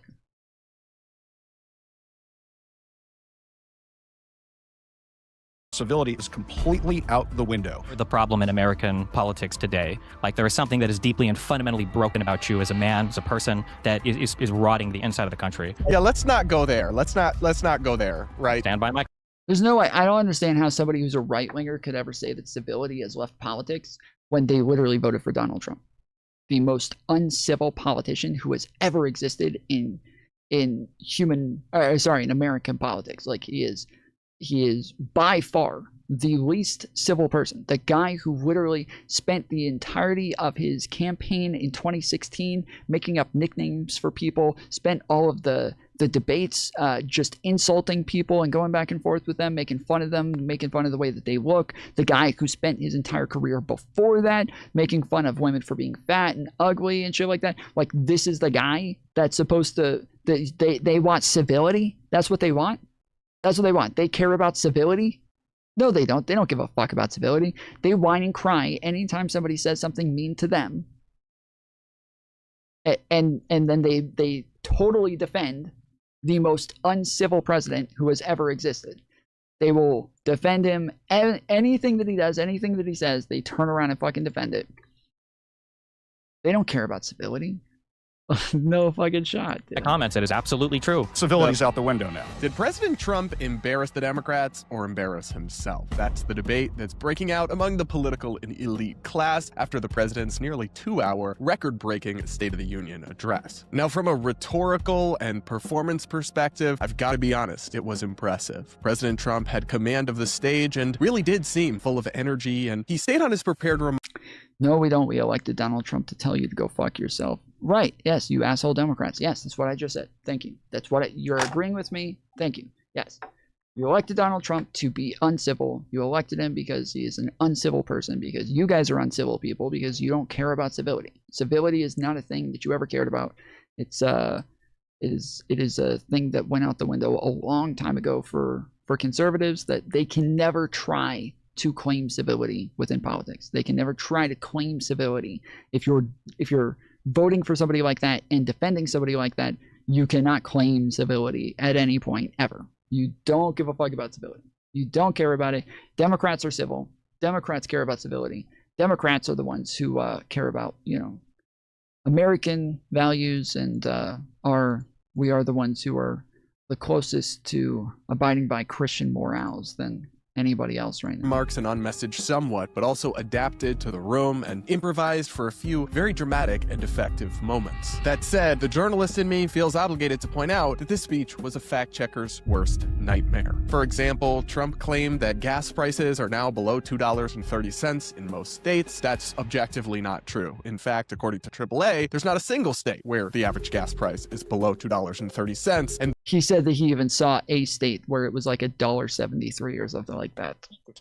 No, you didn't, dude. No, you fucking didn't. The real average nationwide is $2.97. Trump also said that he's brought $18 trillion in investment into the country. Not sure where he got that one, but even his own White House's rosy projections and claims only claim $9 trillion brought in. Yes, we Dems, we are Charlie Kirk. We are Charlie Kirk. Conservatives are not Charlie Kirk. You guys are not Charlie Kirk. We're Charlie Kirk. Investment, and that's if we take those claims at face value from the White House, which we shouldn't. Trump also said that the man who killed a Ukrainian refugee in North Carolina entered the country through open borders, but he was actually an American citizen. You get the idea. These are just a few examples, but frankly, the fact checkers have had to work overtime after the said that the man who killed a Ukrainian refugee in North Carolina entered the country through open borders, but did he say that? I saw people in chat saying, wait, he wasn't even an illegal. I didn't realize he called that guy an illegal. I didn't realize he said that he came in through open borders. Holy shit, dude. Holy shit, he actually said that? The guy who killed, what is her name? Arinsa Petretska, or whatever her name is, the Ukrainian girl. She was a refugee. She was an immigrant. But that guy was an American citizen. He was born here. What the fuck? What the fuck? He was actually an American citizen. You get the idea. These are just a few examples, but frankly, the fact checkers have had to work overtime after the deluge of falsehoods and incorrect statements in the president's speech. Yes, politicians' speeches are always full of false claims and spin, but Trump really does. That's not true. That's not true. Politicians' claims are not always filled with false claims. This is something that is specific to Trump. This is something that is very specific to Trump. And I hate it when people do this bullshit, both sides saying everybody does it to some extent. No, they do not. No, they do not. Donald Trump is alone. Donald Trump is by himself. He is alone and by himself in the way that he does shit, in the way that he lies, the amount that he lies, the types of things that he's willing to lie about, how like the disgusting like outcomes that'll happen from his lies. This is something specific to Donald Trump. It's just him, nobody else. Do a lot more of this than most other politicians, and frankly, I will always find it kind of insulting the way he seems to have normalized just looking us in the eye and insisting to things that are not true. But Trump also pulled something of a political masterclass when he challenged the Democrats and asked them to rise and applaud if they agreed with his statement that the government's job is to protect American citizens, not illegal immigrants. And then somehow they thought this was a good idea. They all sat silently down. It is a good idea. It is a good idea. I'm somebody who is totally in favor of deporting illegal immigrants, even more so than a lot of other people in my audience. I am definitely in favor of if somebody crossed the border illegally, if they came into the country illegally, that's fine. Yeah, I have no problem with deporting people of that sort. But when Donald Trump says illegal immigrant, nobody knows what the fuck he means. Nobody knows what the fuck he means. When Donald Trump says American citizens, nobody knows what the fuck he means. Just like earlier when he called an American citizen, so he said that this is somebody who was an illegal immigrant. He said they came in through open borders. Just like that example by itself just proves the point. There's no reason why anybody would ever agree with what it is that Donald Trump says when he's saying illegal immigrants, or when he's saying open borders, or when he's saying U.S. citizens, or when he's saying, like, none of that. We don't know what the fuck he means. We're not going to stand up and agree with whatever version of the world he's putting up there, because it's not our version of the world. It's not reality. I'm inviting every legislature to join with my administration in reaffirming a fundamental principle. If you agree with this statement, then stand up and show your support. The first duty of the American government is to protect American citizens, not illegal aliens.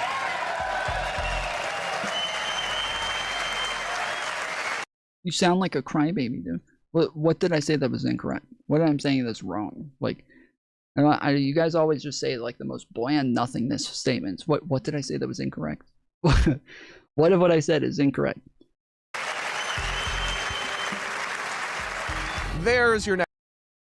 Illegals are anyone who came over illegally or overstayed their welcome. But that Trump doesn't use it that way. Again, Donald Trump has not used it that way. He hasn't. We know he hasn't used it that way. We know for a fact he hasn't used it that way. We all know that. You know that. You know he has not used it that way. I would agree with that. Yes, an illegal immigrant is somebody who came over the border without permission and just came in illegally with no without going through like a port of entry or anything, and they're here against the law. Like, that's an illegal immigrant, right? Of course, but that's not what Trump means. He's used the term thousands of times without meaning those people.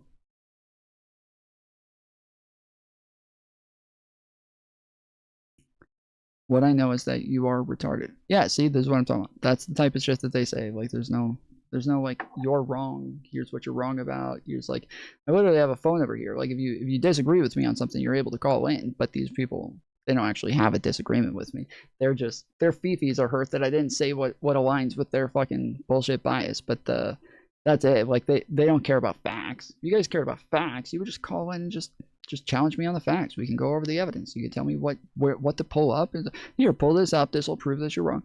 But you don't, because you don't have facts. You're not interested in facts. You just want me to say the things that align with your fifis. You want me to pat you on the head and keep saying whatever makes you feel better. But I'm not going to do that. I don't really care about your fifis. I care about facts, bitch.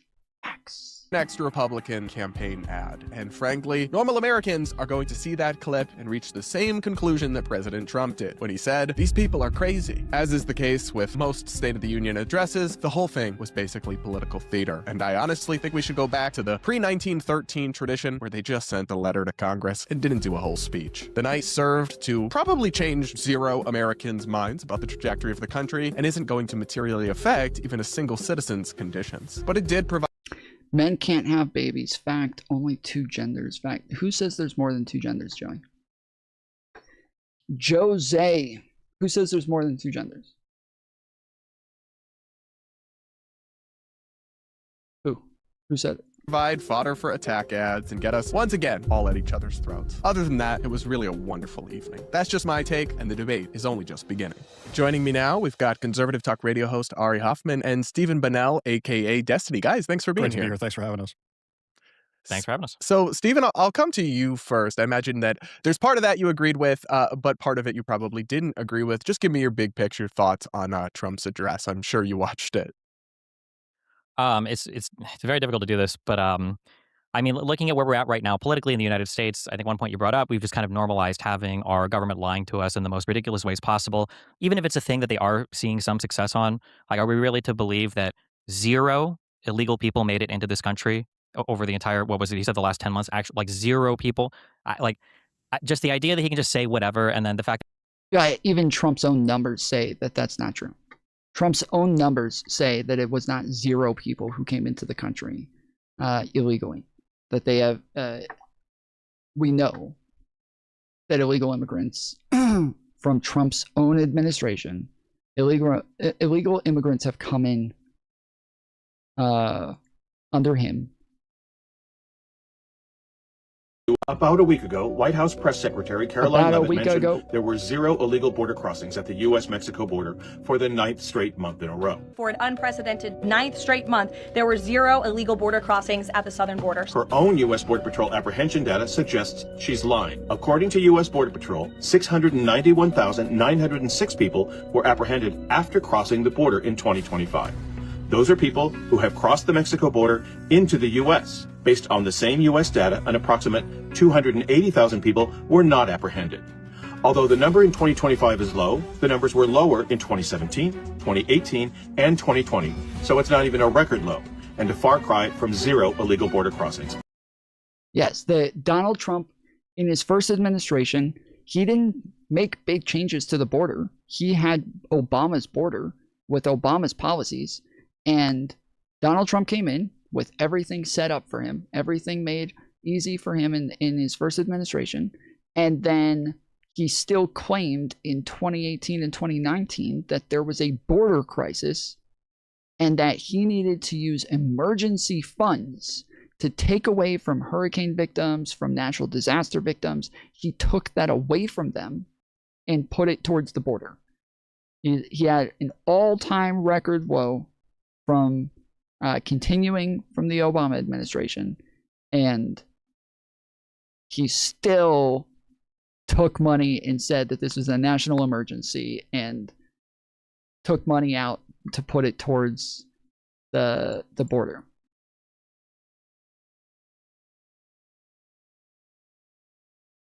But yes, this is Trump's administration, Trump's border patrol, saying that there are still people crossing the border illegally, and Trump and his administration claiming that there's 0.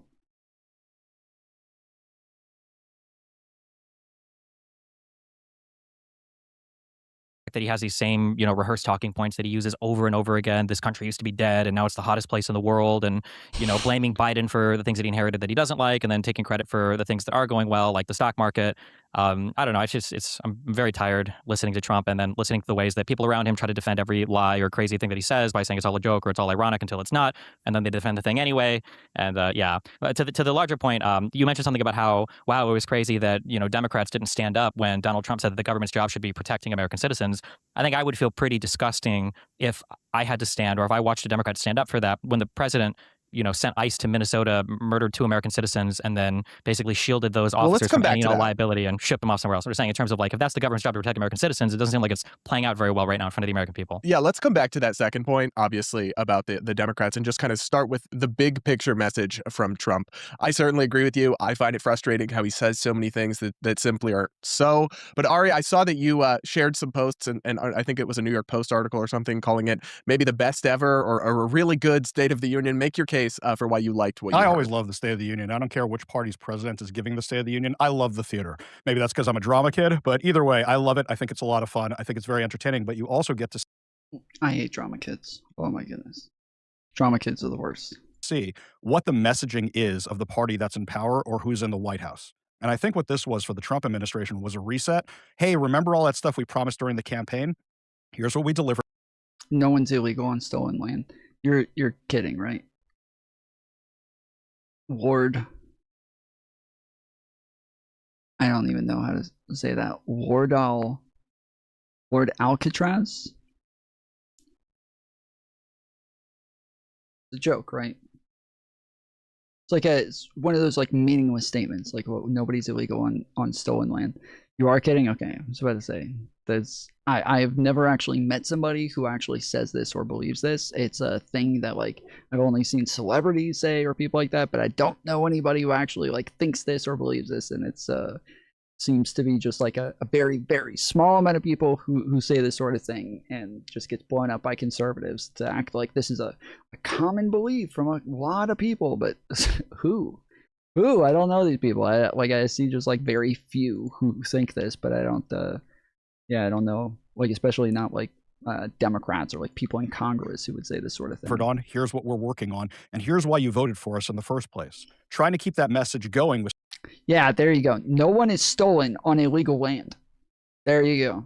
That's what I believe. That's the thing. so many attacks on it, sometimes it's hard to have that megaphone. Now, that actually gives some credence to your argument that we should abolish the whole thing, because why do taxpayers need to pay for a giant campaign commercial? I find it fun. I find it entertaining. And it's the one time a year I think C-SPAN is actually fun to watch. I like when you see the different camera angles of who's reacting, but also, I think it also shows how civility is completely out the window. Do you remember a few years ago when Barack Obama was giving the State of the Union address and Senator Joe Wilson stood up and called him a liar? He had to apologize, and there was huge public pressure on him for saying that. And ever since then, it's been going downhill, downhill, downhill. You had Marjorie Taylor Greene yelling at Joe Biden. Now, last night, you had Rashida Tlaib chanting KKK while the U.S. hockey team is... Okay, just to be clear, every example that he gives is from right-wingers doing fucked up shit. Every example that he gives is from right-wingers doing the shit. And then he misses like everything that Trump says in his addresses, all of the insults that Trump keeps giving, and all of the times that he calls out Joe Biden. And I talked about this a couple months ago. That Trump gave a congressional address. It wasn't a State of the Union, but he kind of made it a random State of the Union address that he gave in the middle of the year, and he mentioned Joe Biden a record amount of times, where no president in a address to Congress has ever mentioned a past president that many times, and he just kept talking about Joe Biden the entire fucking time, and just whines and cries about every little thing and every single person, and is always playing victim, and always everything is about how hard everything is for him and how sad everything is, and then he's also just constantly insulting people and lying about them and making shit up about them. And yeah, you're saying oh yeah, so Republican, went after Obama, and he had to apologize for this back then, and then Marjorie Taylor Greene, but then you have Trump, 2016 to 2021, who's 2015 to 2021, who's just insulting everybody at all of these addresses. Then you have Marjorie Taylor Greene and Lauren Boebert and a bunch of other Republicans who are screaming and yelling during Biden's congressional addresses. And then you have, again, now the Trump comes into office, and it's a big deal about the fact that, Al Green said something mean during Trump's address and left, and that he should apologize, and they do this big show about they're going to denounce him in Congress and all of that. But Trump can keep doing the same things and get away with it.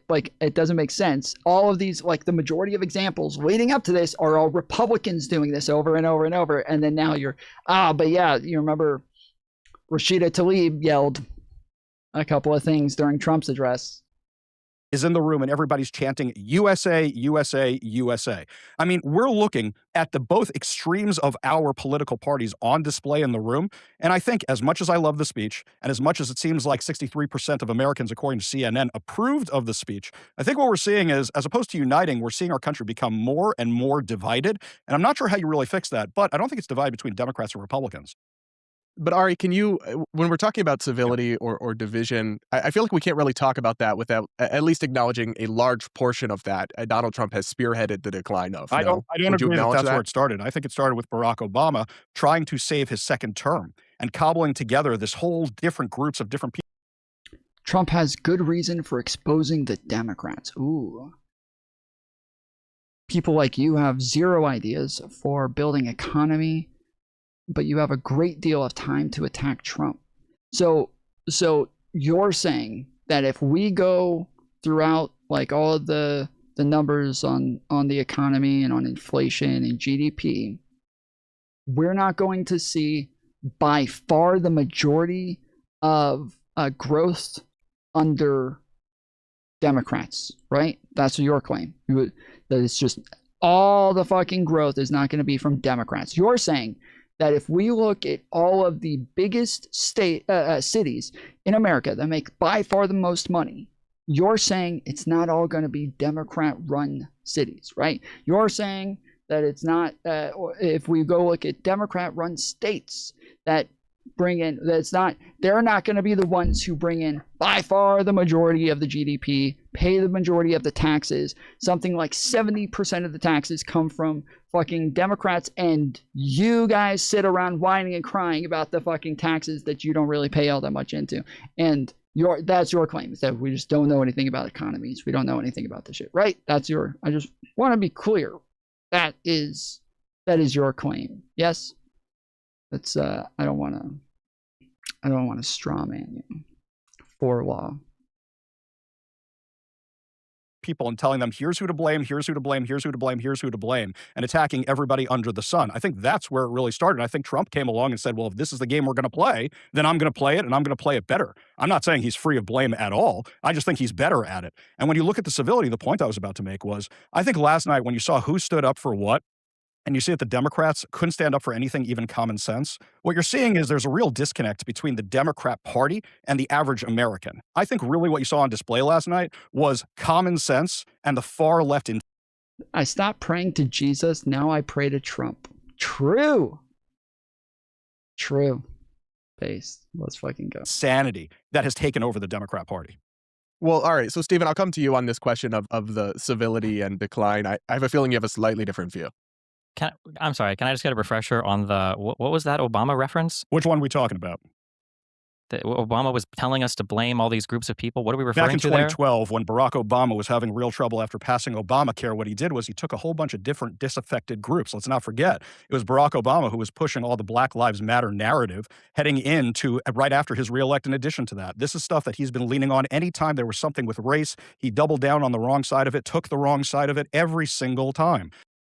Like what? Give an example. Like what? When did this happen?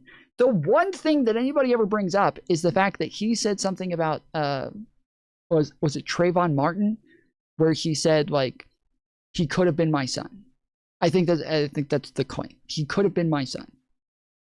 That's it. That's all he said. This is the horrible thing that he said that was aligning with Black Lives Matter rhetoric and pushing the Black Lives Matter lies and blah blah blah. Is he just said, yeah, it's Trayvon Martin, kid. It hits home because he could have been my son. That's the fucking thing that I always hear from conservatives. And then also, Obama wore a tan suit. He wore a tan suit and he put his feet up on the desk. And we cannot let that go. Obama was pure evil. If Obama was pure evil, people wouldn't have had to attack him for the dumbest shit the entire administration. The fact that he said Trayvon Martin could have been my son, conservatives fucking lost their shit over that. The fact that Obama wore a tan suit, they lost their shit over the fact that he wore a tan suit. Just fucking lost their fucking minds over the fact that he wore a tan suit. If he was so evil, why did they have to attack him over the dumbest shit like wearing a tan suit? Why did they make such a big deal about him wearing a tan suit? If Obama was so evil and doing so many evil things so often, all the time, why did they attack him for putting his feet up on the desk? Why did they make such a big deal about the fact that Obama put his feet up on the desk? Why did they make such a big deal about the fact that he drank beer in front of people? Why did they, these are things that all other presidents have wore tan suits.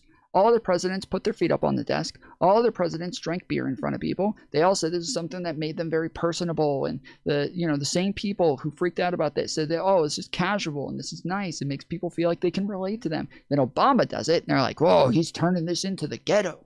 He's turning this into the hood. He's disrespecting the office. If he's so evil, they wouldn't have been going after him for the dumbest shit the entire time he was in office, bro. So if you want to talk about... Okay, I'm not hearing anything. I'm just trying to... What was the... what did he say? You want to talk about George Zimmerman? You want to talk about him supporting Black Lives Matter? George Zimmerman, I told you. What'd I tell you? I know you guys. I know you guys like the back of my fucking hand. I know you guys like the back of my hand, bro. I know you guys. You can't get away with shit. I know you guys. I know you. I knew it. can't get away with shit with me. I know what y'all are gonna say before you ever even fucking say it. The organization that also had anti-Semitic undertones. Where do you want to start with that? Because that's what Barack Obama So in terms of anti-Semitic undertones, I'm pretty sure that Donald Trump literally sat with Fuentes for, I think it was in Mar-a-Lago, to have dinner, let alone all of the other insane associations with him. Elon Musk is a white identitarian neo-Nazi machine on X, and he had a prominent role in the White House that was, by the way, a monumentally epic failure, Doge, which was a thing that was promised to us that was over the last year. I noticed that Donald Trump didn't say anything about that. He talked about putting together a new fraud team that was supposed to be headed by J.D. Vance. I don't know why we would have any faith in that when Doge was probably the biggest failure I've ever seen of a government anything initiative in the past 20, 30 years that I've known of. The idea that the president of the United States, Barack Obama, giving his opinion on some things in what was generally a very reserved way, and to say that that is what started things, and then compare that to Trump, who nicknames derisively every political opponent he has, is just absolute insanity to me. But I mean, it's in line with the current conservative thought of trying to blame literally anybody but themselves. You're telling me that Joe Biden, who funded terrorist organizations like funding Iran, gave money back to the Palestinian Authority so they could continue. He didn't fund Iran. See, this is a lie. You guys lie about this shit. You just fucking lie. He funded Iran. This is a lie. Like, this is what I'm talking about. Like, you guys are sitting there like, oh, well, Obama just told all these lies. Like, this is a lie. And Trump has said this too. Trump has said that Biden funded Iran. This is a lie. This never fucking happened. He unfroze their money. He didn't fund them. He didn't give them money. He just unlocked their money. That's it. You can disagree with them for unlocking their money. You can disagree with them for unfreezing their money.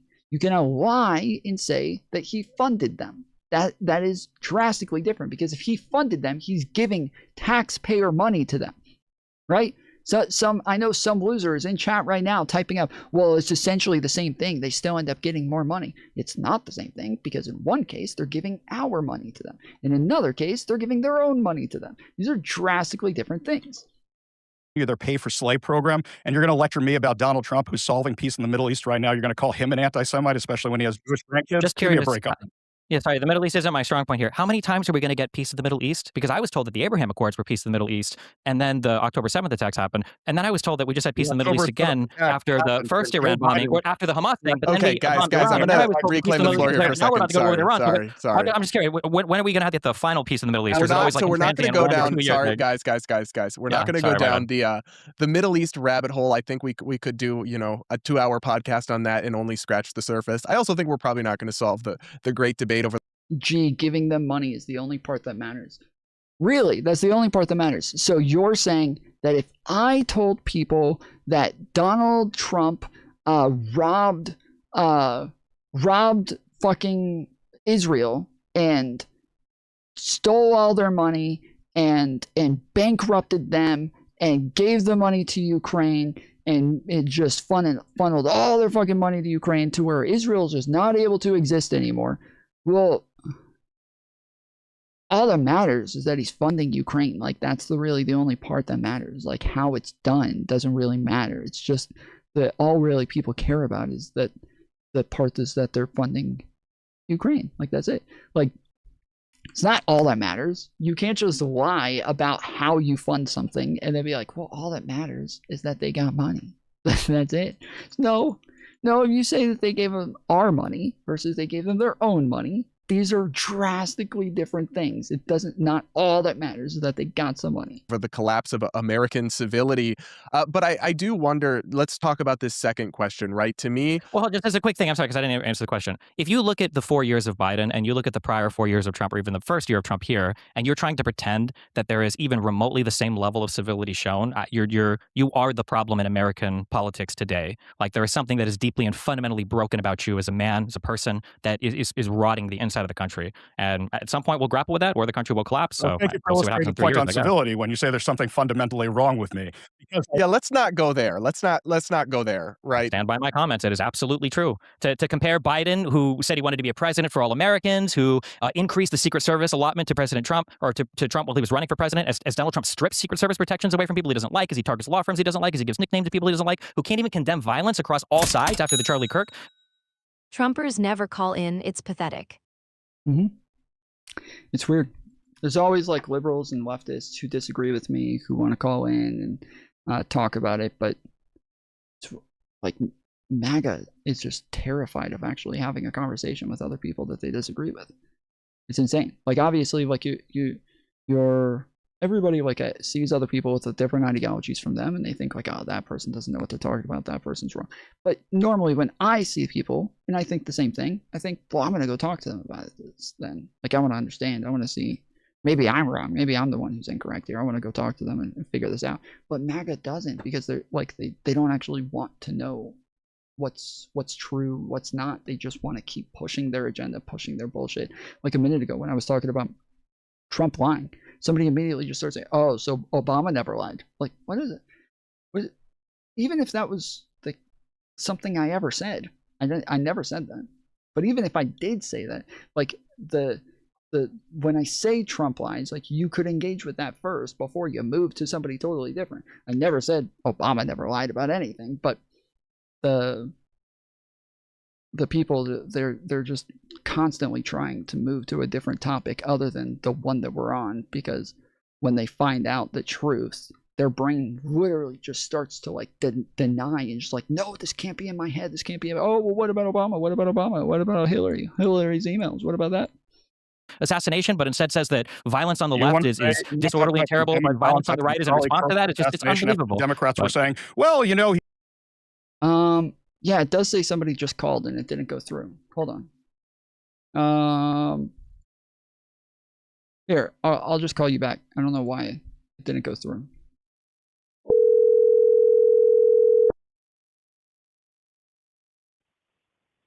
Hey, man. Hey, this is the Tom from the Tom Foolery show. Sorry, I don't know why the call didn't go through. Yeah, I'm not sure either. I thought it was a voicemail. Yeah, my bad. What's up? Yeah, oh, it doesn't go to. Sorry, it doesn't go to a voicemail. It goes to a line where first you say your name and like why you're calling, and then it just sends me a message saying this person's calling for this reason, and then that's when it'll allow me to accept it. I see. Well, I just woke up and I'm on your stream here, and you mentioned something about MAGA people not being able to call in. So here I am. Okay. Well, so the point is that a lot of people are disagreeing and saying that I'm wrong and that I'm lying. And so, yes, if you have a disagreement, the point is like, yes, the ones who say they disagree. So what is you're pretty hard on Trump, my brother. It sounds like one of the biggest cases of Trump derangement syndrome I've ever heard. Okay. I mean, I'm a combat veteran, served my country honorably in the Army infantry. The number one thing you need to realize is what's so wrong with Trump and so right with Biden and Bush and Obama and Clintons and all these different people who just use the presidential office to make themselves rich. Look at Obama's mansion, multi-million dollars. His family's all over the Hollywood. People are always doing things to make each other rich, and Trump became president already a billionaire. And he was beloved by many, many, many people throughout the history of him being a billionaire. All the way till his 30s, 20s, he was a very popular man. And all of a sudden, now we want to forget that he wasn't all over Oprah, all over all these different talk shows, people loving him, kissing him on the cheek, saying he's amazing. And you want to talk poorly about, oh, he didn't do this with the Epstein files or whatever. Where were you guys when Biden was in office? Why weren't you crying about the Epstein files then? He's actually released the Epstein files. We did. Okay, hold on. You've said like 10 things. So we can start with like how much people are worth and people using the presidency to make money. When Obama made by far the majority of his money, he was already out of the presidency, and it all came from like book deals, speaking deals, like things like that. Like he made it after leaving office. While he was in office, he gave up all of his business holdings, he gave up all of his stocks, he gave up all of that stuff. Donald Trump has not given up his business holdings. He has funneled money from the federal government to his businesses, and Donald Trump has made the majority of his money as president. That is, these are not even comparable when we talk about like people making money. Like people well, like Nancy Pelosi, wait, hold on. Different people in the Democratic Party aren't getting filthy rich. Hold on, I didn't say that. Hold on. I didn't say that. You brought up why are you so hard on Trump when Democrats are doing X? I brought up why are you used Obama. You brought up Obama as an example. Well, we could go one by one over each and every single That's the main one thing. Because you haven't really said why. No. That's what I'm saying. Hold on, wait. That's what I'm saying. Wait, that's what I'm saying, is I'm saying we could go over each and every single problem with Trump, and that would explain why I'm so hard on him, that he is a totally different beast compared to well, so we're doing one right now. The amount of money that Trump makes while in office is way more than anybody else. It is not even comparable. He is a different beast. The guy has already made over $5 billion just in this term, and he has more than doubled his net worth. That is a whole fucking difference compared to anybody else. But you brought up Obama as an example for somebody who made a lot of money because of his presidency, but he made all of it after his presidency. Donald Trump is making it in the presidency. If you want to pretend like none of his money came from anything he had to do being president other than book deals, you're out of your mind. Okay, so what did he do? Hate the game, dog. Every no, fair enough. What did he do? I'm unaware. Shy of Jimmy Carter used the presidency to enrich themselves. Okay, that's what. Fine. I'm unaware. Business. What did he make money off? The kindness of their heart, bro. They joined to become president to serve the country, but also to help their standing and to help their family. So what did Obama make money off of? I can name the things that Trump has made money off of and how he's made money. No, don't do that again, please. How did Obama make his money off the presidency? How did he do it? If you want to sit here and talk about how Democrats had absolutely nothing to do with enriching themselves, you're out of your mind. I didn't. I'm asking you to explain every single minutia of exactly what they did. A lot of this shit's behind the scenes, brother. A lot of this isn't something that you know for a fact. But if you want to pretend like Trump's the only one doing it, he's just better at the game. It's the game, okay?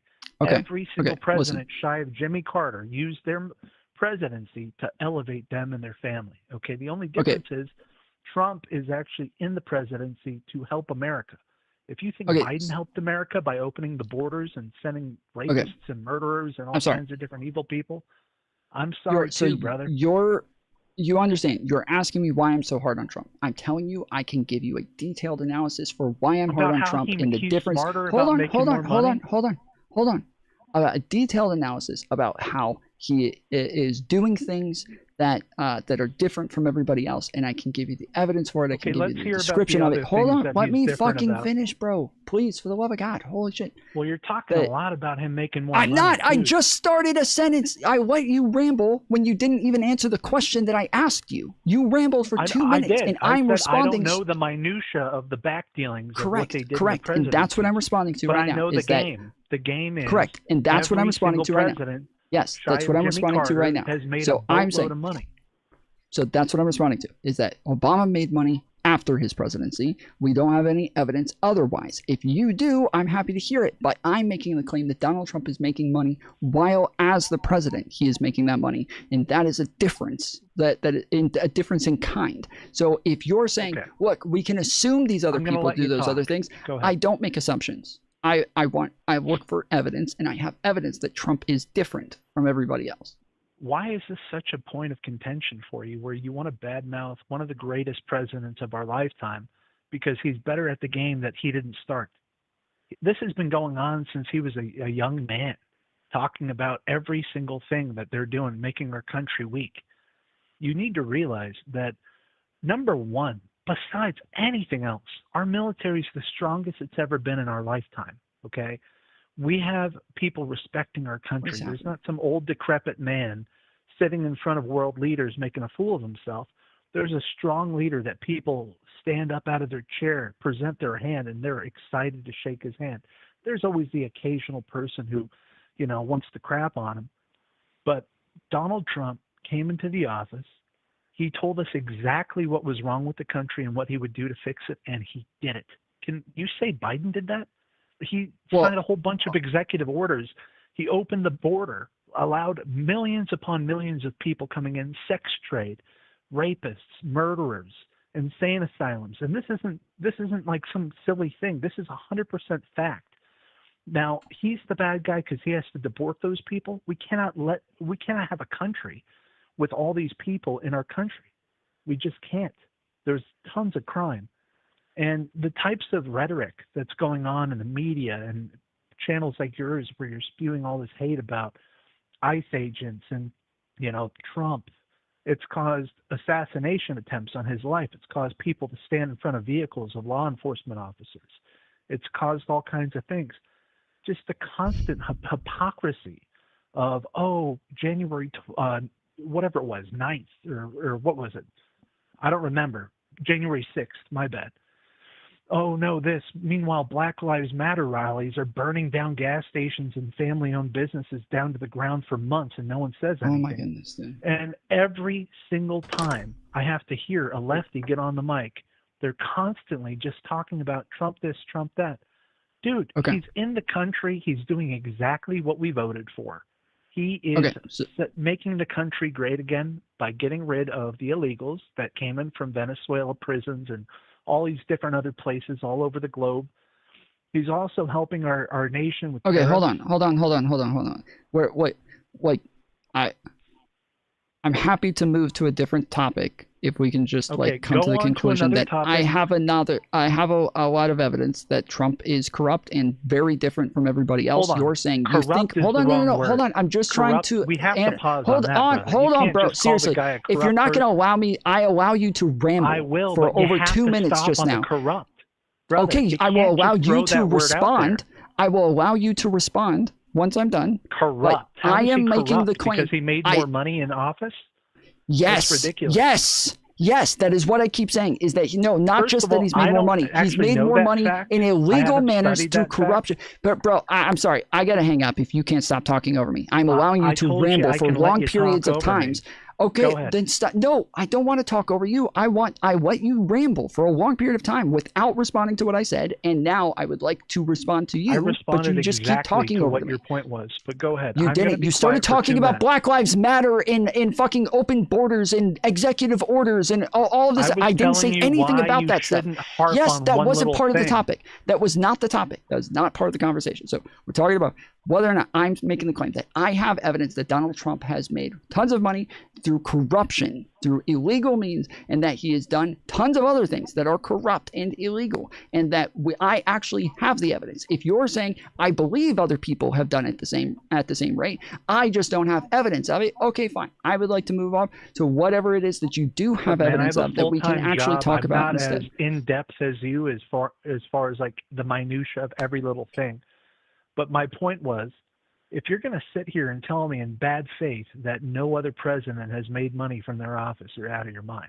Is my point. I didn't say that. So if I didn't that's say why you're anything calling like him that. corrupt, you're I out of your didn't say mind. that. I didn't say that. So I what never else said is that. causing I him never to be corrupt? Go ahead. I It's your never turn said to that. talk. Why I else never is said Trump that. corrupt?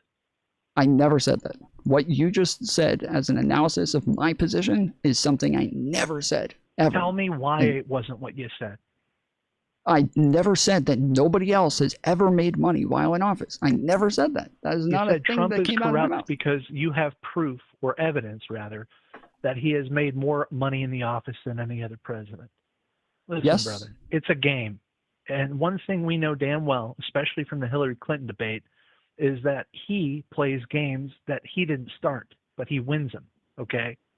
He's won every single battle that you So he's winning the Democrat corruption lefties. game. No, well, listen, man, it's all about everything. It's about the taxes thing that Hillary Clinton claimed he was part of. And he's like, yeah, well, all of you and the donors, everybody does it.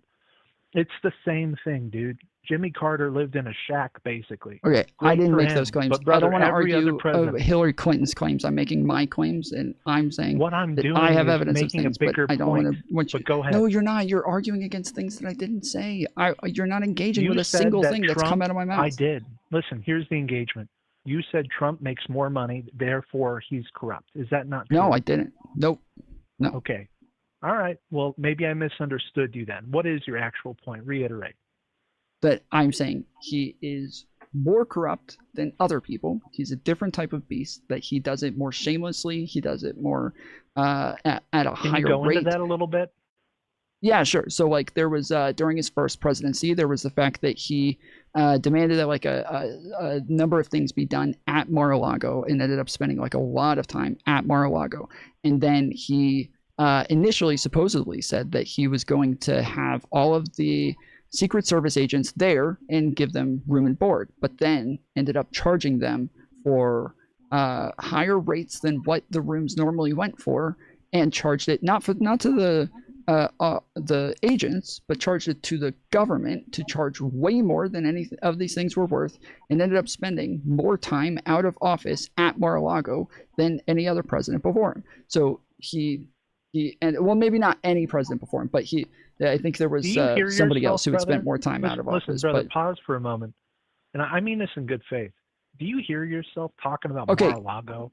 The guy hold has on. just Is that supported hold on? all these Is that illegals corruption? in our country. Hold on. Is that corruption? Hold on. Don't pivot. Is that corruption? There isn't going to be a definitive answer from me on that because I don't have the facts. And I'm not going to trust No. the If facts what I coming from the explained, lefties. no. What But I am explained. going to say is, Okay, if you want to ask case, me for evidence, ask me for evidence. Don't pivot. But listen, ask brother, me for evidence. you can't trust evidence from your enemy.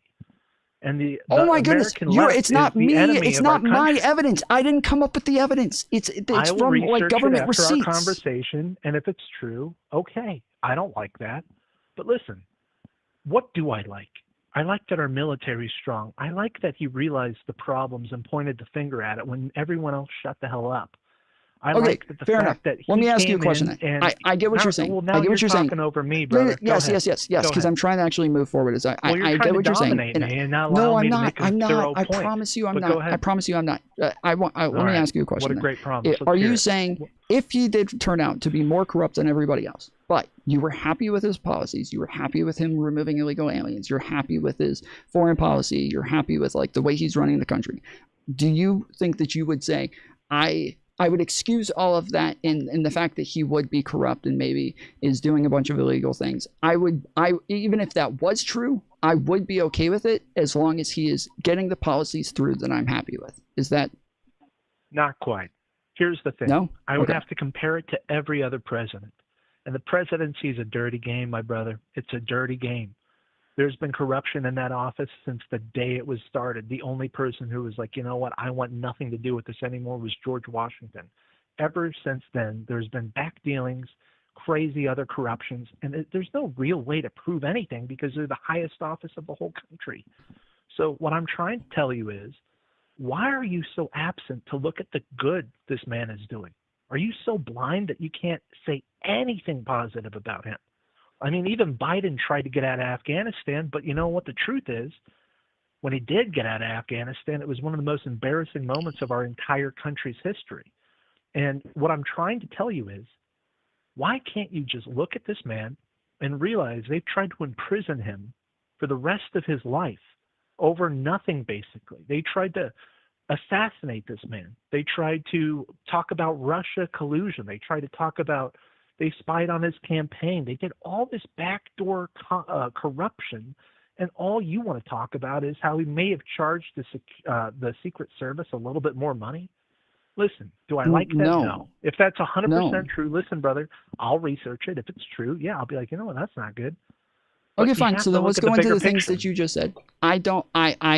Donald Trump was not like targeted unfairly. He committed all of those crimes. The evidence shows that he committed those crimes, and they weren't little tiny crimes. So we can go to like the one in Fulton County. We can go to the one in Fulton County where he tried to steal an election. Okay, what of that court case do you think was untrue? Okay, so what of the evidence? What of the evidence? What of the? Hold on. Both things can be true. Both sides could have tried to steal the election. So, what of the evidence in that court case do you think was incorrect that he tried to steal the election? Again, you're operating in bad faith. If you don't think that COVID bullshit, where all those mail-in ballots were coming in, was not stolen. That's not. Hold on. I didn't say that. I didn't say that. I want to say on one topic. I said both sides. I literally said both sides could have stolen the election. Both sides could have stolen it. It doesn't change whether or not. Did not steal the election. Okay, I'm telling you, I have proof that Donald Trump tried to steal the election in that court case. What part of that court case do you disagree with? Listen, man. You're not going to respond. You're never going to respond. I'm sorry. I can't talk to somebody who refuses to respond to anything. No, I want you to respond to something that I'm saying. One time, just one time, respond to something that I'm saying. You haven't just answer the question. To anything I said. I asked you that. I have. Answer my question, and I will respond to you. Okay, what have I not responded to? What did you say that I not responded to? Please, why are you so adamant and harping on the negative minutia when the man as a whole has done greater than his predecessors? Correct. He's done greater than Biden. He's done greater than Obama. He's done greater than the Clintons and the Bush. Correct. You didn't say anything. Yes, and what did I say? You mentioned more corruption that No. I didn't. Ridiculous. I said that you're wrong on all of those things. I literally said you're wrong on all of that. He has been a net negative across the board in everything that he's done. He has been a Besides the Mar-a-Lago. Okay. Listen. If I say and I name something, will you engage with that, please? Well, listen, dude, you're also throwing out a lot of crap. Can you answer the question? Yes or no? I'm not throwing on. I just want you to engage. I just want you to answer a question. No. Answer the question. Answer the question. Answer the question. Don't start talking about something else. Answer the question. Will you engage with the thing that I bring up? Okay. Yes or no? Listen, man, if you're bringing up evidence you have, I need to do my own research. I can't take your word for it. So then you're not capable of having this call. You're not capable of getting into this conversation. You're trying so hard to hop off the line, but you've literally not answered anything I've talked about. I just answered. What have I not answered? I said, what question did I not answer? Why have you been so adamant about not acknowledging anything good that this man has done? You think it's good to have millions upon millions of illegals in our country? There isn't any good. Over 11,000. So it's not good to send murderers and rapists back to their countries of origin? It's not good to give American veterans $1,700.76 or $17,776. You don't think it's good that this president has been able to rebuild our military to the point where we're an extreme fighting force? You don't think it's good that he's improving the White House? You don't think it's good that he's doing all these things? You don't acknowledge any of them. And the things I mentioned are pretty light too. I'm happy to engage with those things. Yeah, so I'm happy to engage with those things. So let me ask you a question real quick. Can you tell me anything that this president has done good? Are you going to really tell me nothing? So real quick. Nothing? So if somebody they have a fly that lands on their face, and I want to help them get the fly off their face. Dude, you're not. So you just yelled at me for not acknowledging your question. No. I'm trying to get. No, I'm not. I promise you. Holy shit! Talking you really about a cannot, fly, my brother. What are you doing? Bro, I'm literally speaking for like 30 seconds at a time, and you're speaking for 2 minutes at a time, and then talking over me every time I start talking. This is insane. Like we can time. We will go. I'm not. I want you to respond to something that I'm saying for once. All right, Okay. I'm going to be quiet. I'm looking at the time right now. 2 minutes. Okay. Go Cool. ahead. Okay. So I just want a yes or no. I'm trying to get an agreement on like something so that we are capable of moving forward with my examples. So if somebody has a fly on their face. You said you were going to be quiet. If somebody has a fly on their face and I want to help them get the fly off their face, it would be a nice thing to get the fly off their face. So I pull out a gun and shoot the fly, and it ends up blowing their brains out in the process. Did I do something nice? No, you don't even know. What am I analogizing it to? What did I analogize it to? In any regard, anything. Okay, just answer the question then. Just answer the question then. Just answer the question. Did I help that person? If you murdered somebody to get a fly off their face, that would be bad. Yes, I'll go ahead and concede that one, big boy. That is what Donald Trump is doing to get illegal aliens out. He is breaking tons of laws, breaking court orders, breaking the Constitution, breaking Supreme Court orders, breaking district court orders. He has ruined our institutions in the process of getting what he calls illegal aliens out of the country. That is why. Can I ask you something genuine? What's the hardest thing you've ever done in your life? I might agree with him getting illegal aliens out of the country. I might agree with him getting I might agree with him getting illegal aliens out of the country, but not if it's to the detriment to do it. Not if it's to the detriment of the country for him to do it. What's the detriment? The detriment is the guy opening the border. What did I say was the detriment? No. What did I say was the detriment? The detriment was Joe Biden opening the border, allowing everybody and anybody who wants to come to this country. That's what I said. That's what I'm saying. No, okay. So what did I say? You asked what's the detriment. What did I say the detriment was? Listen, dude. Can you just... You don't know. In good faith, please allow... No, I am listening. But the problem is you're making very poor analogies and you're not direct. Here's what I need you to do. What's something good we'll try one more thing. Trump has we can go over whether or not Joe Biden had open borders. Dude, can you acknowledge anything good that this president's done? Yes or no? I think it's good to get illegal aliens out of the country. I don't think it's good to break the Constitution and ruin our country in the process. Can you give a yes or no? Is there anything that Donald Trump has done in his, 5 years now? Over that, maybe? It's less probably good for his health to breathe in oxygen to stay alive.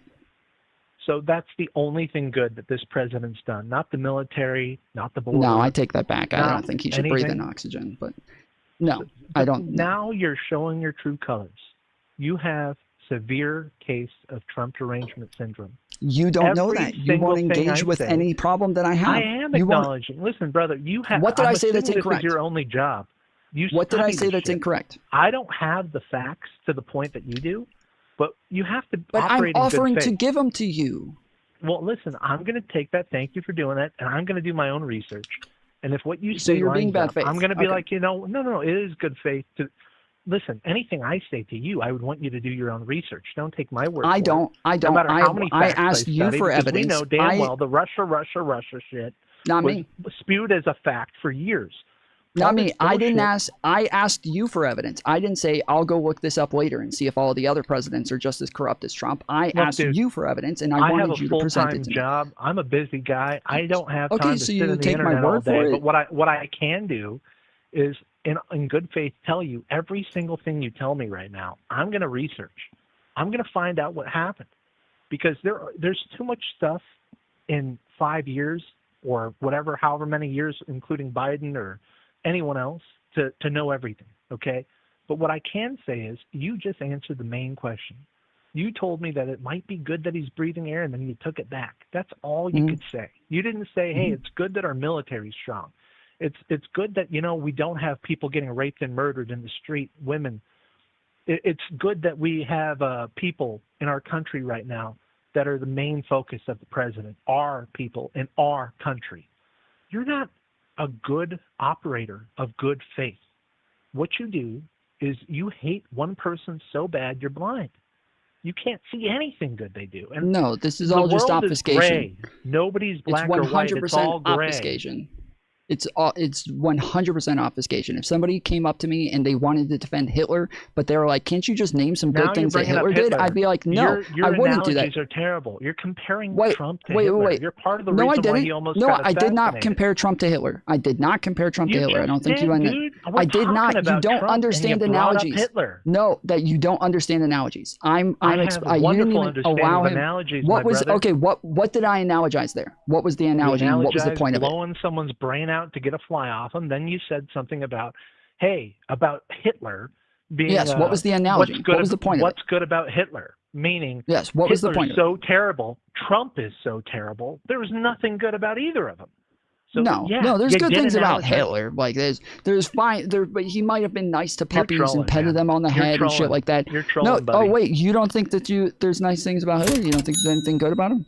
Every Bro literally single has human Trump being on Bliss Earth syndrome. is He not can't good stop or plugging evil, and they're is gray. blinded by the web of stickiness. Exactly. What you need to Exactly. do Exactly. is No, realize that's what you my just point. told me, That's that you have no, that's zero my entire capability of point. acknowledging anything No, good that Trump has that's done. my whole point. No, that's my whole You point. said, Is oh, that it might even be good to talking get about whether the or not border- I said it's obfuscation, and that it doesn't matter. That yes, I think removing illegal aliens is Bro, a good you're thing. just I arguing- did tell you that. you're arguing Did I to tell you argue, man. removing it? Did I tell you removing took it illegal back aliens right was good? after. You No, I compared it didn't. to I someone did getting not. their brains blown I out did because they have not. a fly on their face.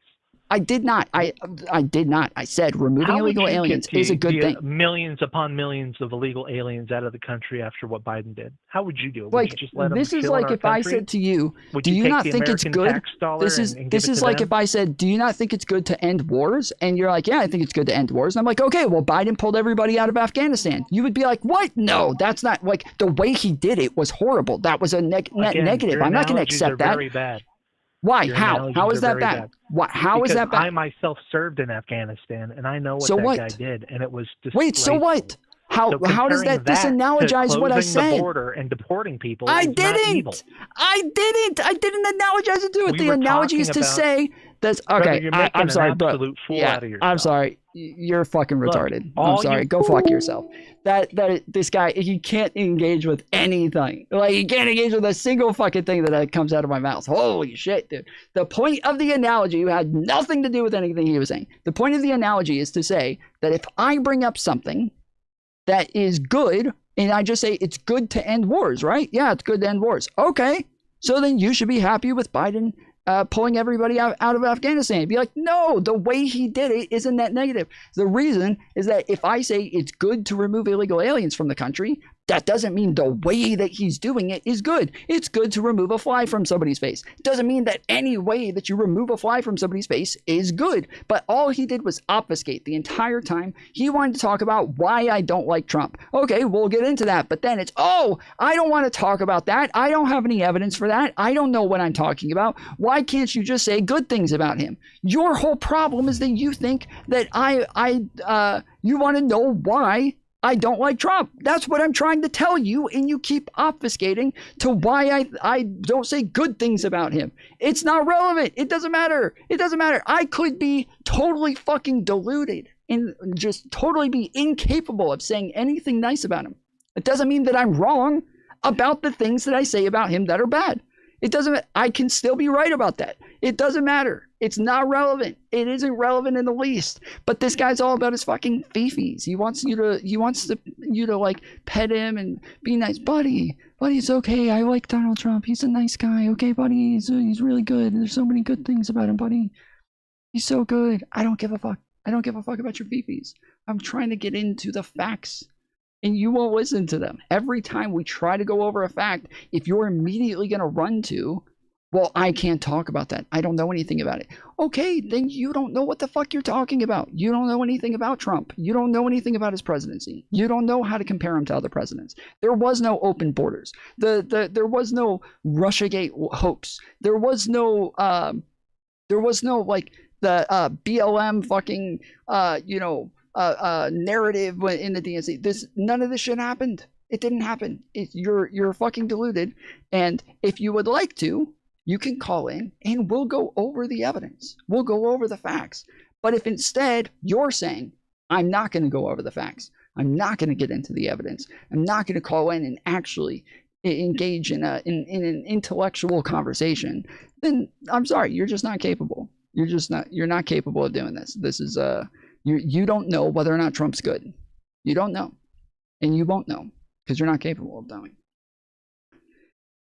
$10 from ZD. Bro literally has Trump glaze syndrome. He can't stop guggling and is blinded by the web of sickness. Thank you for the $10, ZD.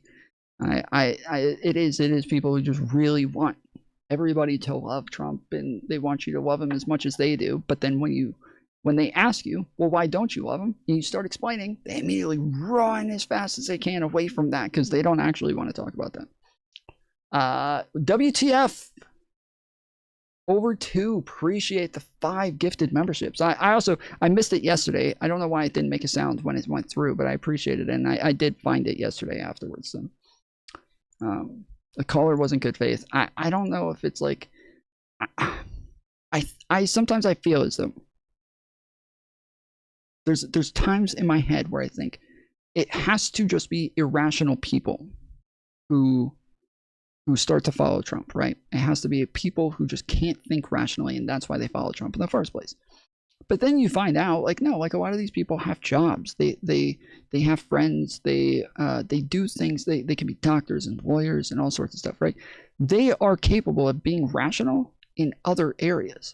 It's just that sometimes when it comes to something that they want to be true so badly, they will turn their brains off to it. It's like when a guy is dating like a really hot chick that's out of his league and she keeps fucking with him and she's terrifying, right? She's cheating on him, she's being abusive, she's lying, but he doesn't want to acknowledge any of that and will literally just put on the blinders and ignore what's happening right in front of his face because he just doesn't want to admit it to himself. It's a hard reality to face.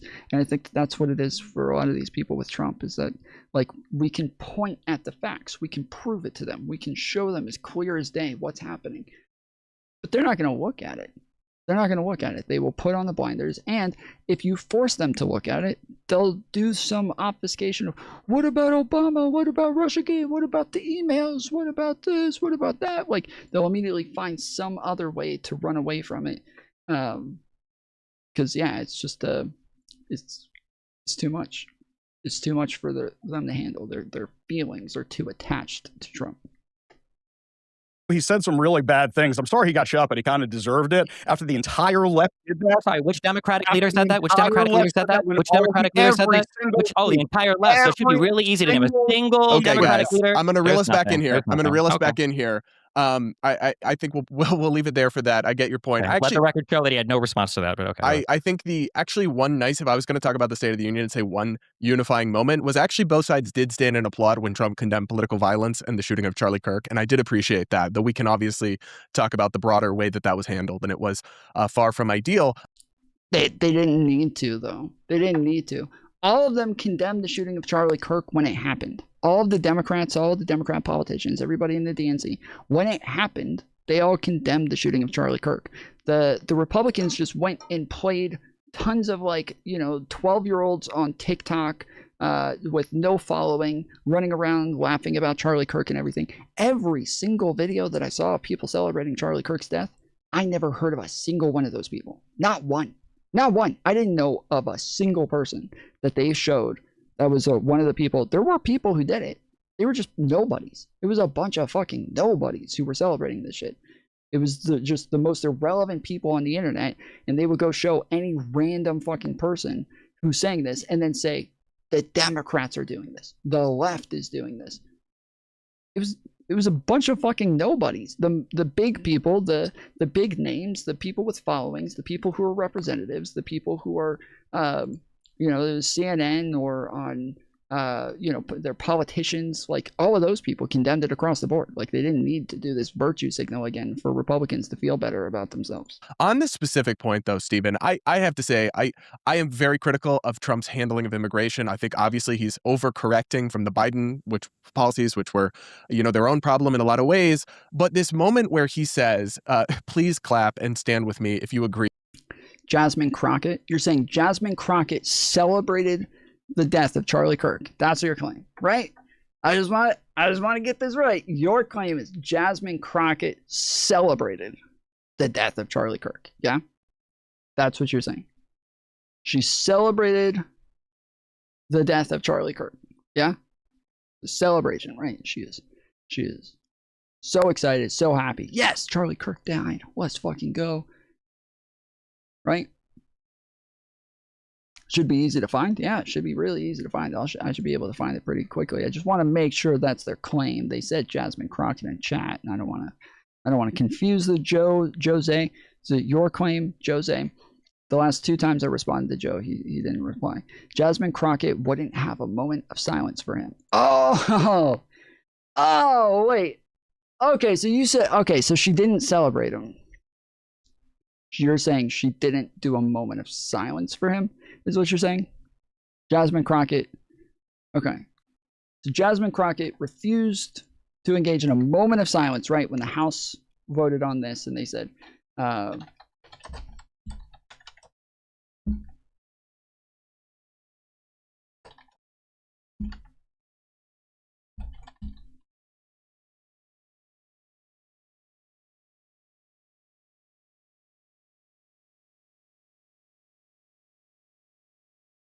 so it's very different than celebrating it, right?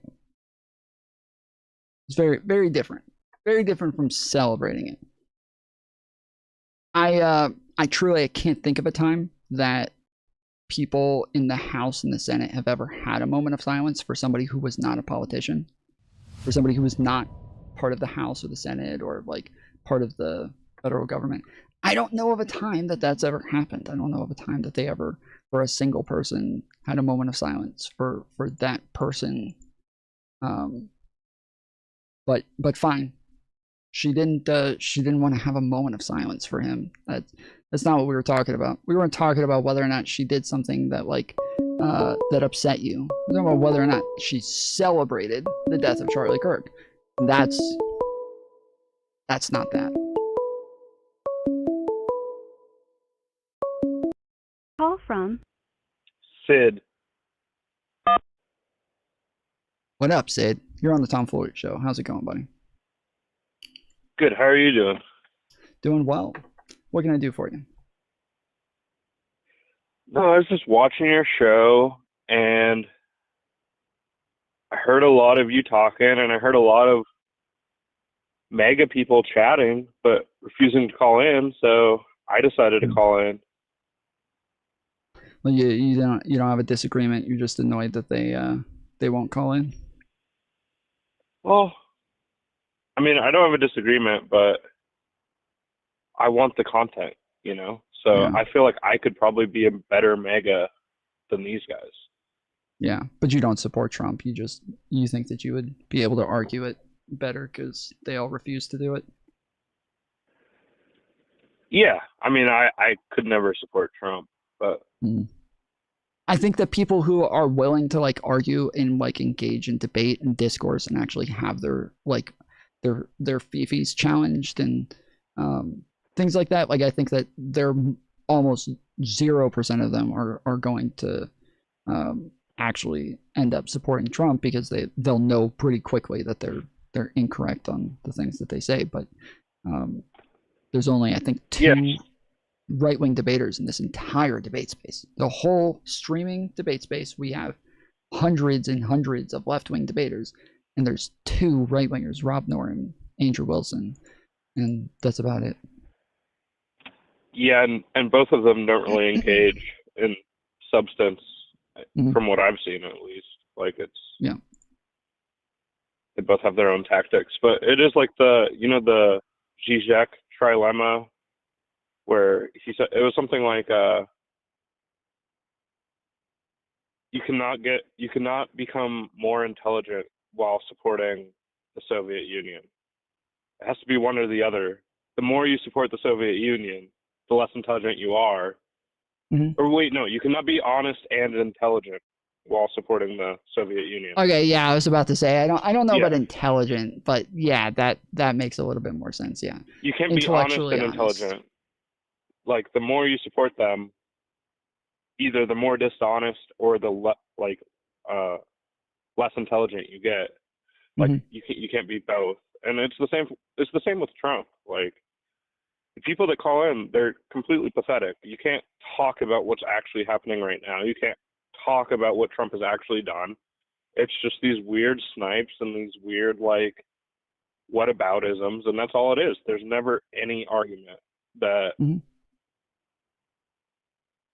that hinges on anything other than rhetoric, and most of these people don't have any rhetoric. So yeah, I mean, I honestly I'm not good with like rhetoric and like being super convincing. I'm not a very likable guy, but I just know what I'm talking about. I've done a lot of research. I've spent a lot of time looking into these things because I was a Republican. I was a conservative. I was somebody who just kind of accepted things at face value for a long time. And then I decided to actually start looking into things and start debating people. And the more I've lost debates, the more I was like, oh shit, okay, I'm wrong on all of that shit as well. And then the more it just kind of became an obvious transition out of the Republican Party, more realizing there's just nothing that backs them up as far as stats go. And a lot of people will, like when I debated Rob Noor recently, everything that I challenged him on, he would always say, I kept saying, you're just going on your feelings, bro. You don't have any stats to back up anything you're saying. And he says, yeah, because all of the institutions are left-wing. So like, but even if I find you a right-wing institution that disagrees with you, you're going to say that they're a left-wing shill or they're pretending to be right-wing. He's like, yeah, exactly. And it's like, okay, so yeah, so as long as they disagree with you, they're automatically left-wing, but everybody disagrees with you, so they're all left-wing by default. His whole thing is like grievance. It's like, if you're not going to do this, then I'm not going to do this, even if it adheres to my principles. If you're not willing to call out the Obama administration and the Russiagate investigation, for the same thing, yep. Yeah, then I'm never gonna condemn anything. I saw him do the same thing with Epstein, where I was just randomly watching his show one day, and someone was like a Trump supporter, and they're like, "Hey, I'm not really like appreciative of how Trump is handling the Epstein problem," and he brought her on and just was like, "So what are you saying? You know, like what do you think Trump has done? You think Trump's a pedophile?" And made all these like points that she was not making, and then just did whataboutism. It was like it just became, why didn't Biden release these? Why didn't Obama release these? That's all they have. It's all they have. It can't be anything on like the merits as they exist. It's just like, my pedophile's better than your pedophile, and you didn't cry hard enough when Charlie Kirk died, so I'm gonna scream at you. Like, that's all it is. Yeah. Well, I mean, do you think there's a big difference? So when Rob says like, "Oh, I'm not gonna engage with somebody unless they've condemned the Obama administration for the same things or whatever," like he finds some sort of thing that he finds to be analogous. Do you think that that's different than Destiny when he says, "I'm not going to condemn the Charlie Kirk shooting until Donald Trump does"? Do you think those are different in kind? No, I don't think they are. I disagree with Destiny's tactics, like, for the most part, lately. I feel like he's lost quite a few steps from when I was like a frequent viewer of his, like a year or two ago. I think that personally I've seen him go back on a lot of things. And the other day I was arguing with you in chat about, I think you were reacting to like the WIC panel on the whole Pisco and Hutch and Destiny and that whole conversation. And from my perspective, Destiny is just like completely backtracked on a lot of things that he was saying, or I felt like he was like championing when I watched him. And that would be one of them. I think that's just like totally reactive, emotional bullshit.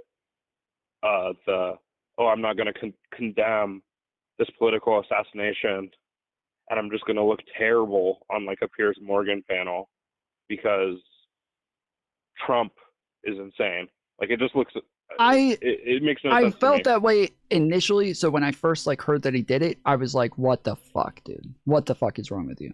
But I do think there is a big difference. I think that in that scenario, it forced them to all like look like hypocrites. Like, it forced all of the people who were refusing to engage with the fact that Donald Trump was making excuses for right-wing violence, that he was making all of these excuses for political violence from the right, and saying like, when the right does it, it's for good reasons. When the left does it, it's evil. Like, he's encouraging political violence from the right. By far the majority of political violence comes from the right.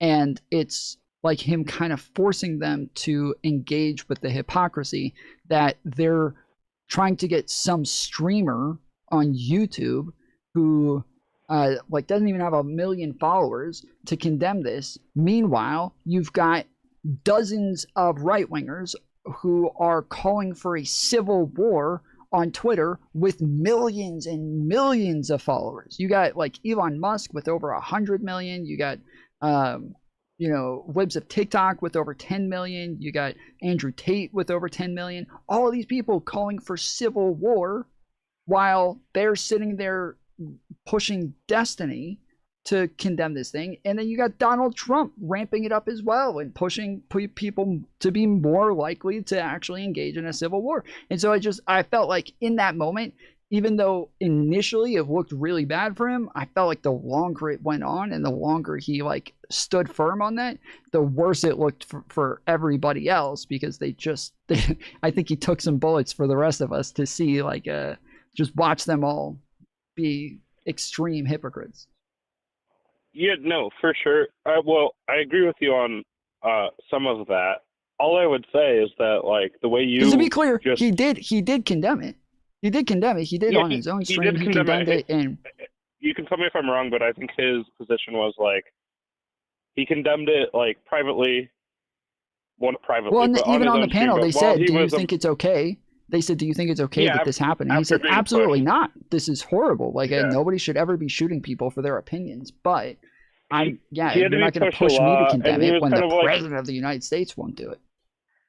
He was laughing at people pretending to be sad about Charlie Kirk. Like, I don't know. I have conflicting thoughts, because personally, I've seen a lot from Destiny that I don't like. That this is not one of the things that made me turned off to Destiny. But during that time, I still don't like him, but there was so much of what you're talking about where it's like, you guys, you all killed Charlie Kirk. This is all your fault. We're gonna wage war on the left, and it seemed like there was gonna be like this big rally cry around the Trump administration on the corpse of Charlie Kirk, and Destiny was out there, shitting on all of them and being as edgy as possible. And at that moment, I was kind of enjoying it. Not that I like that Charlie Kirk died, obviously, or was assassinated, but that specific thing, not too much of an issue, I guess. I just think that I don't think that was a particularly good showing. Simultaneously, I couldn't have done much better. Like, I call into shows like I've called in here. Mostly it's right-wing shows that I call into, and the week after that happened, I was just kind of like, I'm going to just give them space. I'm not going to call in or anything like that because they're on one. And when Destiny did that, I don't know. I didn't have that many problems with it, I guess. It's not the biggest critique I have of him. Everyone overreacted to that. Even a lot of liberals were like, oh my gosh, we should all be like really nice. This just radicalized a bunch of people. Political violence is never acceptable. And it was playing the game that I still think that we're playing and the right wing is not playing. Yeah, it's kind of annoying. That is, and I think that was the point.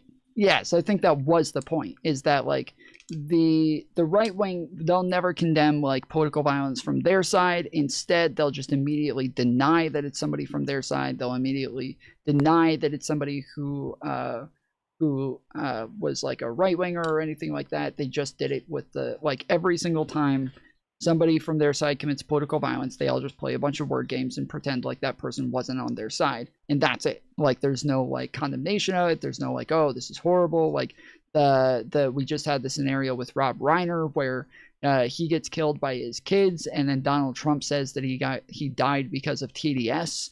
Like, this is there's always this scenario, but when somebody on the left kills somebody, we all have to immediately condemn and talk about how horrible political violence is and blah, blah, blah. And yeah, we always do the thing that we're supposed to do. They never do the thing that they're supposed to do. And so we end up just always being the adults in the room. Meanwhile, they're all just sitting around like laughing about how it's just like, oh, it's all, then they start saying it's always lefties. It's always lefties. They're always on the left. Why? Yeah. Because we're the only ones who own the position when it happens, and they never do. When in reality, statistically, it's by far, it's like 90% on their side. So, yeah.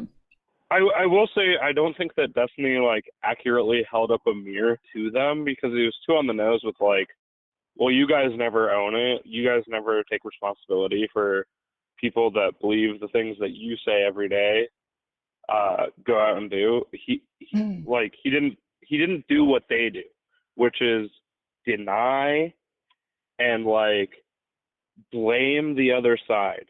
I think that he did a good job with Dave Rubin, where they were asking him to condemn some sort of scenario, and he said, well, not here, not in front of Dave Rubin. And they're like, well, why not in front of Dave Rubin? And he goes, Dave, do you condemn the January 6th insurrection? And Dave Rubin's like, well, hold on a second. They're like, yeah, see, exactly. Like, this is the whole point. And so, yeah, it's like, I felt like that was like a perfect encapsulation of, because he's like, wait, that's totally different. It's like, yeah, okay, thank you.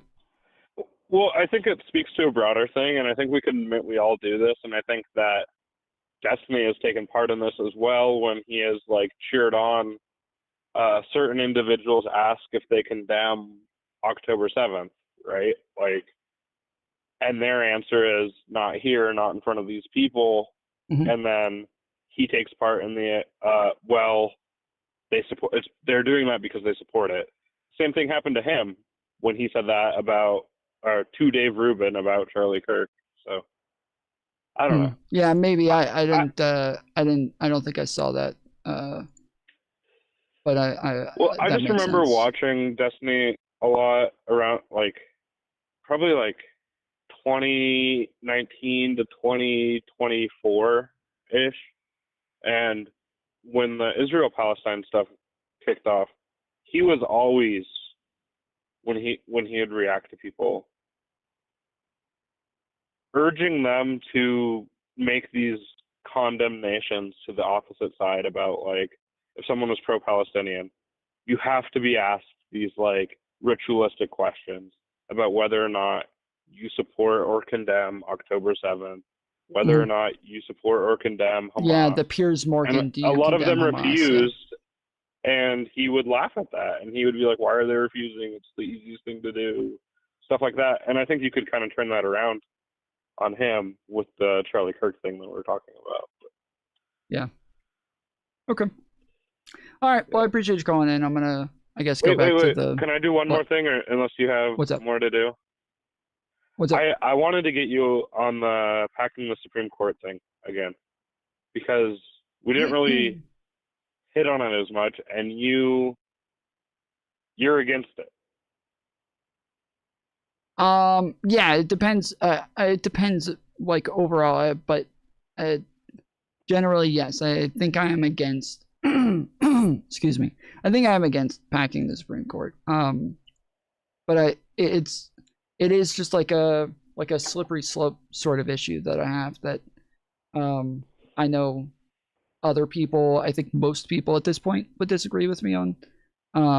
But I don't want to further cause more problems within our system. I want to maybe I'm willing to step outside of norms a bit that allow us to be more aggressive with penalizing and holding Trump accountable, holding his administration accountable, having them locked up, those sorts of things. But I'm not willing to to go that far.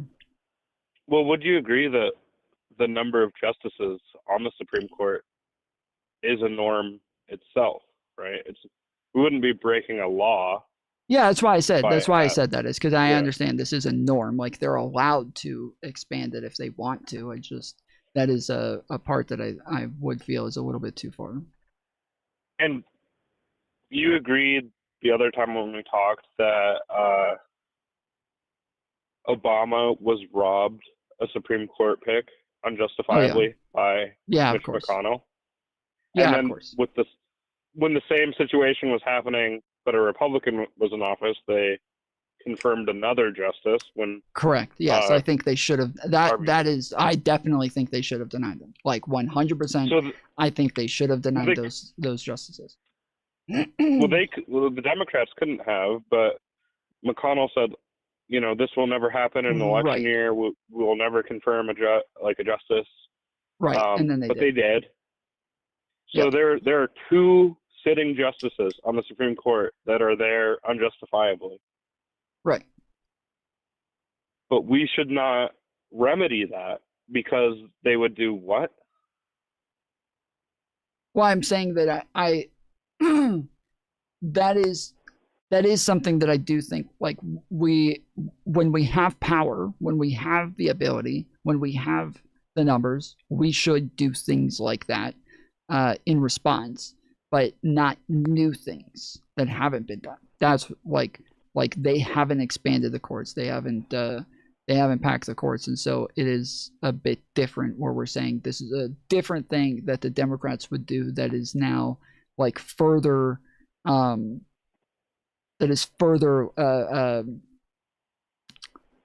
blanking on the word that I'm trying to use. Escalation. Yes, further escalating things. That instead to just engage in similar behaviors. Doesn't have to be the same exact thing. Again, I'm willing to engage in some sort of tit for tat that evens odds, but not something that gives them the ability to do something similar, because when they do, they'll do it 10 times worse. If we add 2 Supreme Court justices to the Supreme Court, they'll add 10. It's just that's somewhere where I don't want to go. Well, here's an issue with that. I think is like, if you agree there are two justices currently sitting on the bench that were put there unjustifiably, I think in a way that is already them packing the court in their favor in a way, even if it doesn't mean adding a judge or sure, like in a way, but the adding tactic justices is to the number. sure, but the tactic is the point, and like the that is the thing that would be the problem, is like, again, actually adding to the number is where, if they did the same thing, they would do it at a much more egregious rate, and yeah, that would be that would be much worse. What if it was like made abundantly clear that it was in retaliation and to even out the bench, even keeping it a conservative majority but not a 6-3 majority?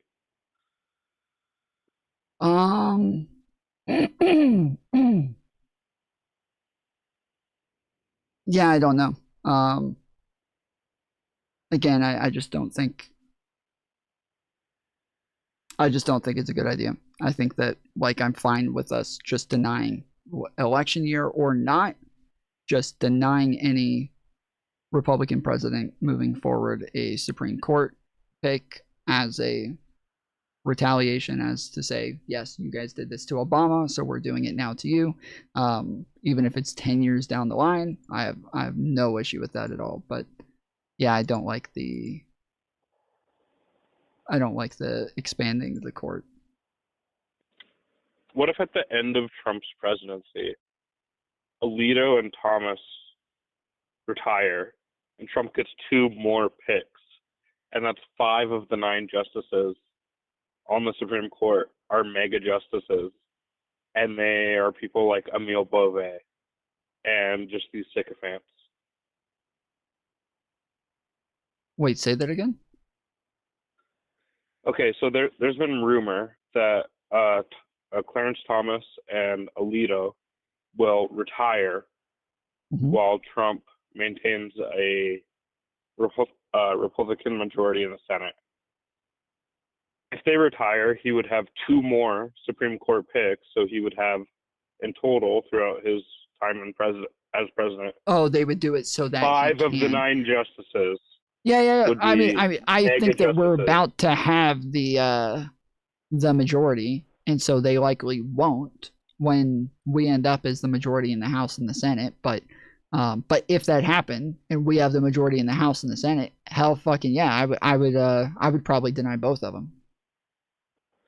Okay, well, let's say we don't get the majority in the Senate, because that's less likely, but it could happen. And he does get 2 more justices through, and then 5 of the 9 justices are mega. One of them is John Roberts, and the other 3 are liberal. This is no longer is an institution that serves our country, right? Like, is there any way we could say it does?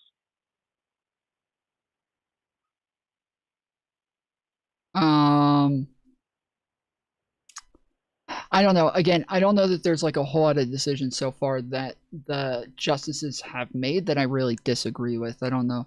Like, there's some like parts of them that I disagree with, while the overall positions I feel like I agree with. It seems to What be pretty about all the consistent. shadow docket stuff, where they don't even like put out a ruling? They just rule. I think it's like 89% in Trump's favor, and they don't even like hear the case. They just quickly rule on it. Or how much of Biden's agenda did they stymie? That will happen to the next Democrat president as well, and they'll just be seen by the broader public who's not engaged, who's not focused, as a feckless, weak Democrat, and it'll usher in another era of a Trump-like figure. Like, if we want anything that we pass, any of a Democrat agenda to go through, it's not going to go through with the Supreme Court. They're gonna say no to all of it, just like they did to Biden. Yeah, I don't know.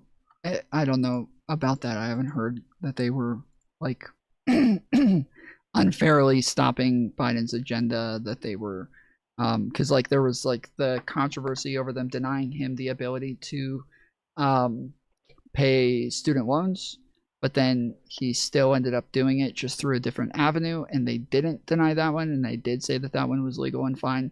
And so where people felt like this was like an agenda to stop him, it turned out they didn't care if he did it. It was just the way that he did it that mattered according to the law, and what his like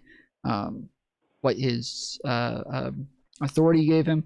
And so yeah, that's just I don't know. I don't know much about them denying things that like hurt his agenda. I could be wrong here, but I think under the HEROES Act, they said he could not forgive student loans. And then he tried under a different premise, basically. I think he did it through USAID, I believe. That was still being like going up through the court system. I don't know that it ever reached the Supreme Court. But the thing is Biden was being held up in court constantly. They'd go to like the Southern District of Texas, and they'd do a universal injunction, which no longer exists thanks to the Supreme Court now. But yeah, the Supreme Court just would not take it up, or they'd slow track. Or wait, it, did they actually rule on that? I thought they hadn't. Oh, the universal injunction. I thought they hadn't. Yeah, those no yeah, longer I thought exist they hadn't ruled anymore. on it. They have. Those no longer exist anymore. They found those unconstitutional. Now it has to be like 6-3 class action. decision. Supreme Court ruled federal district courts generally lack the authority to issue universal or nationwide injunctions. This ruling significantly limits the power of individual judges to block executive or legislative policies for the entire country. Yeah, and what's crazy is the Biden administration wanted them to do that as well because they were being stymied by that, and they never took up the case. The minute Trump gets in office and it's getting hit left and right with these nationwide injunctions, they take up the case immediately, and it's one of the first things they rule on. Well, it wasn't, yeah, and it wasn't even like an actual case just on that, but it was another case where they had an injunction part of that case, and so they just challenged the injunction on the basis that that court didn't have the authority to do it, which then went to the Supreme Court, which is not, again, yes, it's not like a case about universal injunctions, but just no, it was just like a procedural injunction aspect of it. Yes, yeah, with the what was it? It was the whether or not like people born in the United States are allowed to be citizens. Okay, I do have to move on now, but I guess I'll look into more of the decisions that were made for Biden and see like what the reasonings were and what all happened there, because like I even talked about just the other day, like a lot of people make a big deal about some biased decisions that are made that I just disagree with, like the Judge Cannon decision that was made. Do you know about that one? Yeah, where she claims to have permanently blocked the release of the Jack Smith No, not files, that part. basically. I haven't looked into that part as much, but the idea that Jack Smith was not a legitimate prosecutor, right.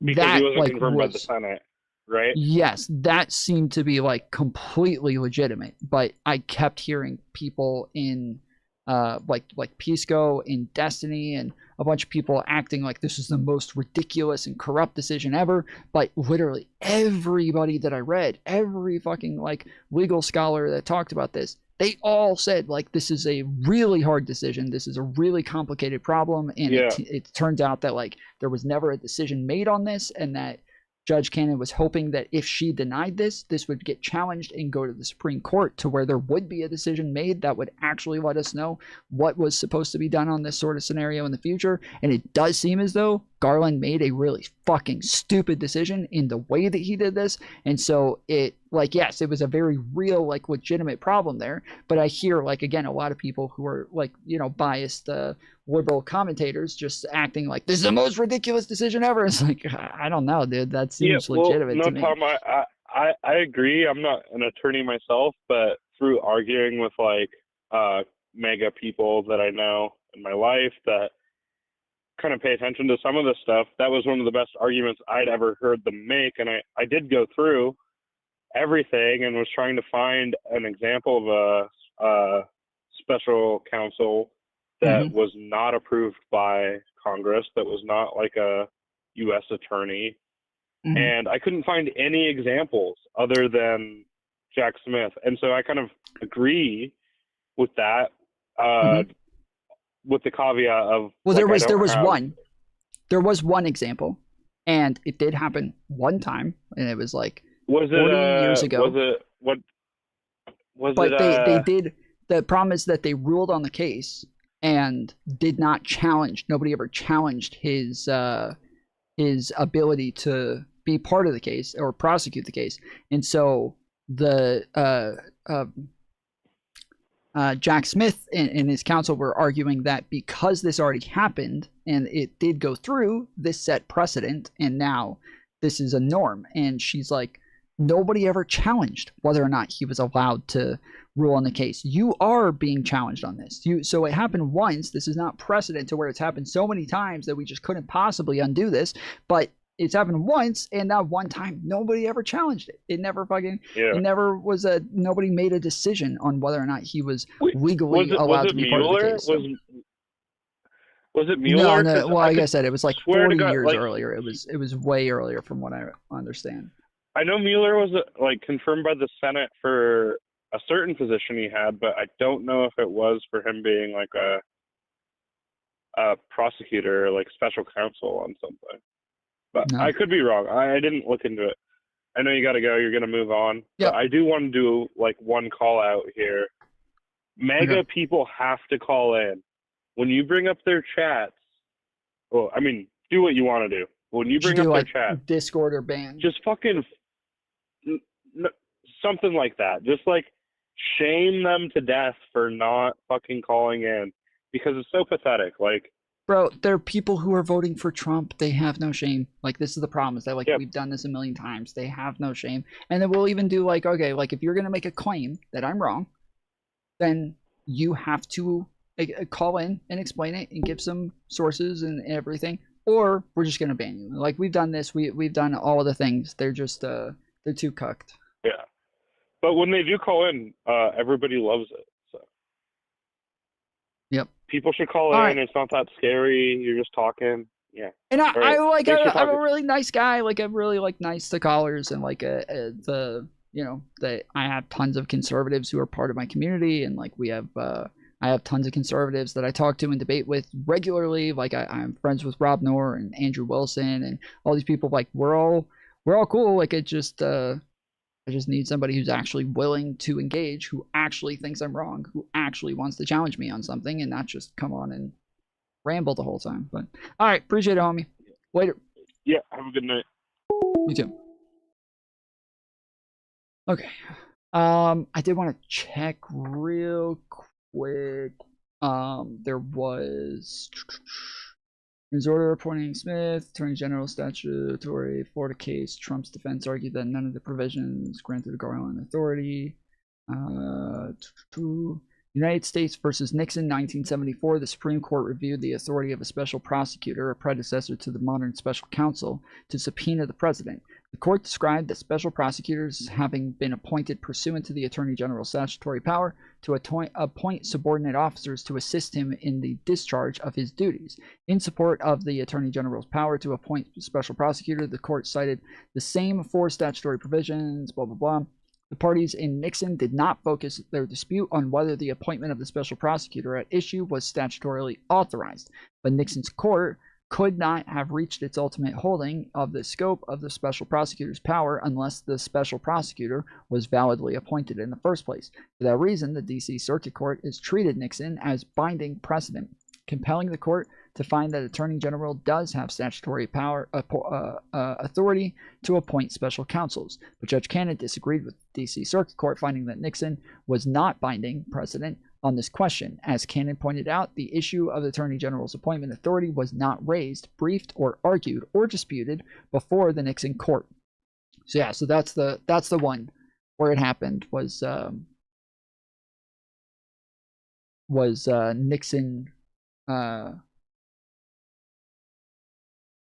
United States versus Nixon. That we need to put the safety of Americans before illegal immigrants. And then you have the Democrats sitting on their hands silently. I mean, what are they thinking doing that? And how is that not like the perfect wet dream of every Republican political operative for the next 10 million attack ads? I think that's going to land with people. Because Donald Trump has used this excuse of illegal immigrants to attack American citizens. We've got now hearings where judges are have issued release orders for American citizens that have been illegally detained by ICE who aren't being released weeks sometimes after. Sometimes they're already shipped out of the country. You have the whole Alex Petty thing. You've got the Renee Good thing. Regardless of whether or not you think it was a justified or unjustified killing in both those instances, that's federal troops going to, or federal officers going to a state and killing American citizens. The idea that you're going to talk about illegal immigration and how we should protect Americans over illegal immigrants, but you've used that same talking point to what seems to be bring harm to American citizens, it rings hollow. And I wouldn't stand for it either. So why can't, Ari, I'll come to you in one sec. Ari, yeah, I'll come to you in one sec. But it's like, my perspective is that Democrats need to seize the high ground and say, we agree, we need to protect Americans over illegal immigrants, but there's a right way and a wrong way to do things. And we think Trump's doing Trump destroyed DEI. DEI hasn't gone anywhere. It literally hasn't gone anywhere. DEI is a merit-based system. And so all they did was just change the branding of it to like be more explicit in merit-based systems. That's it. That's all they fucking did. They didn't change anything. They didn't go anywhere. They just rebranded it, used new words, used different terminology. Still same thing, same practices. Didn't go anywhere. It's all still there. Like Trump saying he's banning DEI, but never explicitly stating what DEI is or defining DEI or explaining. He doesn't know what it is. He doesn't know what he's banning. He has no fucking idea. All they have to do is just do something that's not called DEI and they're fine. Like there's no they could have like challenged some of these things in court and try to be like, no, he can't ban DEI. That's protected speech and freedom of, but no, they didn't. They're just like, all right, we'll just change the fucking name, whatever. The wrong way and then outline their own vision. But it feels like you're just giving a gift to Trump when you sit on your hands. They got up to applaud for banning congressional stock trading, which I don't care too much about one way or the other. But it's like, if you're going to get up and applaud for that, but then not for the basic statement of protect Americans before illegal immigrants, it just feels like an own goal to me, Stephen. I mean, you can view it that way, but I mean, if you've seen the president utilize that same rhetoric to attack American citizens, I don't know why you would support him when he says it. It just doesn't make any sense to me. We need to do something about protecting American citizens. Yes, when he literally called an American citizen an illegal immigrant in the same fucking speech. He called an American citizen an illegal immigrant in the same fucking speech.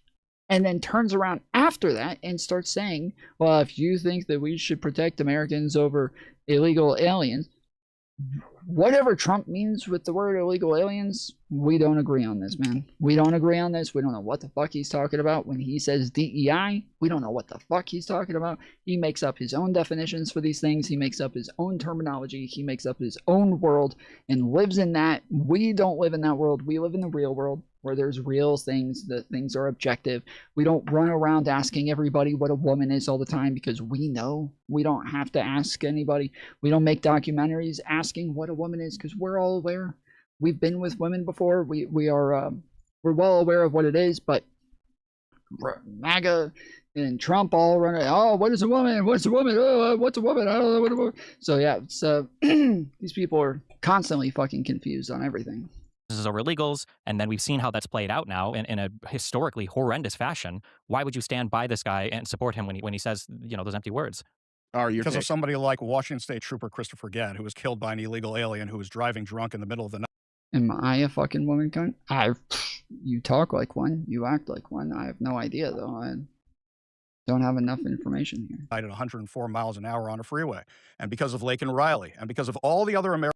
Yeah, Donald Trump said that he was getting rid of all the LGBTQ stuff, and he was making a woman an adult human female again. Where in any government stuff was it ever anything different?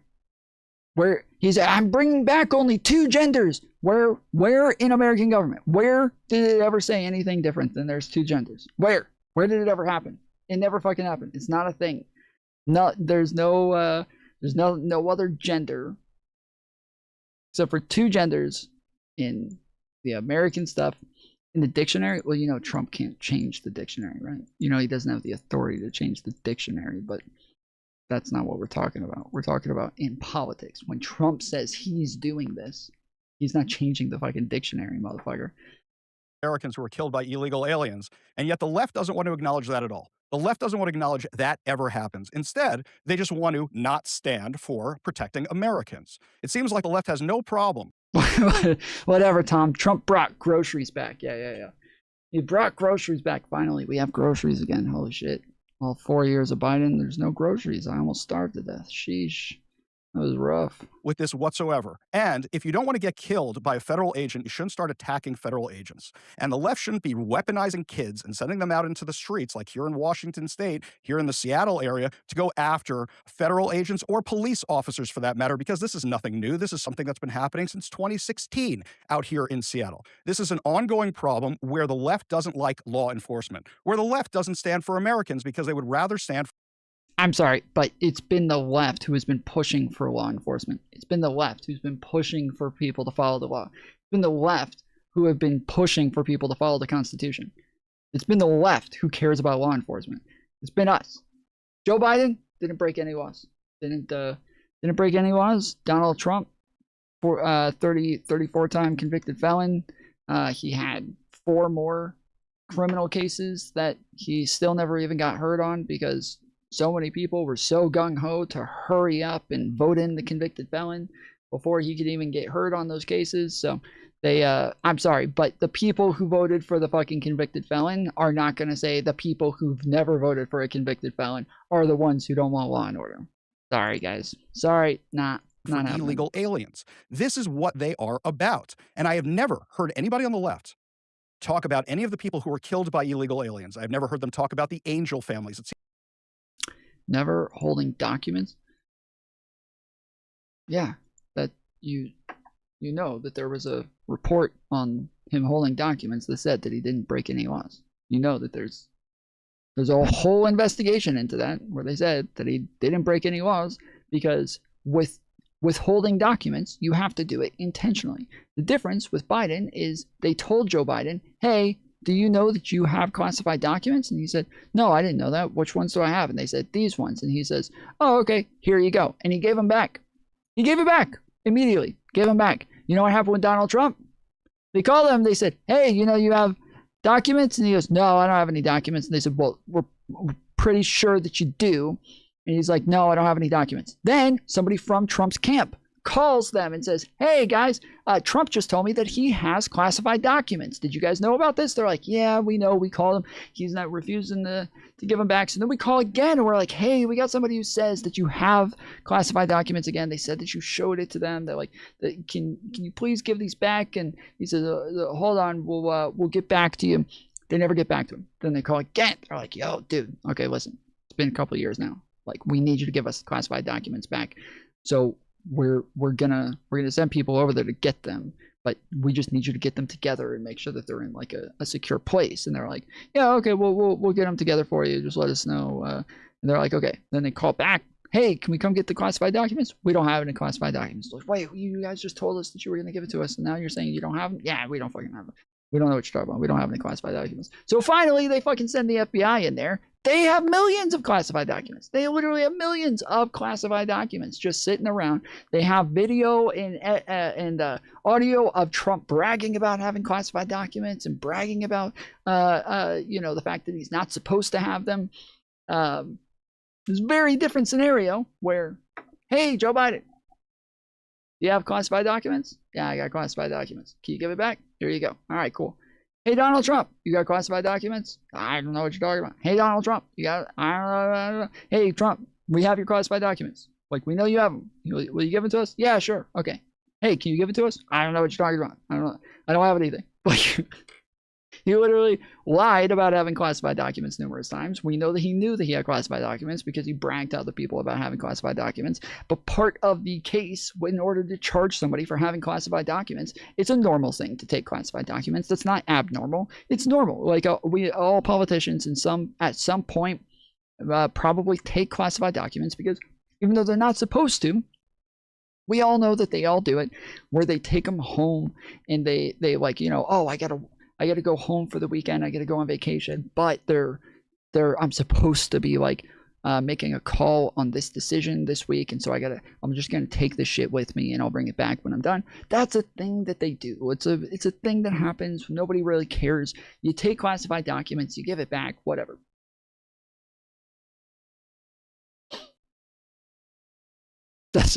Donald Trump did not just give them back. He refused. But they all complied. Yes, they complied. Donald Trump did not. You simply cannot use ignorance, that level of leadership. So wait, so you're saying Donald Trump can and they can't? It's not ignorance, it's intent. That's how the law works. There's intent. You have to intentionally be withholding the documents. That's if they ask for it and you give it back, there's no way that you can even claim they were withholding these documents from you and that they refused to give it back. But Donald Trump, he refuses to give it back, and in the meantime is bragging about having them. I'm sorry, these are just not remotely the same. Oh, we're pivoting back to what a woman is. Yeah. We're not gonna. Okay, so yeah, so we all agree Donald Trump committed a bunch of crimes. He wasn't convicted for that one, by the way. That's not one of the ones that he was convicted for. Intent is not required. John Galt.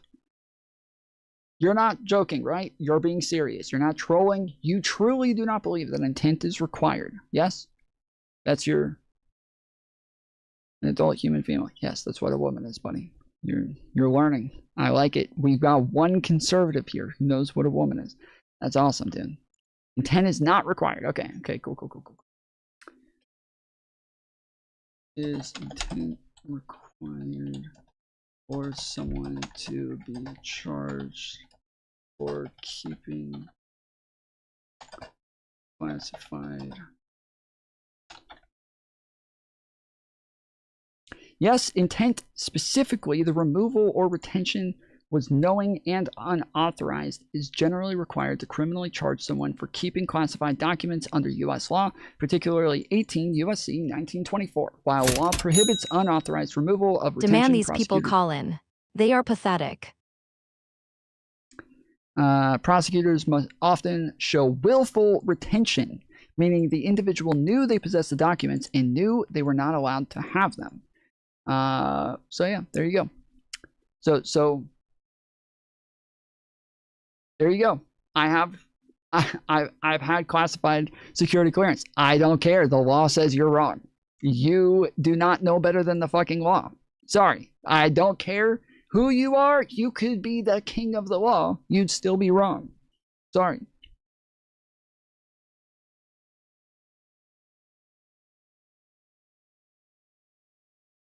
So what do you guys have? Tell me what I should look up, right? You guys have sources that say otherwise. What sources do you have that say that intent is not part of it?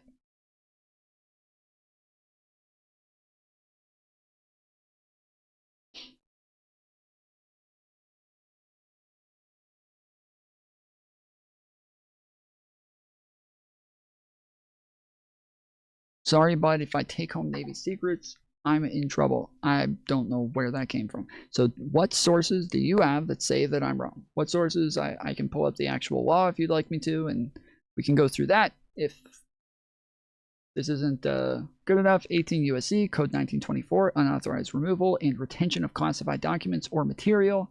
A, whoever being an officer, employee, contractor, or consultant of the United States, and by virtue of his office, employment position, or contract becomes possessed of documents or materials containing classified information of the United States knowingly removes such documents or materials without authority and with the intent to retain such documents or materials at unauthorized location shall be fined under this title or imprisoned for not more than 5 years or both.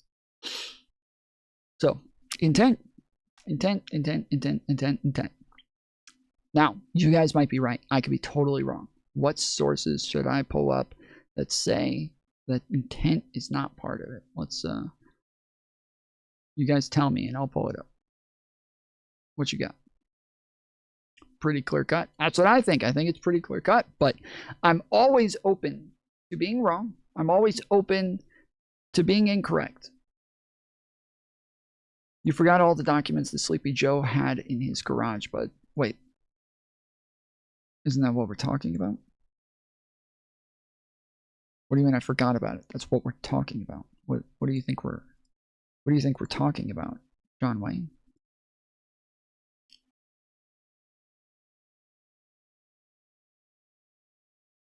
The Nomad. Tell me what to look up. Or who's the king of the law? King of the law. Tell me what to look up.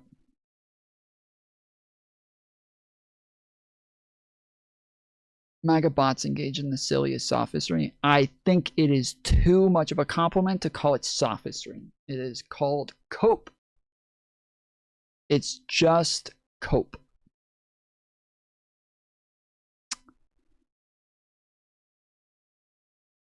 The Obama-Clinton plans to destroy the President Trump from lies and misinformation. His crimes are minimal compared to the Democrat smear campaigns. January 6th is all propagated by Democrats. Trump is an angel. All right, so Valor News parody. How about this? Would you like to bet me? Let's put money on it. Donald Trump is in charge. Republicans run everything. They got all the fucking institutions right now. Let's put money on the fact that Obama and Clinton will never be charged for any of those things. Who's ready?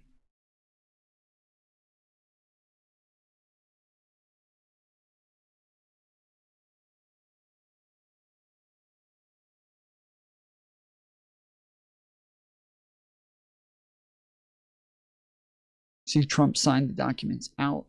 That automatically declassifies the documents. According to the law, that's not true. Sorry, that's not true. There's no law that says that as long as you sign them out, that declassifies the documents. Also, you guys can't make the claim that Biden broke the law by having classified documents, but Trump didn't, right? You can't make both of these claims. Oh, it's okay, it signed them out, so it's not classified. Well, Biden signed them out. That's how they knew he had them. That's how they knew he had them. That's why they called him to get them back. Is because he also signed them out. Like, this is not rocket science. So if you think Biden broke the law, then Trump definitely fucking broke the law. If you think Biden didn't break the law, but Trump still broke the law. So it still doesn't matter. They're very different things. Because Trump did it in a way more malicious and intentional way. Who cares? What the MAGA guys in chat who are making a big deal about it.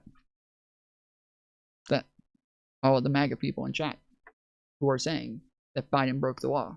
They care. Them. Seems like the left's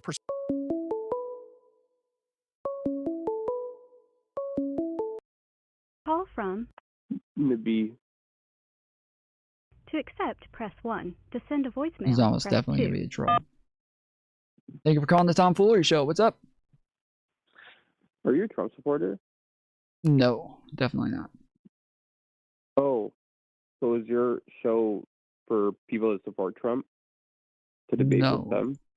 Well, I mean, the call-in generally, yes. If they disagree with me on something and something that I'm saying, it could be about Trump, it could be about policy, it can be about like anything general politics or social issues. It sounds like you're Trump leaning, but I guess I was wrong. Really? What? Sounds like I'm Trump leaning? What made you think that? Like you lean towards the Republicans. Oh no! Like I just thought, I just joined the live randomly, and it just sounded like you were defending Trump, but maybe I misunderstood. Oh no! We've been talking about the fact that Trump was the one who was breaking laws with classified documents, and I was showing them the law because showing that Biden did not and Trump did. Honestly, yeah, sure. For all the Trump supporters that are in your chat, it's honestly a shame on all of you for still supporting this motherfucker. I'm sorry for swearing. There's so much evidence up the ass about him being a pedophile, like to the point that I just cannot believe there's any breathing room for you guys to even try to say he's not implicated. That's all I have to say. And okay. I'll leave. Appreciate it. Have a good night. You too. Have a good one. Yep.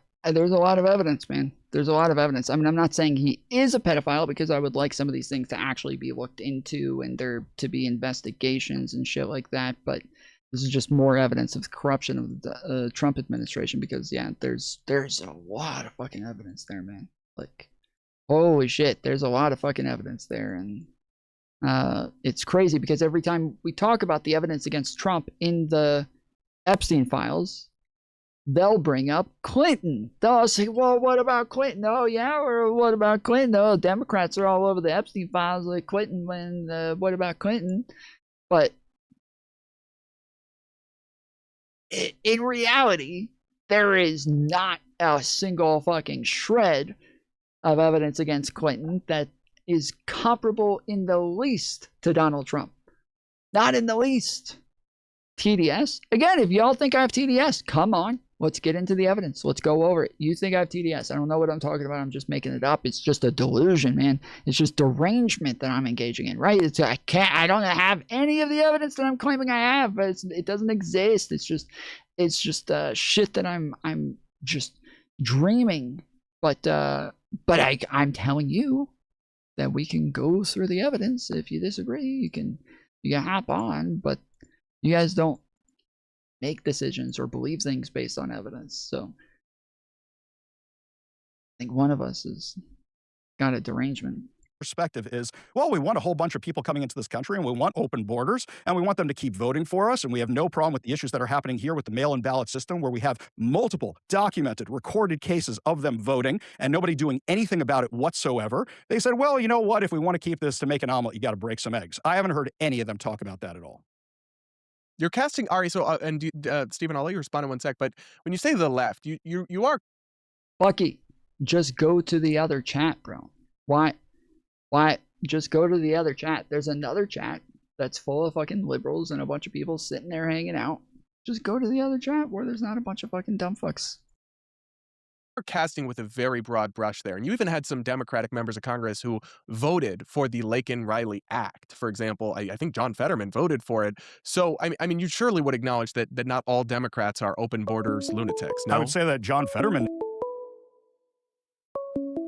It's the same guy. Call from. It'd be. Hello. Yes, hi. Sorry, I just called in. I just wanted to add one more thing, if that's okay. I apologize. And that's the last thing. Tell your supporters to look up the Katie Johnson story. Oh, look we know the Katie Johnson story. We know Katie Johnson front and back, bro. Sorry? We know the Katie Johnson story. We know it well. Tell the supporters that still don't think about it, or they don't bring it up. They don't know all the details about it.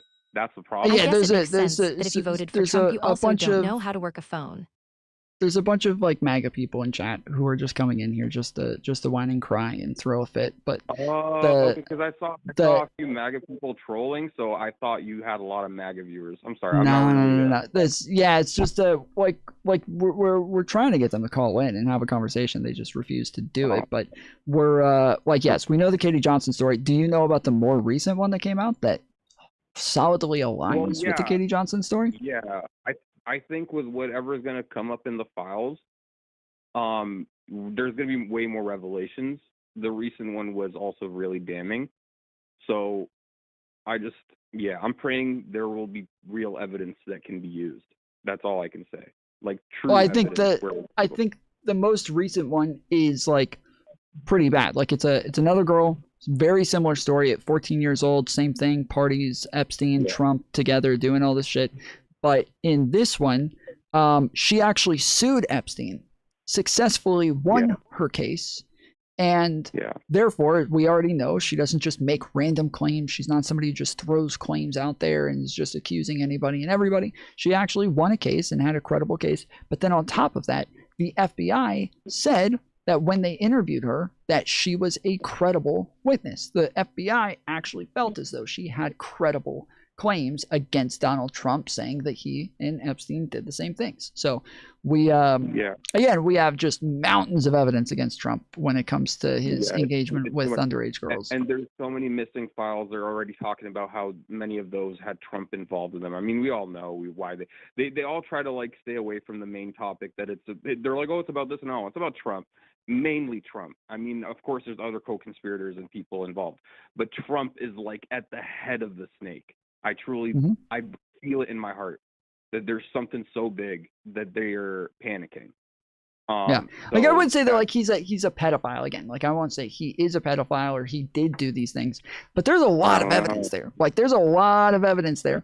There's a pattern of behavior there. There's a lot there. Now that doesn't mean that it definitely happened, but it looks so fucking suspicious, and it looks very likely to the point that like there's gotta be like an investigation and some shit here. It's just the problem is that like Trump, he's gonna pardon himself as soon as he gets out of office, and we have to find some way to undo those pardons and make sure that those don't stick, because his entire presidency should be deemed illegitimate. He was a convicted felon. He incited an insurrection, and any pardons that he did should be fucking null and void. I'll just say one last thing. I don't want to take up too much. The one thing that I truly believe is that he's a very what's the word? He's very coerced by something that is for, like, whether it's Israel. I don't want to go into too many conspiracies. There is something going on, and I truly believe he's working under a bigger hand that might have blackmail over him. Oh, I don't think so at all. I don't think so at all. I like if you have looked up like other fascistic regimes, one thing that they constantly do is that they always like they're kind of like chameleons. They're constantly trying to blend in with any group that'll give them enough support to keep power, and that's just what Trump does with evangelicals. He's just always trying to give them enough red meat, even though he does horrible things all the time. He's always like acting in the most anti-Christian manner. He gives them enough red meat to keep them on board, and one of those things is his just incessant support for Israel. And so I think because like before we would have said Russia, but obviously his feelings got hurt by Putin, and so he's not as big on Russia right now. But I think Benjamin Netanyahu, he's always had it as part of his playbook. There was a rumor of what he did with Bill Clinton, right, with Monica Lewinsky. I mean, these aren't things that are just, I don't feel like they're just rumors. They're a known thing. It's kind of like in Hollywood, you kind of know about it, but you don't talk about it. So they have blackmail. There is, I can't even, like, at this point we can't deny that there is some sort of we just don't know the details of what this is. I don't think so. I don't know. I mean, most of his strongest supporters are Zionist leaning. They're Zionist leaning. So if you're Zionist leaning, you're going to be protected. I mean, wait, but that's what I'm saying. That's what I'm saying is that his supporters are Zionist leaning. So the way that he acts towards Israel is just enough to keep them on board. It's enough to give them the red meat. Like Christians are constantly like kind of annoyed with the way that he acts, the way that he talks, the things that he says. Like he is not their like ultimate sort of person, but he especially the boomers, but he gives like undying support to Israel that keeps these people blackmail or not. Yeah, regardless. I'm saying I think that all of his actions are explained just by like looking at throughout history the way fascists have acted and the way that they do things, that Trump has to really hold on to these evangelicals, and the way that he does it is by giving undying support to Israel. That is something he would do either way. Yeah, that's how he gets leveraged. Yeah. Okay. Yeah. Well, I'll just leave it at that. Thank you for your time. All right, later, homie. I'll see you. Let me guess, your favorite source is Al Jazeera? No, I don't really like Al Jazeera. No,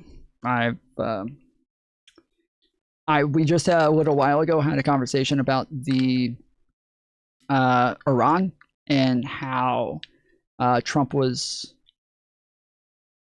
found to be lying about Iran, and their, like, when he bombed them, he said that he got rid of all of their nuclear what was it called?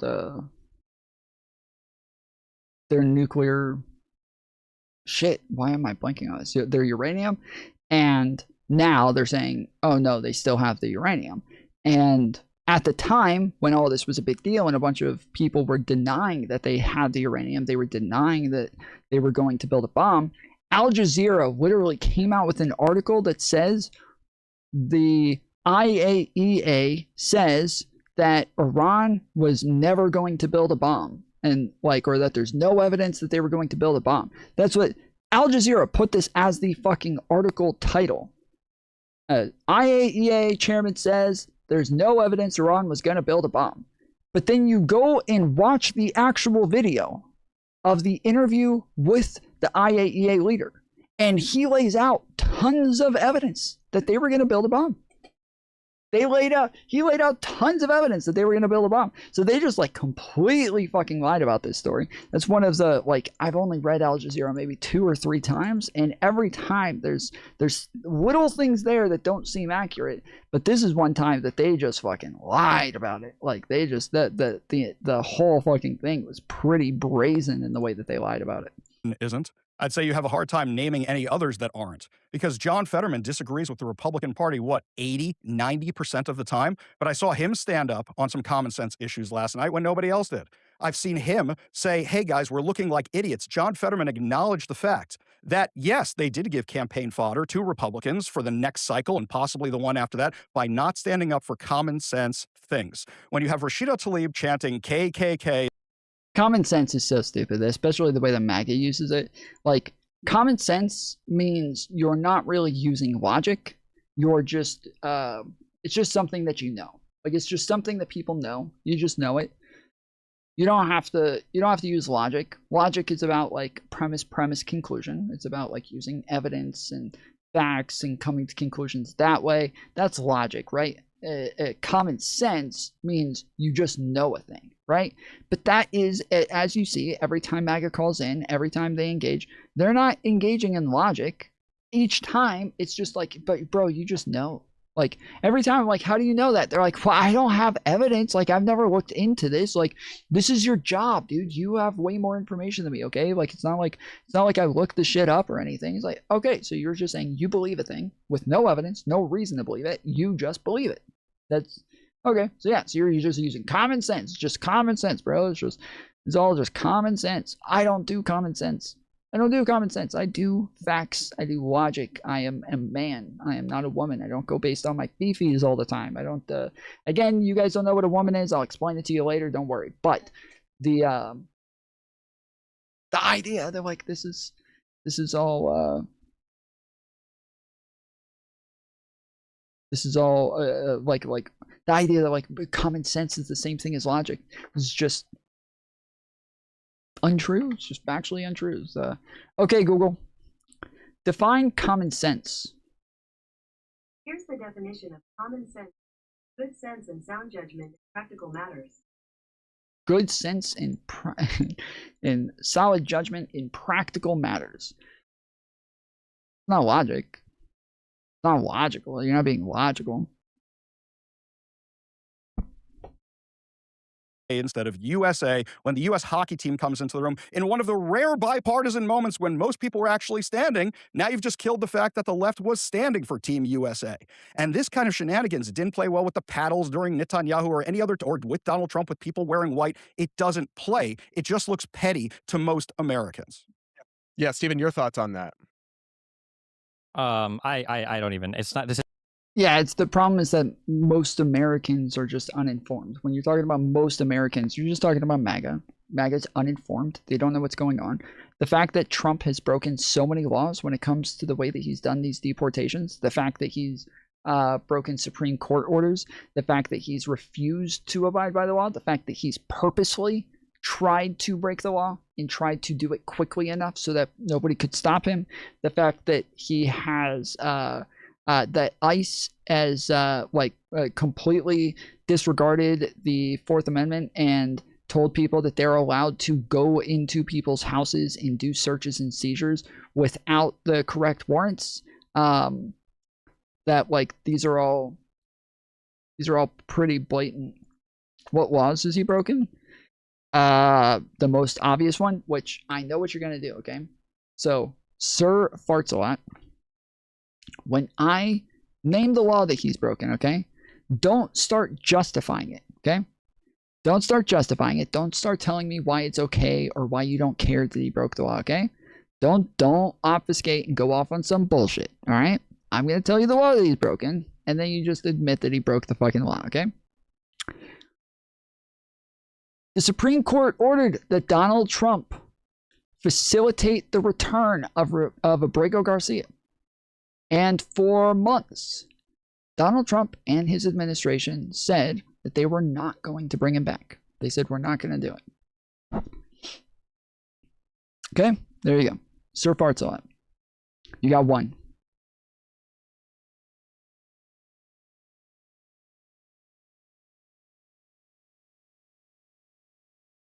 Uninformed is a cult excuse? Well, lucky for you, cults normally try to block out anybody who disagrees with them and make sure that they don't actually engage in a way that will disprove them. I've got a phone number here for you to call in, so you can de-radicalize me right now. Get me out of this cult. Let's go.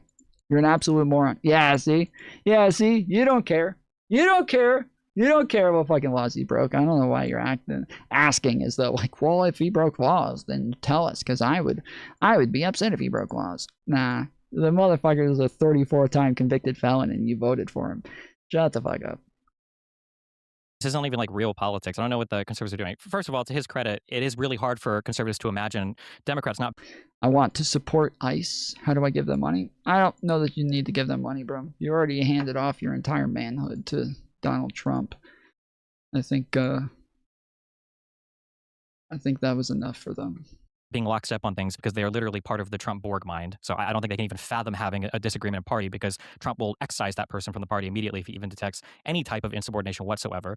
First off. Second off, nobody loves dead Americans to illegal immigrants more than conservatives. And you can tell this because, and I made this prediction a year and a half ago, and it will come true by the end, there will be no comprehensive legislation done whatsoever to approach or address any of the issues related to the border or illegal immigrants in this country. Donald Trump is doing a big show of force right here for the first year. I called it a year ago. Anybody that was intelligent could have called it. Nothing will happen. Nothing will change. We're going to go to the end of his term. There will be no legislation addressing the backlog of asylum seekers, addressing the shortage of funding or staffing for crucial immigration-related things that would help us cut down on the amount of illegals in this country, because all of it is a horse and pony show for conservatives that like to drag out the same two corpses over and over and over again whenever they want to virtue signal on the issue and then do absolutely nothing about it, which is basically the conservative MO for everything, whether we're talking Doge or no new wars or 90 deals in 90 days or whatever. Every single thing is a lie. Every single thing is a virtue signal. Progress is non-existent on any of these issues.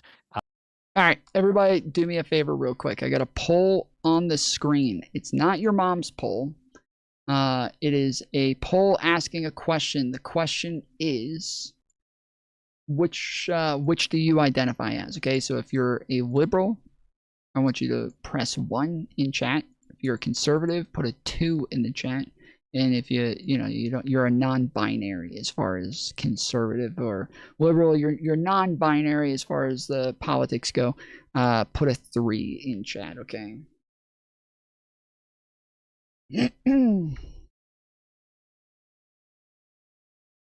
Dox yourself, Tom. I'll come show you my manhood. I am sure you are regularly trying to go to men's houses to show them your manhood, but I am not interested. Your mom keeps me nice and happy already. Thank you, though.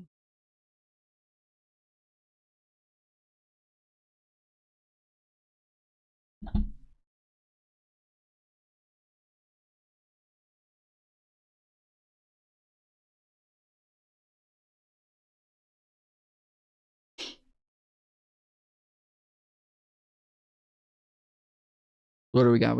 We got liberals at 7 votes. Neither at 6 votes. Oh, we only have 2 conservatives in the whole chat. Okay. Interesting. Interesting. 2 conservatives. Sheesh. I know conservatives are generally okay at math, but I think the MAGA ones, I don't know if they know how to press 1 or 2. I don't know if they know like numbers in that sort of way. I don't know if they're that well versed with arithmetic. I don't even know how a conservative takes themselves seriously when they're talking about any of these problems whatsoever. You would acknowledge that if we get no legislation or no reform or anything of the immigration system in the next 3 years, because Donald Trump killed the bill, he killed the Langford bill that was actually going to take a good approach to our asylum system and increase the amount of judges available, increase the funding for border security, increase the funding for judges. He did do that. Yep, and that got shut down explicitly because Trump said he wanted to keep it open as an election issue. Ted Cruz said it himself on the floor. That's not coming. We're not getting any legislation. We're not going to give Ari a deport chance to reply to that. Yeah, Let's give him a is chance that to a respond. monumental failure? What do you need the legislation for when we've sealed the border without spending any more money? The legislation that Stephen wants is the one that grants asylum to 11. Yeah, I see we got some progressives in chat. This is it's a really annoying thing. Like, the conservatives don't know the difference between a progressive, a liberal, and a leftist, and they use all of these terms in the same exact manner. They think it's all exactly the same thing, and yeah, it's kind of frustrating. I saw somebody put 4 for progressive, but yeah, that's what the neither part was for. Was generally going to be progressives or some sort of independent. Million illegal aliens minimum that came here during the Biden administration. The Democrats have said as much themselves. And I'll say something else is that when the Democrats had control of stuff, I didn't see them passing any rules. The truth is neither party wants to solve this. And why does neither party want to solve it? The same reason they don't want to solve Social Security, the same reason they don't want to solve Medicaid, because the second you solve it, it's nobody's campaign issue. And I think the problem is that Stephen and I aren't living in two different worlds. Stephen wants the left to use it for their purposes. I may want the right to use it for our purposes. And unfortunately, we don't have anybody who's common sense getting in a room and saying, okay, you want to solve border immigration, then how about something like this? How about we say, all right, if you never committed a crime and you've never been on any form of welfare whatsoever. Your votes only get counted once. Once you put it in chat, it only counts once. You can keep posting it, but it doesn't keep going up. Sorry. But you came across the border illegally, maybe we can find a path to citizenship. But anybody who commits a serious felony against this country, or who is living off welfare and came to this country just to get the welfare, maybe we don't grant it to you. But that's not what we're talking about here. The Trump administration has been deporting people by far majority, like 90% are not violent criminals. I think it's 5% are violent criminals and 15% have any crime whatsoever. So like when Donald Trump said, again, he said that he was going to go after the worst of the worst first, he just fucking lied. Like he's a fucking liar. That's what he does. He lied. He said he was going after the worst of the worst first. He hasn't gone after the worst of the worst first. And by far the majority of people that he's deported, like even the people who went to CCOT, the majority of the people that went to CCOT didn't have violent crimes either. It was there was like, I think it was 20% had any crimes at all, including misdemeanors. Like it was like 3% that had violent crimes. They're putting these people in like maximum security prisons, and some of them didn't even come to the country illegally. We know a bunch of them just didn't even come in illegally, and they're still putting them in maximum security prisons, dude. It's insane. And maybe we could get in a room and have that discussion. But from what Stephen's saying, it sounds like he has such hatred for anybody who supports Donald Trump or anybody who's Clinton and Obama deported far more than Donald Trump. Well, so Obama has the record for most deportations in an 8-year period. He has the most of like any single president by himself. But Biden has the most deportations in a 4-year period. He has the record for most deportations in a 4-year period. Donald Trump's first 4 years didn't deport as many as Biden. Maybe in his second 4 years, when he's deporting a ton of people who aren't even here illegally, he might catch up to Biden at that point. But it's a lie. No, it's not a lie. Biden has the record for deportations in a 4-year period. When you guys said he has open borders, he's not doing anything. He's literally setting fucking records at deporting these motherfuckers, bro. He's literally setting records on it. I don't know what you've been looking at, but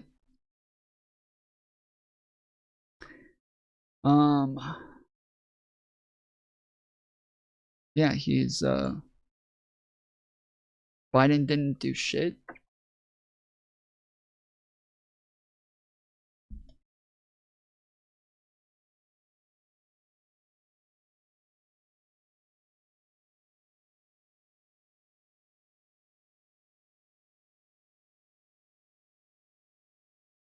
Let's see.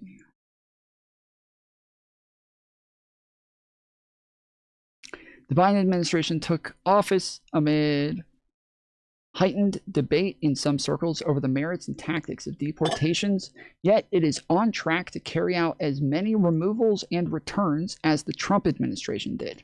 The 1.1 million deportations since the beginning of the fiscal year 2021 through February 2024, the most recent data available, are on pace to match the 1.5 million deportations carried out during the 4 years of President Trump when he was in office.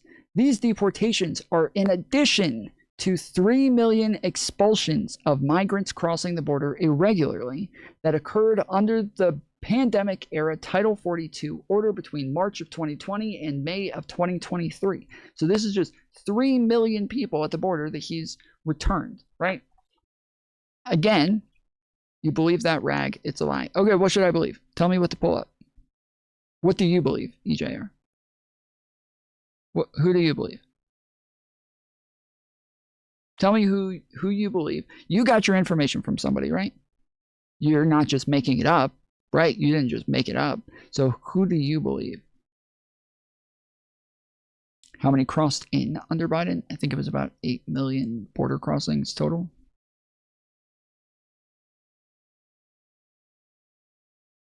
$3 million deported by Biden, 10 million came in under Biden. There was 1.7 million illegal immigrants who came in that the Biden administration didn't catch. Wrong? No, I'm not wrong. It's 1.7 million that they didn't catch. That's what it is.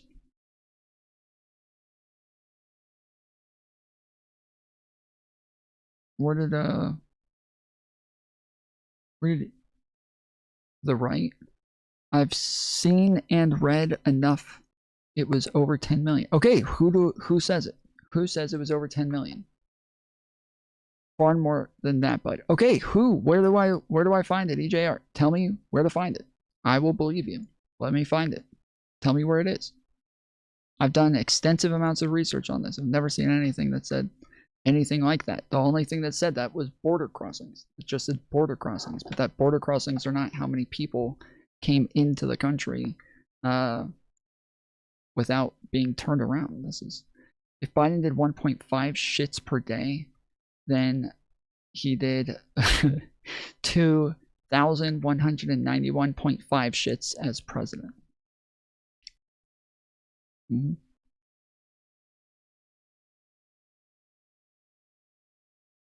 Mostly from Google, big articles about the illegals. They came over. Okay, let's pull it up.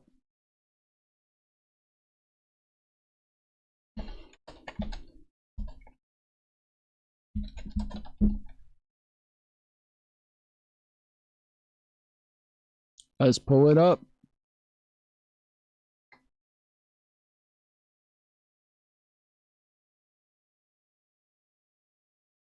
All right, so this is the Republican-led Biden's border bust. House Committee on Oversight and Accountability and the House Committee on Homeland Security releases report on insights from the Border Patrol sector chiefs at the southwest border. Under President Biden's watch, there have been over 8 million migrant encounters nationwide, 6.7 million of which have been at the southwest border. Worse yet, over 1.7 million known gotaways, illegal immigrants who have evaded Border Patrol. 1.7 million. 1.7 million. This is according to Republicans. Republican-led Committee on Oversight and Accountability with the House Committee on Homeland Security. This is their information, their numbers. This is them complaining about how bad the border was. This is so horrible. This is so bad. There's 1.7 million illegal immigrants who came in under Trump, or I mean under Biden. Look up facts. That's what this is. Homeland Security. What do you think? Estimated. That's what all of them are. They're all some estimates. What do you mean? They can't know each and every single one. Are you going to show me ones that are not estimates more than that? Okay, where do I go? That's only illegals? That's what we're talking about. We're talking about illegal immigrants. Yes, that's all we were talking about. We were only talking about illegal immigrants. We were not talking about legal immigrants. We were not talking about people claiming asylum. We were not talking about anything else that were caught. No, these were not caught. These were not caught. It literally says they were not caught, and they are in the interior of our country. That's what it says. 1.7 million known gotaways, illegal immigrants who have evaded Border Patrol and are now living in the interior of the United States without documentation and without having undergone any vetting by immigration officials. 1.7 million. That's how many. What about legal crisis?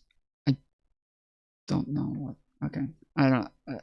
We're changing the subject now. So anyways, Biden set the record on most deportations and had 1.7 million illegal immigrants come into the country. There's no evidence of anything other than that. That is it. That is the official numbers from the Republicans, from the fucking Republican-led committees. It also says the vast majority of which occurred under the Biden administration, combining deportations with expulsions and other actions to block migrants without permission to enter the United States. The Biden administration's nearly 4.4 million repatriations are already more than any single presidential term since George W. Bush administration's 5 million in its second term. This is the most ever in a 4-year period, the most that have ever happened in a single administration. In a single 4-year period, in a single term, Biden has the record, 4.4 million. As a Republican, he'd never even want to have that conversation with somebody like me. I think a lot of Republicans would revolt at that idea, though, of amnesty for anyone. So I'm not sure that's even a viable proposition. What you're describing is my position and has been for 10 years of a middle ground solution. But this is the position that conservatives will assume as a mask whenever they're confronted with somebody who actually wants to talk about immigration, which conservatives are not prepared to talk about. Because you'll say all of this now, and I'm curious, if I go through your broadcast or your social media feed, am I going to see you expressing extreme disdain for Donald Trump attacking DACA? Because DACA is basically exactly what you're describing. It's a program that monitors people in the United States that have no criminal. We criticize Donald Trump on my show. In fact, we have an entire segment called When the Right Gets It Wrong. So making assumptions about a show that you've never listened to in writing that you've never read is quite an assumption. All I hear from you is attacks because it's very interesting that you just hold on. Let me just clarify. Let me just clarify. Hold on, because you didn't respond to what I asked. Did you attack Donald Trump for attacking DACA? All you've been doing is attacking me. He's not going to answer. He's just crying. All you've been doing is Trump derangement syndrome right here. You called me a it's actual grown children because I support Donald Trump. That's what you just said a few minutes ago. I think he's broken right now. All right, guys. Is there like a reset? Yeah, this is pure obfuscation. He asked him a question, and then he just goes off on a complete irrelevant rant. This is fucking hilarious. Like this is every fucking time, dude. They every fucking time you ask them a question, and they'll just start rambling about something totally irrelevant that does not answer the fucking question, and then you'll just never be able to get an answer from them because they don't know, or they do know and they just don't want to engage. They do not want to. They do not want to engage because they know they're wrong. Back up exactly something. Can we?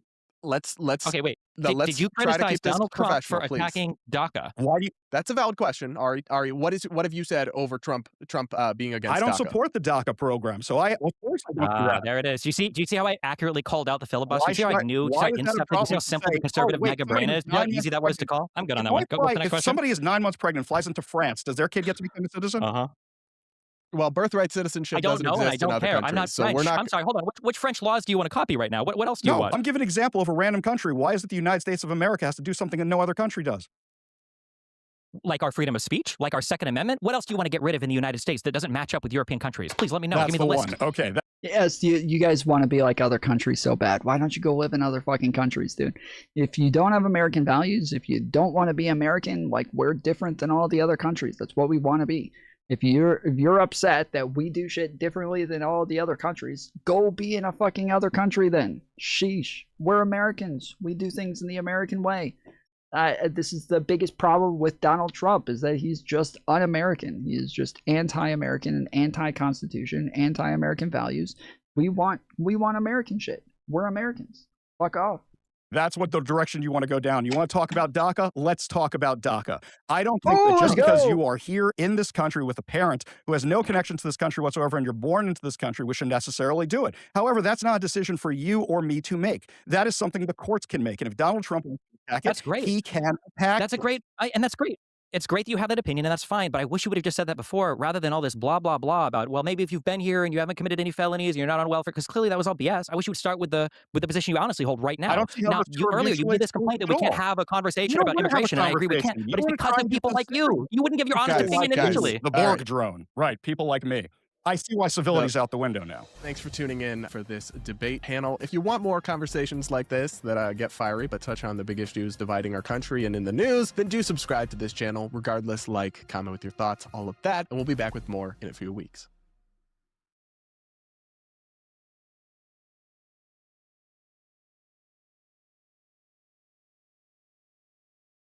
Was that moment what Donald Trump ultimately wanted and what perhaps your Democratic leadership wanted to avoid? Oh, yeah, no. The president clearly came in with a strategy to do that, right? His strategy was to try to rage bait people into that fight. He wanted that, and he got it. You know, look, ultimately, he's not deporting 2 members of Congress, just like he didn't lock up Hillary, even though that was chanted in arenas, you know, around the country. So, you know, look, he can't fix his poll numbers. He can't turn around the fact that he's underwater on the economy, underwater on immigration, the 2 issues that helped get him elected. They also chanted lock her up for Kamala Harris as well. Again, like, at least with Hillary, they at least accused her of committing a crime. There was no charges, there was no, but at least they had fabricated a crime to lock her up for, right? And Trump did try to lock her up numerous times during his presidency and failed at it every time, but they still also chanted lock her up for Kamala Harris when there wasn't even a claim of a crime. They didn't even accuse her of a crime. They did, like, he had no charges, but not even like claiming a crime existed. And they still chanted at rallies, lock her up for Kamala Harris. Insane.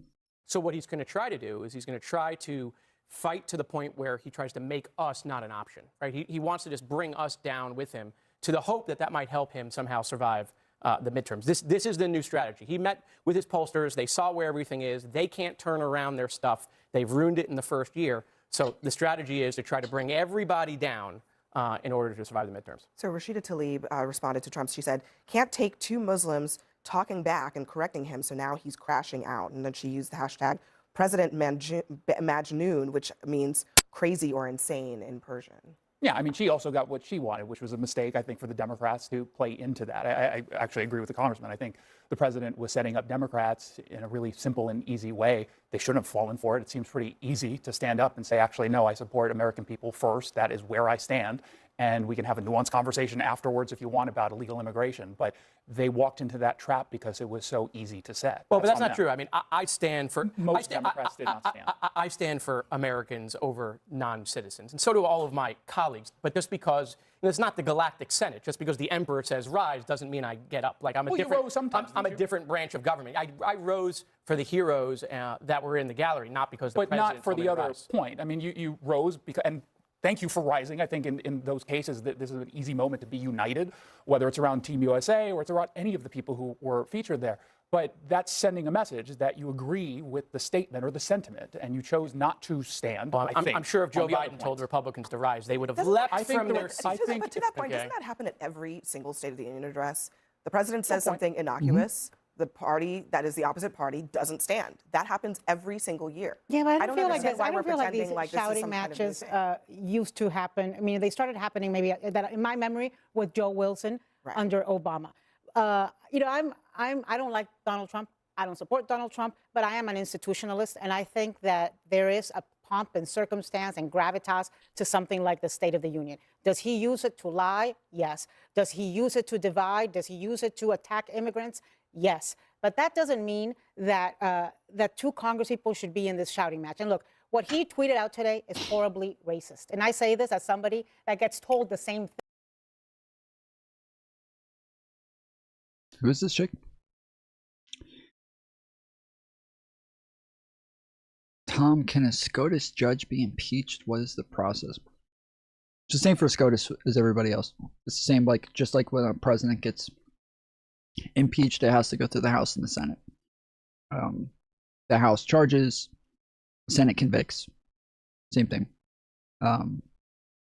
So if they can be like impeached by the House, but the Senate decides whether or not they get removed. So same thing, same as everybody. Thing over and over again. Go back to where you came from. I can't tell you how many times I open up social media and it says, go eat a burrito and go back to Mexico, because racists are so stupid, they don't realize there's more than one country in Latin America, and I'm not from Mexico. Also, I don't eat burritos, I like tacos. But the fact that what he said is racist and it is horrible, and it's, you know, and it emboldens and it strengthens, empowers racism. My question is, how does it help American citizens to have the President of the United States and 2 Congress people in a pissing match over stupidity?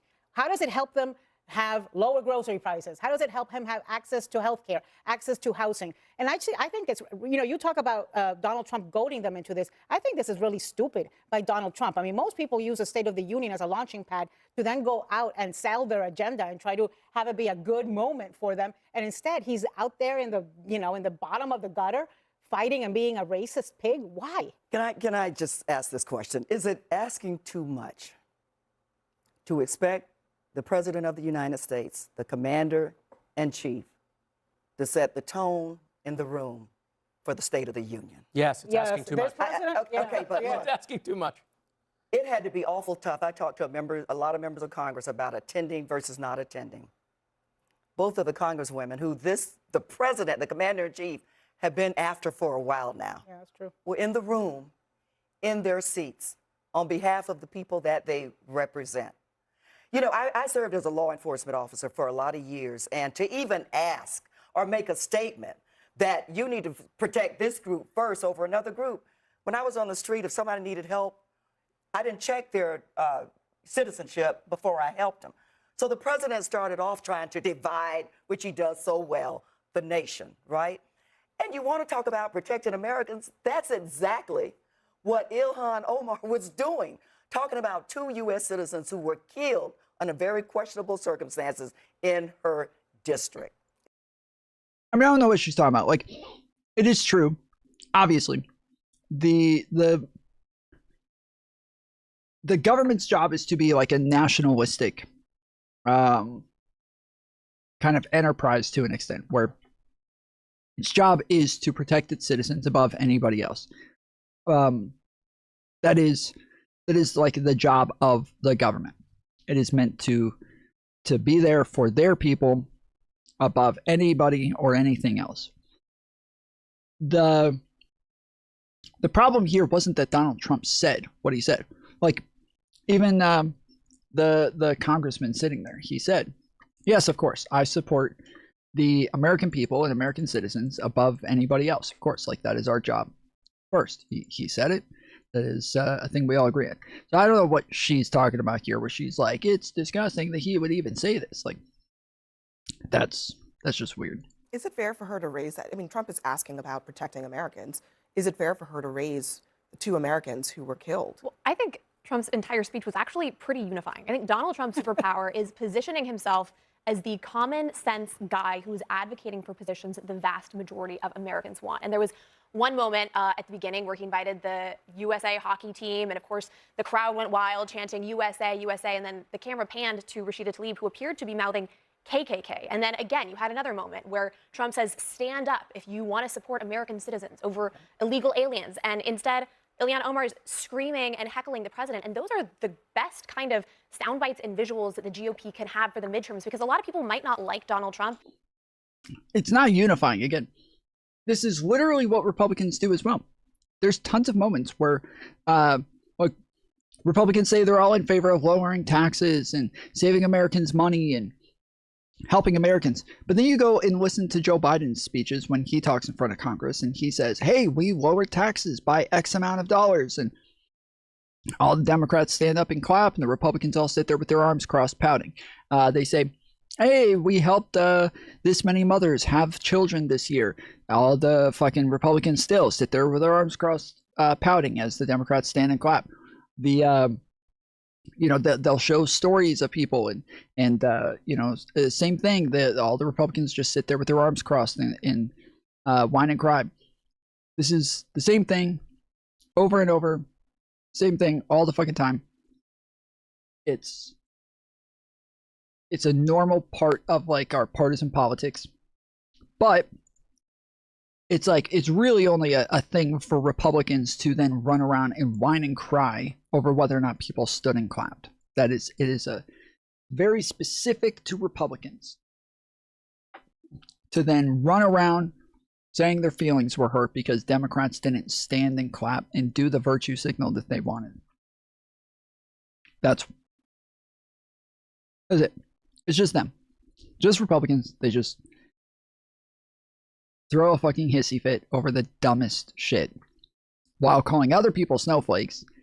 They're whining and crying because somebody didn't stand and fucking clap for their president, for their special little guy. And might be kind of hemming and hawing. And then they look at the alternative and they say, oh, well, this really angry woman, gosh, I don't know about her. So that's what Trump set out to do, that was my question. highlight the 80-20 issues. In response to his own question, is it fair for the Democrats to respond, why, yes, we do care about American citizens, including 2 that were killed. Yes, it is by fair, but not federal in that officers. venue. But It is fair, but not at surprising that to me moment. that the TDS alert? Okay, so what did I say that you disagree with? What did I say? How was that TDS? I just said that both sides do this. And when I say both sides do this, but only one side cries about it, one side runs around throwing a fit about it, you're saying that's TDS. That has nothing to do with Trump. It literally has nothing to do with Trump, and you're calling it TDS right now, right? What does it have to do with TDS? Everything. Yeah, that's a MAGA answer. That is a MAGA answer. What do you disagree with? Everything. Great, buddy. What are you, 5 years old? It's too hard to actually be specific. Do you know how disagreements work? The President of the United States did not even mention the 2 U.S. citizens that were killed in Minnesota. How do you do the State of the Union, because you care about Americans so much, and not even mention the 2 people who lost their lives on the streets of America at the hand of federal agents? One who tried to run over. But how an ICE do you agent not in even, the you moment. can do your commentary all you want, or, you know, critique, but how do you Facts. not mention that 2 people died? Damn, Berserk ran away. I didn't mean to scare you off, buddy. I'm sorry. I'm sorry, little buddy. Is it because we didn't stand and clap for you, special little guy? I'm sorry, buddy. I'm sorry.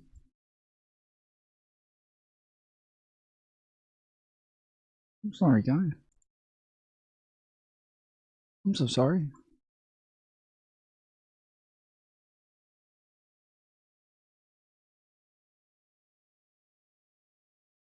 I'm sorry, buddy. My bad. In that environment. And the president was one of the most unifying speeches. The president who said, look at the Democrats, aren't they crazy? He obviously does not understand that when he won election, he is supposed to represent all people. When you go through some of the moments he went to, right, he pointed to a little girl, Delilah, who was almost killed by an illegal alien, miraculously came back. She was there with her dad. When you have Democrats who won't stand and applaud her recovery, yeah, I think that's Sadly, crazy. people are killed in America every day. Sadly. And the majority of them are killed by U.S. citizens. So whether an undocumented immigrant, whether it's an undocumented immigrant or a U.S. citizen who's the perpetrator, the bottom line is somebody has died or someone has been One died as a result injured. of bad policy. Obama dodged the draft 4 times? Wait, what the fuck? Obama dodged the draft 4 times? Is that what you said?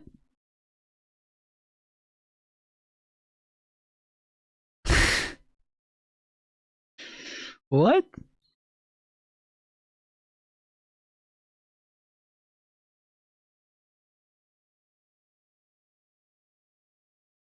What the fuck?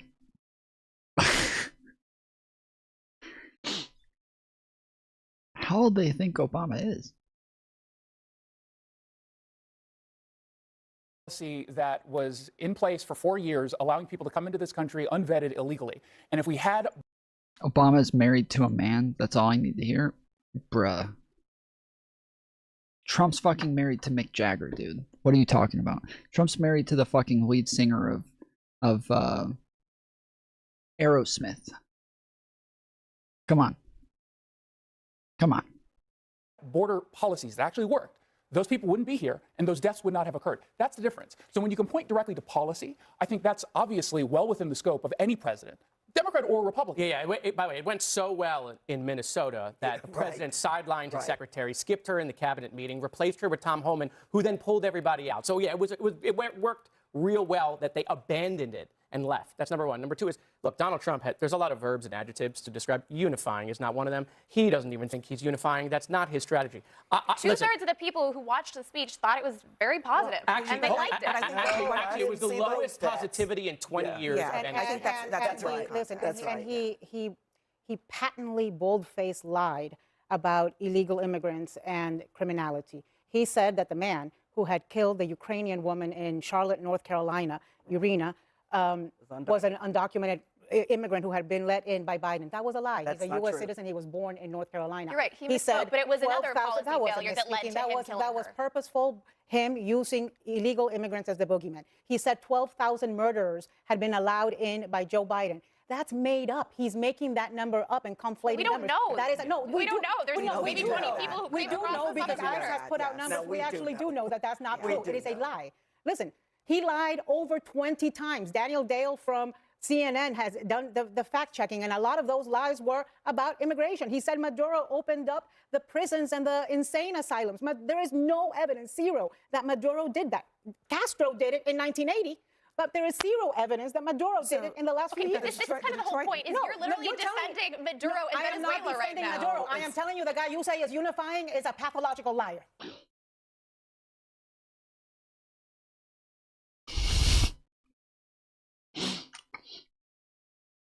What the fuck? As the boogeyman. He said 12,000 murderers had been allowed in by Joe Biden. That's made up. He's making that number up and conflating We don't numbers. know. That is no. We don't know. There's maybe 20 people. You can't keep doing this. You can't keep doing this, dude. Every time somebody says Trump made that number up and you turn around, but we don't know.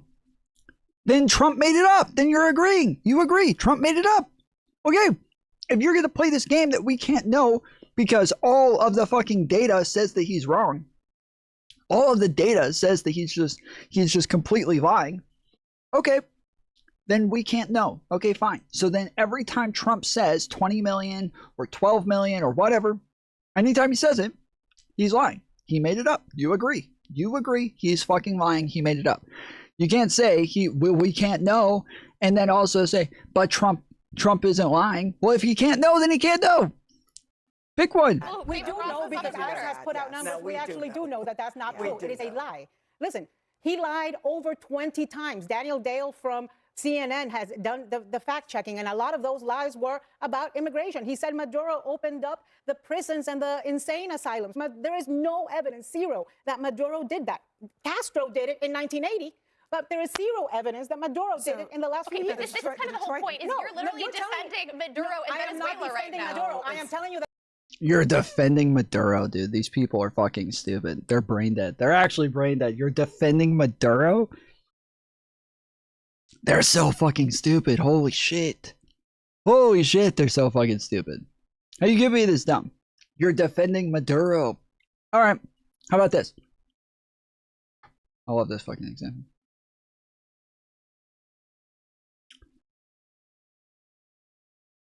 Hitler is the person who killed Charlie Kirk. Hitler is the one who killed Charlie Kirk. That's it.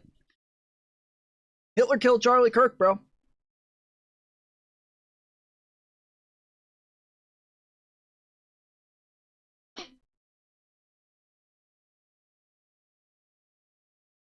Hitler killed Charlie Kirk. And if you disagree, you're defending Hitler. You say Hitler didn't kill Charlie Kirk, You're defending Hitler. That's fucked up. No one is defending Venezuela dictator, dude. Yeah, I know. I know. That's what this dumb MAGA bitch keeps saying. She keeps saying that they're defending Maduro. Like, nobody's defending him, right? So even Nomad knows nobody's defending him. What up, leader? The guy you 1980, but there is zero evidence that Maduro did it in the last few years. This is kind of the whole point. Is you're literally defending Maduro in Venezuela right now. Maduro. I am telling you, the guy you say is unifying is a pathological liar.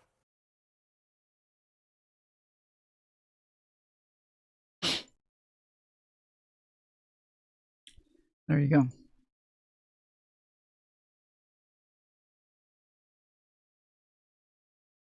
CNN senior political contributors Van Jones and Scott Jennings have been pounding beers and eating popcorn and watching the State of the Union.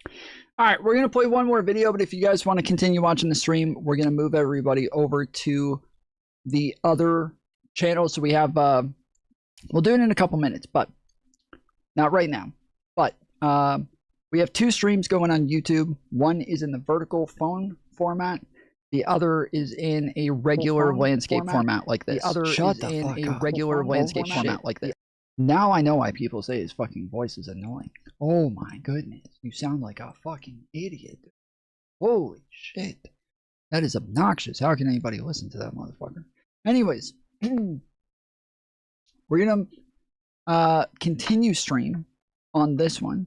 So if you like to continue watching, you can click on the channel and go to this one that has the title America Has Lost It. The TDS podcast is going to end. So continue watching. The vertical format, we are going to end this one. Yes, if you'd like to continue watching, please head over to the channel and click on the other stream where we'll go over some other stuff as well. But before you do, take a second, hit the thumbs up button, and if you enjoy the stream, make sure you subscribe. I'm on pretty much every day, and we're covering news, politics, doing debates, hosting a ton of debates, and yeah, covering debates pretty regularly as well. So head over to the other stream. We'll evidence that non-citizens are. We'll end this one once we're finished with this video. And Scott Jennings have been pounding beers and eating popcorn and watching the State of the Union. They're doing a special CNN voter live cast. Saginaw was one of two counties in that crucial swing state to flip from Biden to Trump. And Michigan is home to several key midterm contests later this year. Tonight, Van and Scott. What's the YouTube channel again? You're on the channel right now. You're on the channel, bro. You just click on the fucking logo at the bottom. You're on the channel. Are joined by 10 voters, 4 Democrats, 4 Republicans, and 2 independents who watched tonight's speech. Van and Scott, walk us through the reaction in the room to the president's address. Well, half of us were miserable, and the other half were delighted. And we're going to get a chance to hear from everybody. Look, I think the most important thing I can say is that people here who are not in Washington, D.C., who are on the ground, look at this stuff very, very differently. You did not like this speech at all. Tell me why. I didn't like the speech because he did not talk about what he was doing to make our lives better. As Governor Spanberger said, is the president working to make our lives better? No. James Carville said, it's the economy. And it still is the economy. And he's not talking about that at all. What about the Trump accounts? What about the tax cuts? Did that move you at all? Did that make it feel like he's on your side? No. No, it did not. Why not? He talked about the health care plan. Where is his health care plan? People's health. Trump's been literally talking about a healthcare plan for 9 years now. 9 years. He's pretending that he's going to have a healthcare plan. 9 years, and he still hasn't figured it out yet. 9 years. Insurance premiums are going up. What is he doing for that? What is he doing for our seniors? And just left you flat. But Erica, you are a Trump supporter. You liked the speech, and you had some positive things to say. What did you think? Yep, I'm glad he addressed the tax breaks. I haven't done ours yet, but I know there will be a huge change with the children tax break, and my husband works a lot of overtime, so I'm excited to see what that does. I think no senior should pay Social Security taxes. And then I liked how, I wish he would have stayed more on Iran, because I was already wondering and trying not to worry about it, but kind of not paying attention. But it sounds like he said if they're not going to go to nuclear We don't have to do the FA. Find out. We don't want to find out. Yeah, his But preference will- was diplomacy. Right. Yeah. But he will find out if he has to. I'm so curious about how you saw it. The thing that I missed the most was a focus on the economy and looking forward. And Supreme Court struck the tariffs down, and he's going for another round of tariffs. And I also think that's the wrong direction. Tariffs cost. Yeah, it was really stupid. Really fucking stupid. Like, the Americans pretty much across the board are unhappy with Trump's tariffs. Americans across the board are unhappy with higher prices from this shit. And the idea that, like, he could have taken this as a fucking out. Like, he could have used this as an out. He could have been like, damn, well, I wanted to do this, but the courts won't let me, so shucks. Can't do it now. Well, all right. And then just moved on and acted like he could have done so much, but they just won't let me. Like, that would have been such a good idea. But he decided to double down on the thing that Americans don't want him to do. So, and this is to go back to like my conversation with the guy earlier where he kept acting like, well, if you want immigrants to leave, then you should just be happy that Trump's getting immigrants out. The way that you do something is the most important part. The majority of Americans want illegal immigrants out of the country. The majority of Americans are not happy with the way that Trump's doing. By far, the majority of the Americans are not okay with the way that Trump's deporting people. So, like, when you act like I'm biased, I have TDS, well, this is the majority of Americans. The majority of Americans are not okay with the way that Trump's doing this, even though they're in favor of doing it. They're in favor of getting illegal immigrants out of the country. They're in favor of deportations. They're not in favor of the way that he's going about it and how he's doing it. That is the problem. That's the part that matters. It's the part that matters is how you do it. It's the most important part. Our company a lot of money. Our costs are up, and we need to control our costs. And without raising rates, we can't give raises to our employees. We can't help them. So I'm stuck in that kind of vicious cycle of raise the rates, prices go up, raise the rates, and how do we continue that? So he didn't help you at all on the tariff stuff at all. But you said that you enjoyed this speech and that there were moments that moved you. What moved you about this speech? Well, the celebrating people is always good. But again, that $18 trillion investment, the $25 million in Trump accounts. But I did hear something on the health care, right? We have a law, the Obamacare, the ACA, and we don't have we don't have a way around it. And it's really just we don't want to tax ourselves to death. Then you're against Trump's tariffs. You're against his tariffs. Then, like, I don't know how to tell you that you're paying $1,000 more a year in taxes from tariffs. Like, it's that's literally why the Supreme Court ruled that he's not allowed to do it, is because only Congress is allowed to tax Americans, and Donald Trump ended up raising what it is that we pay to the government with tariffs. And on average, American people averaged $1,000 a year more that they were paying for goods because of the tariffs. So if you don't want to be taxed to oblivion, well, Donald Trump is the problem. On top of that, Donald Trump spends more than any president in history. Donald Trump by far spends more than any other president. Biden had to deal with the majority of COVID, still spent less than Donald Trump. Biden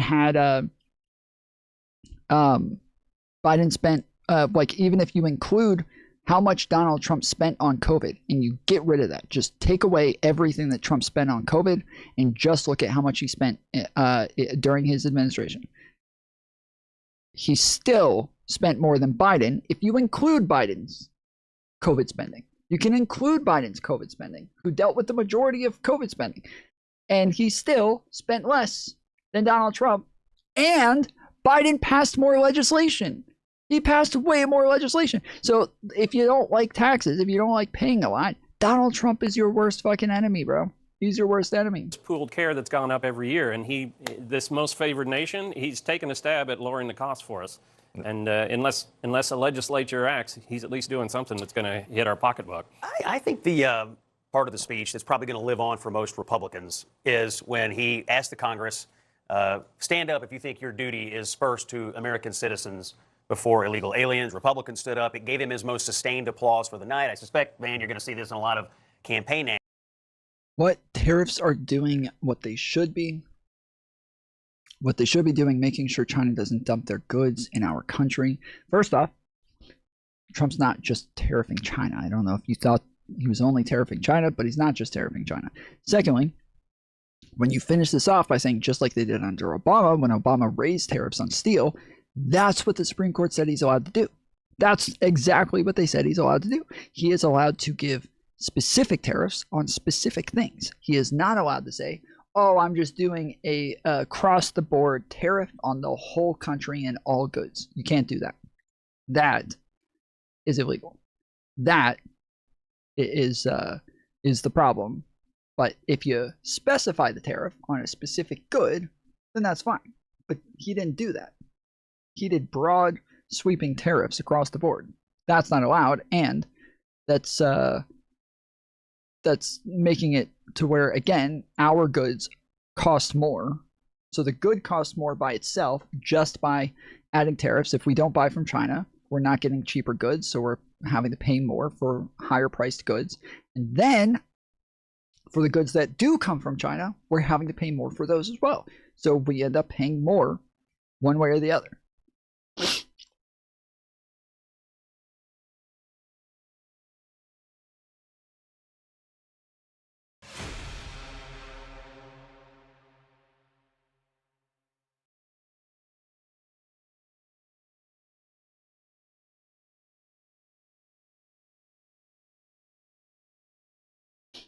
You proved your Trump derangement. Yeah, that is a thought-terminating cliche that Trump maggots use just to run away from intellectual thought processes. If you would like to challenge me on something, if you say, hey, this is where you're dumb, I'm happy to go pull it up and show you where I got it from. But when instead you just keep making claims and don't allow me to ever prove anything, and anytime somebody wants to prove something, I'll go look it up myself. You won't. You're just going to keep fucking crying. You're just going to keep finding ways to avoid it. Every fucking time I bring something up to somebody and I'm like, oh, well, this happened. They're like, no, I never heard of that. I'll have to go look that up sometime. Oh, yeah, really? Interesting. Interesting that you guys just never know about anything that ever happens. You're just totally unaware. Let's do 2-minute rounds, no interruptions. No, if you're the guy who called in last time, I asked you like 5 times to stop interrupting me and you refused to do it. And you talked for like 90% of the fucking conversation. I'm not going to fucking talk to you again. Hell no, dude. Hell no, you're just a schizo. Ads that Democrats wouldn't stand up. What did you all think of the showmanship of that, or of sort of the spectacle of trying to get Democrats to stand up for that?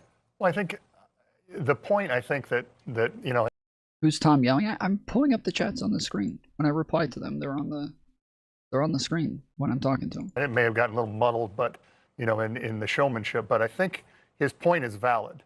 Everybody in that room represents the citizens in this country. And are you doing your job? He should, the governor asked, is Trump doing his job? Trump asked, are all of you doing your job? But don't you think it was just kind of a cheap stunt? To just, you're some. You didn't say shit other than Trump charged his Secret Service a bit more money. No, I didn't say that. I did not say that. Did not say he charged his Secret Service more money. Nope, didn't happen. But I literally said that he didn't charge the Secret Service members. He charged the government, which is the taxpayers. It was very specific to say otherwise. Somebody who's been in politics for a long time. To me, it seemed like a stunt. No matter what Trump told Democrats, stand up if I say anything. If he said stand up if you like puppies, they would have said we like kittens. I mean, there's no way they were going to stand up. So to me, he was just trying to make Democrats look bad. But should they have stood up, Pastor? Mm-hmm. The role should be to unify the country. And I think this was the opportunity for us to come together as one. We're not a states of red or blue states, but we're the United States. And this was would you have stood up if you were a Democrat and Donald Trump said stand up if you are against illegal? Yeah, you can't claim that this is a time for us to come together, but then also defend Trump, like insulting everybody, mocking everybody, talking shit about Democrats. He literally talked shit about Democrats before he asked everybody to stand up and be unified and everything. You can't sit there talking crap about Democrats, talking about how bad they are, calling them crazy, calling them evil, and then be like, why didn't we all come together tonight? Why aren't we all unified? You're the fucking leader here, bitch. You're the fucking leader, you dumbass. You're the one who's supposed to be doing that. You're the one who's supposed to unify people. If that's your job, then unify us. Unify the people. Bring us together. I don't know why that's so hard. I don't know why he can't just do his fucking job. Why can't he ever just do his job? Unify people. Bring them together. Make us whole. That's your job. That is what Joe Biden did. During Joe Biden's administration, Republicans pretty consistently praised him for how good he was doing and how much that he was including their concerns. Democrats had the majority in the House and the Senate. The Republicans had no power, and yet Joe Biden was still meeting with Republican leaders and taking their concerns into consideration, adding what they wanted into bills, even though they had no power. They had no ability to stop him. If he wanted to just shove everything the Democrats wanted down their throats, he could have, but he didn't. And they praised him for it for the first 2 years. And then Donald Trump said that he was running again. And he started, pushing Republicans to push his narrative again. And everything immediately flipped because Donald Trump wanted all of them to start lying and pushing the idea about open borders and shit. Leave the immigrants, whatever said, would you have stood up? I would have respected our country, and I would have stuck to my standards. And I would have stayed to my who I am and left it at that. You should be a politician. See, you're not telling us whether or not you would stand. You're a better politician than me. Wait a minute. All right. We have a minute left here. We're in Michigan. Yeah. We are in Michigan. Yeah. We can see Canada from here, almost. Kind of. Did everybody love the hockey team? Let's do it. Yeah, this unified America. We took their sport. We took their gold medal. Jack Hughes, our guy, he took their hot chicks. He's dating one of their hot chicks right now. It's amazing. I know. That's what I'm saying. We took 2 gold medals. The women won 2. And the president acknowledged the women, and he said they're coming to the White House, which I thought was a great thing. Hey, so here in Michigan, Anderson, I have to say, I think the hockey moment was unifying probably in this particular area more than anywhere else in the country. Everybody, Republicans, Democrats, even Van, even poor Van, on a miserable night said, the American hockey team is a great thing. So, admit it, good thing. That was a good thing, though. I will say they keep messing with these Canadians and it's messing up y'all's economy. No tourists are coming down here, so let's be nice, be a little bit nicer to the Canadians, but I'm glad we won. All right, Anderson, it's that's nice what we got out here in Michigan. We got a lot of opinions out here. It's nice to see the heated rivalry between you guys. You can watch it later, Scott. See it. My panel is here with me in Washington. I do want to play something that the President Trump said about affordability, which is obviously something that the governor spoke about as well. Let's watch. The same people in this chamber who voted for those disasters suddenly used the word affordability, a word. They just used it. Somebody gave it to them, knowing full well that they caused and created the increased prices that all of our citizens had to endure. You caused that problem. You caused that problem. They knew their statements were a dirty, rotten lie. Their policies created the high prices. Our policies are rapidly ending them.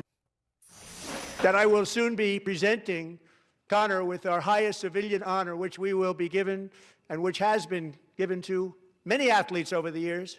But when I say many, not too many, like 12, it's called the highest civilian honor in our country, the Presidential Medal of Freedom.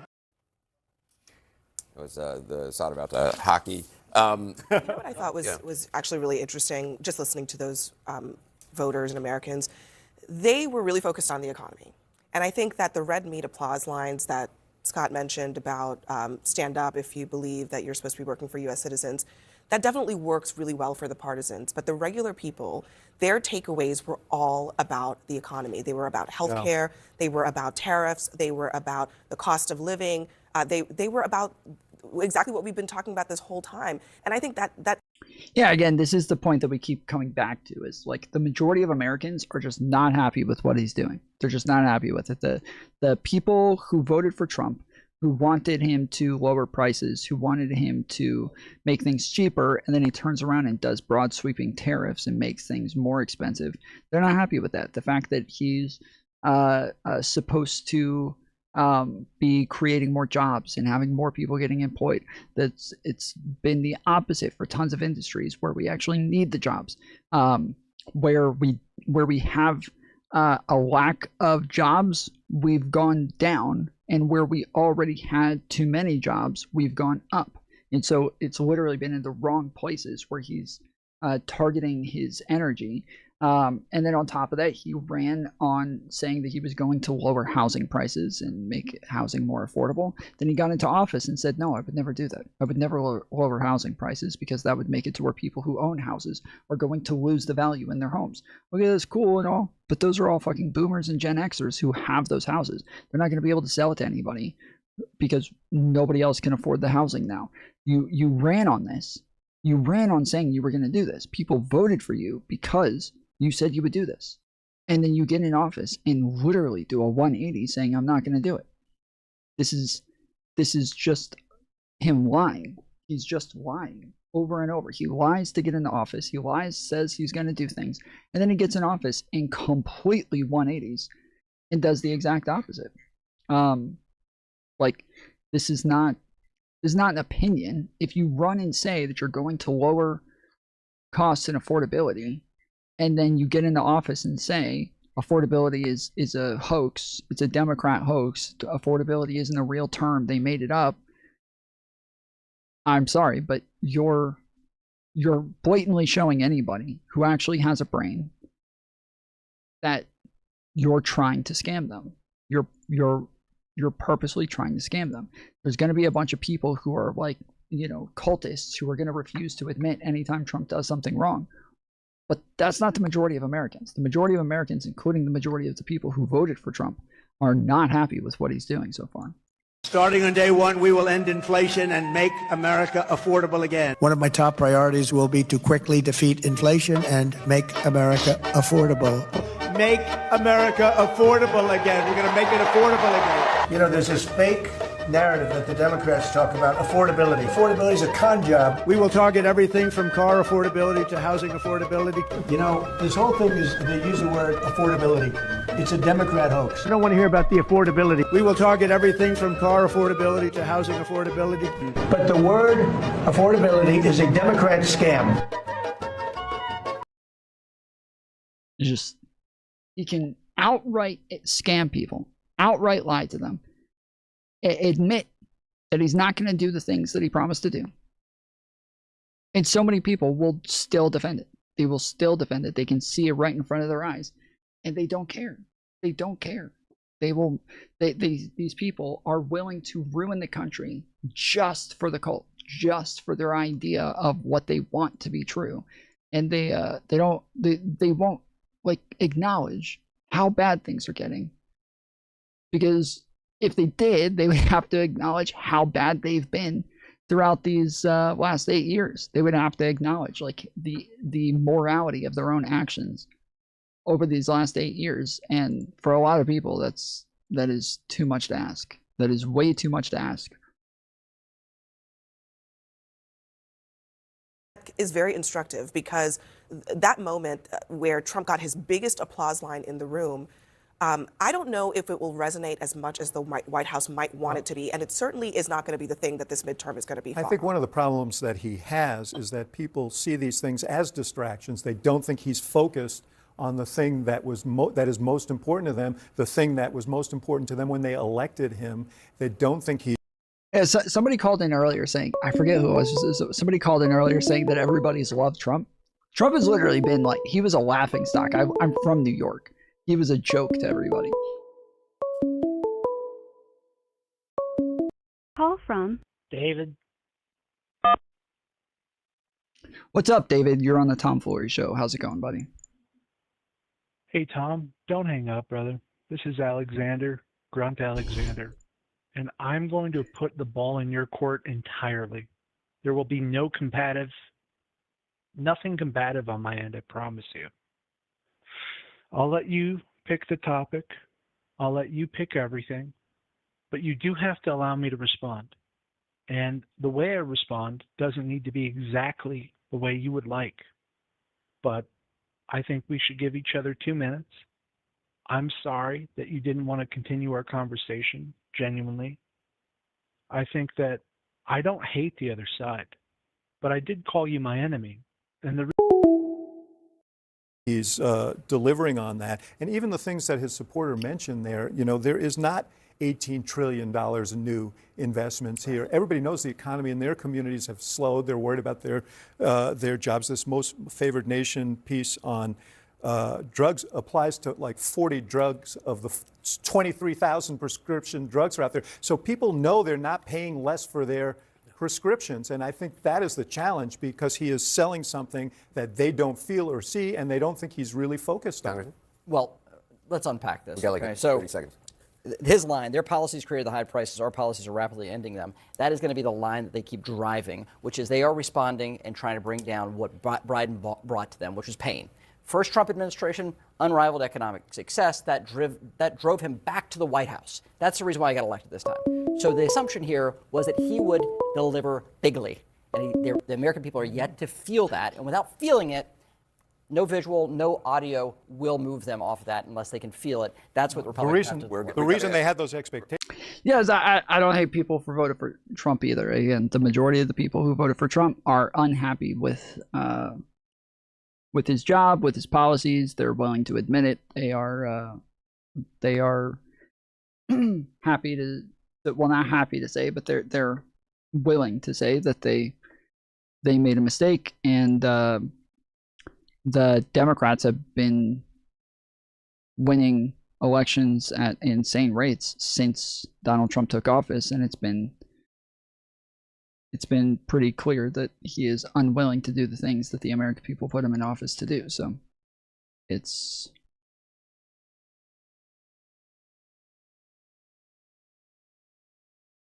not that I hate people who voted for him. I think that they were naive for the most part, but the majority of them are turning things around and voting for Democrats. So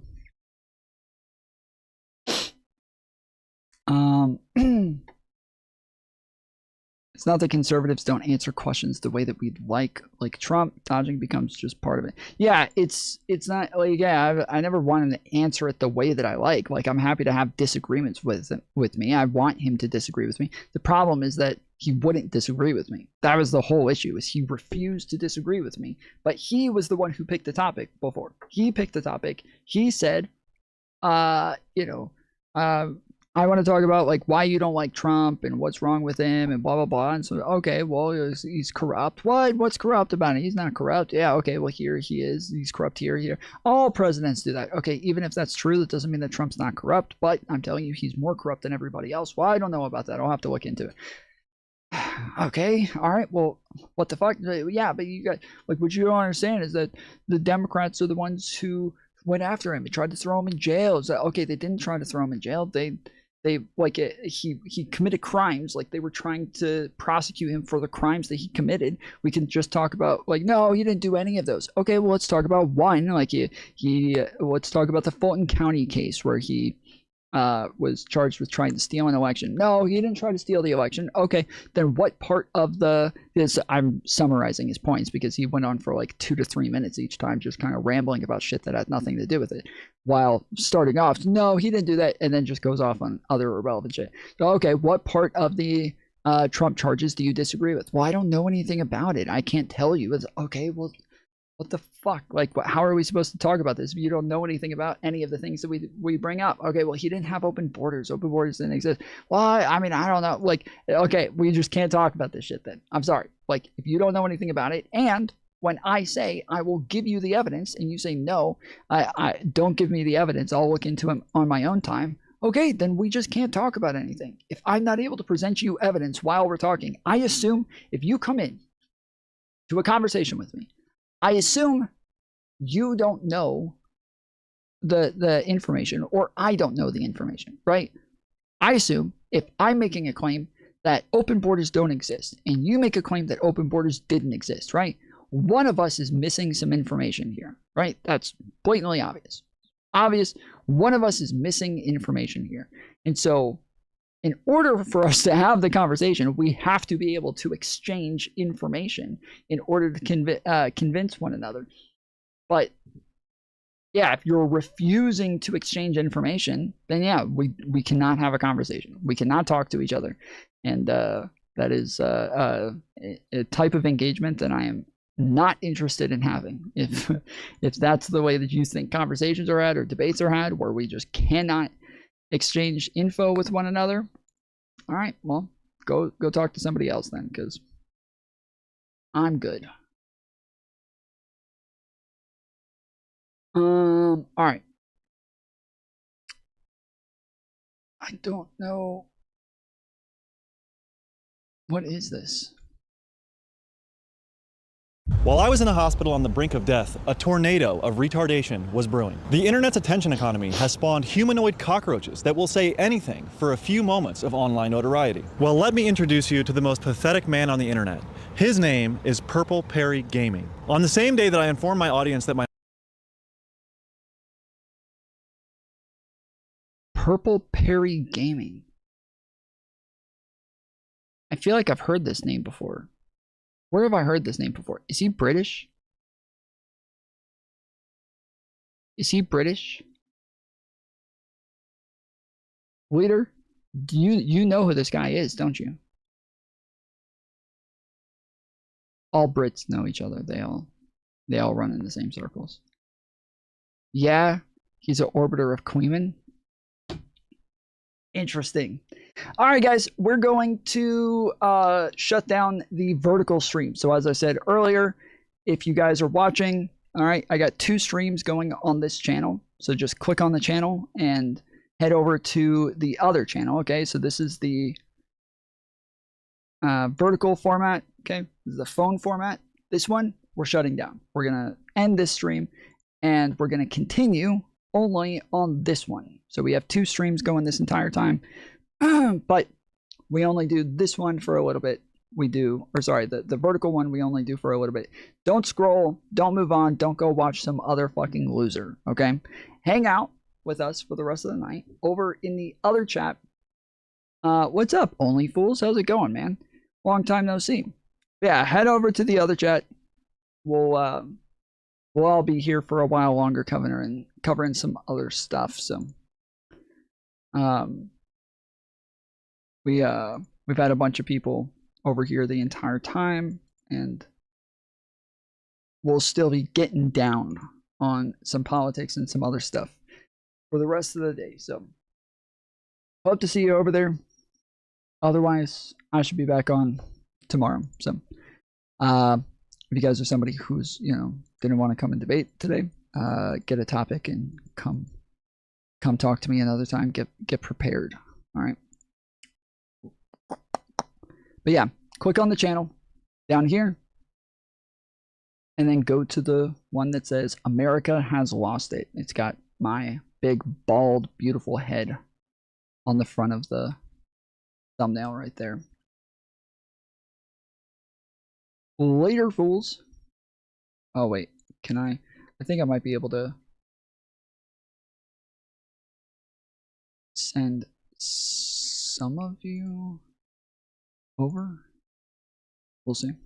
All right. Bye, guys.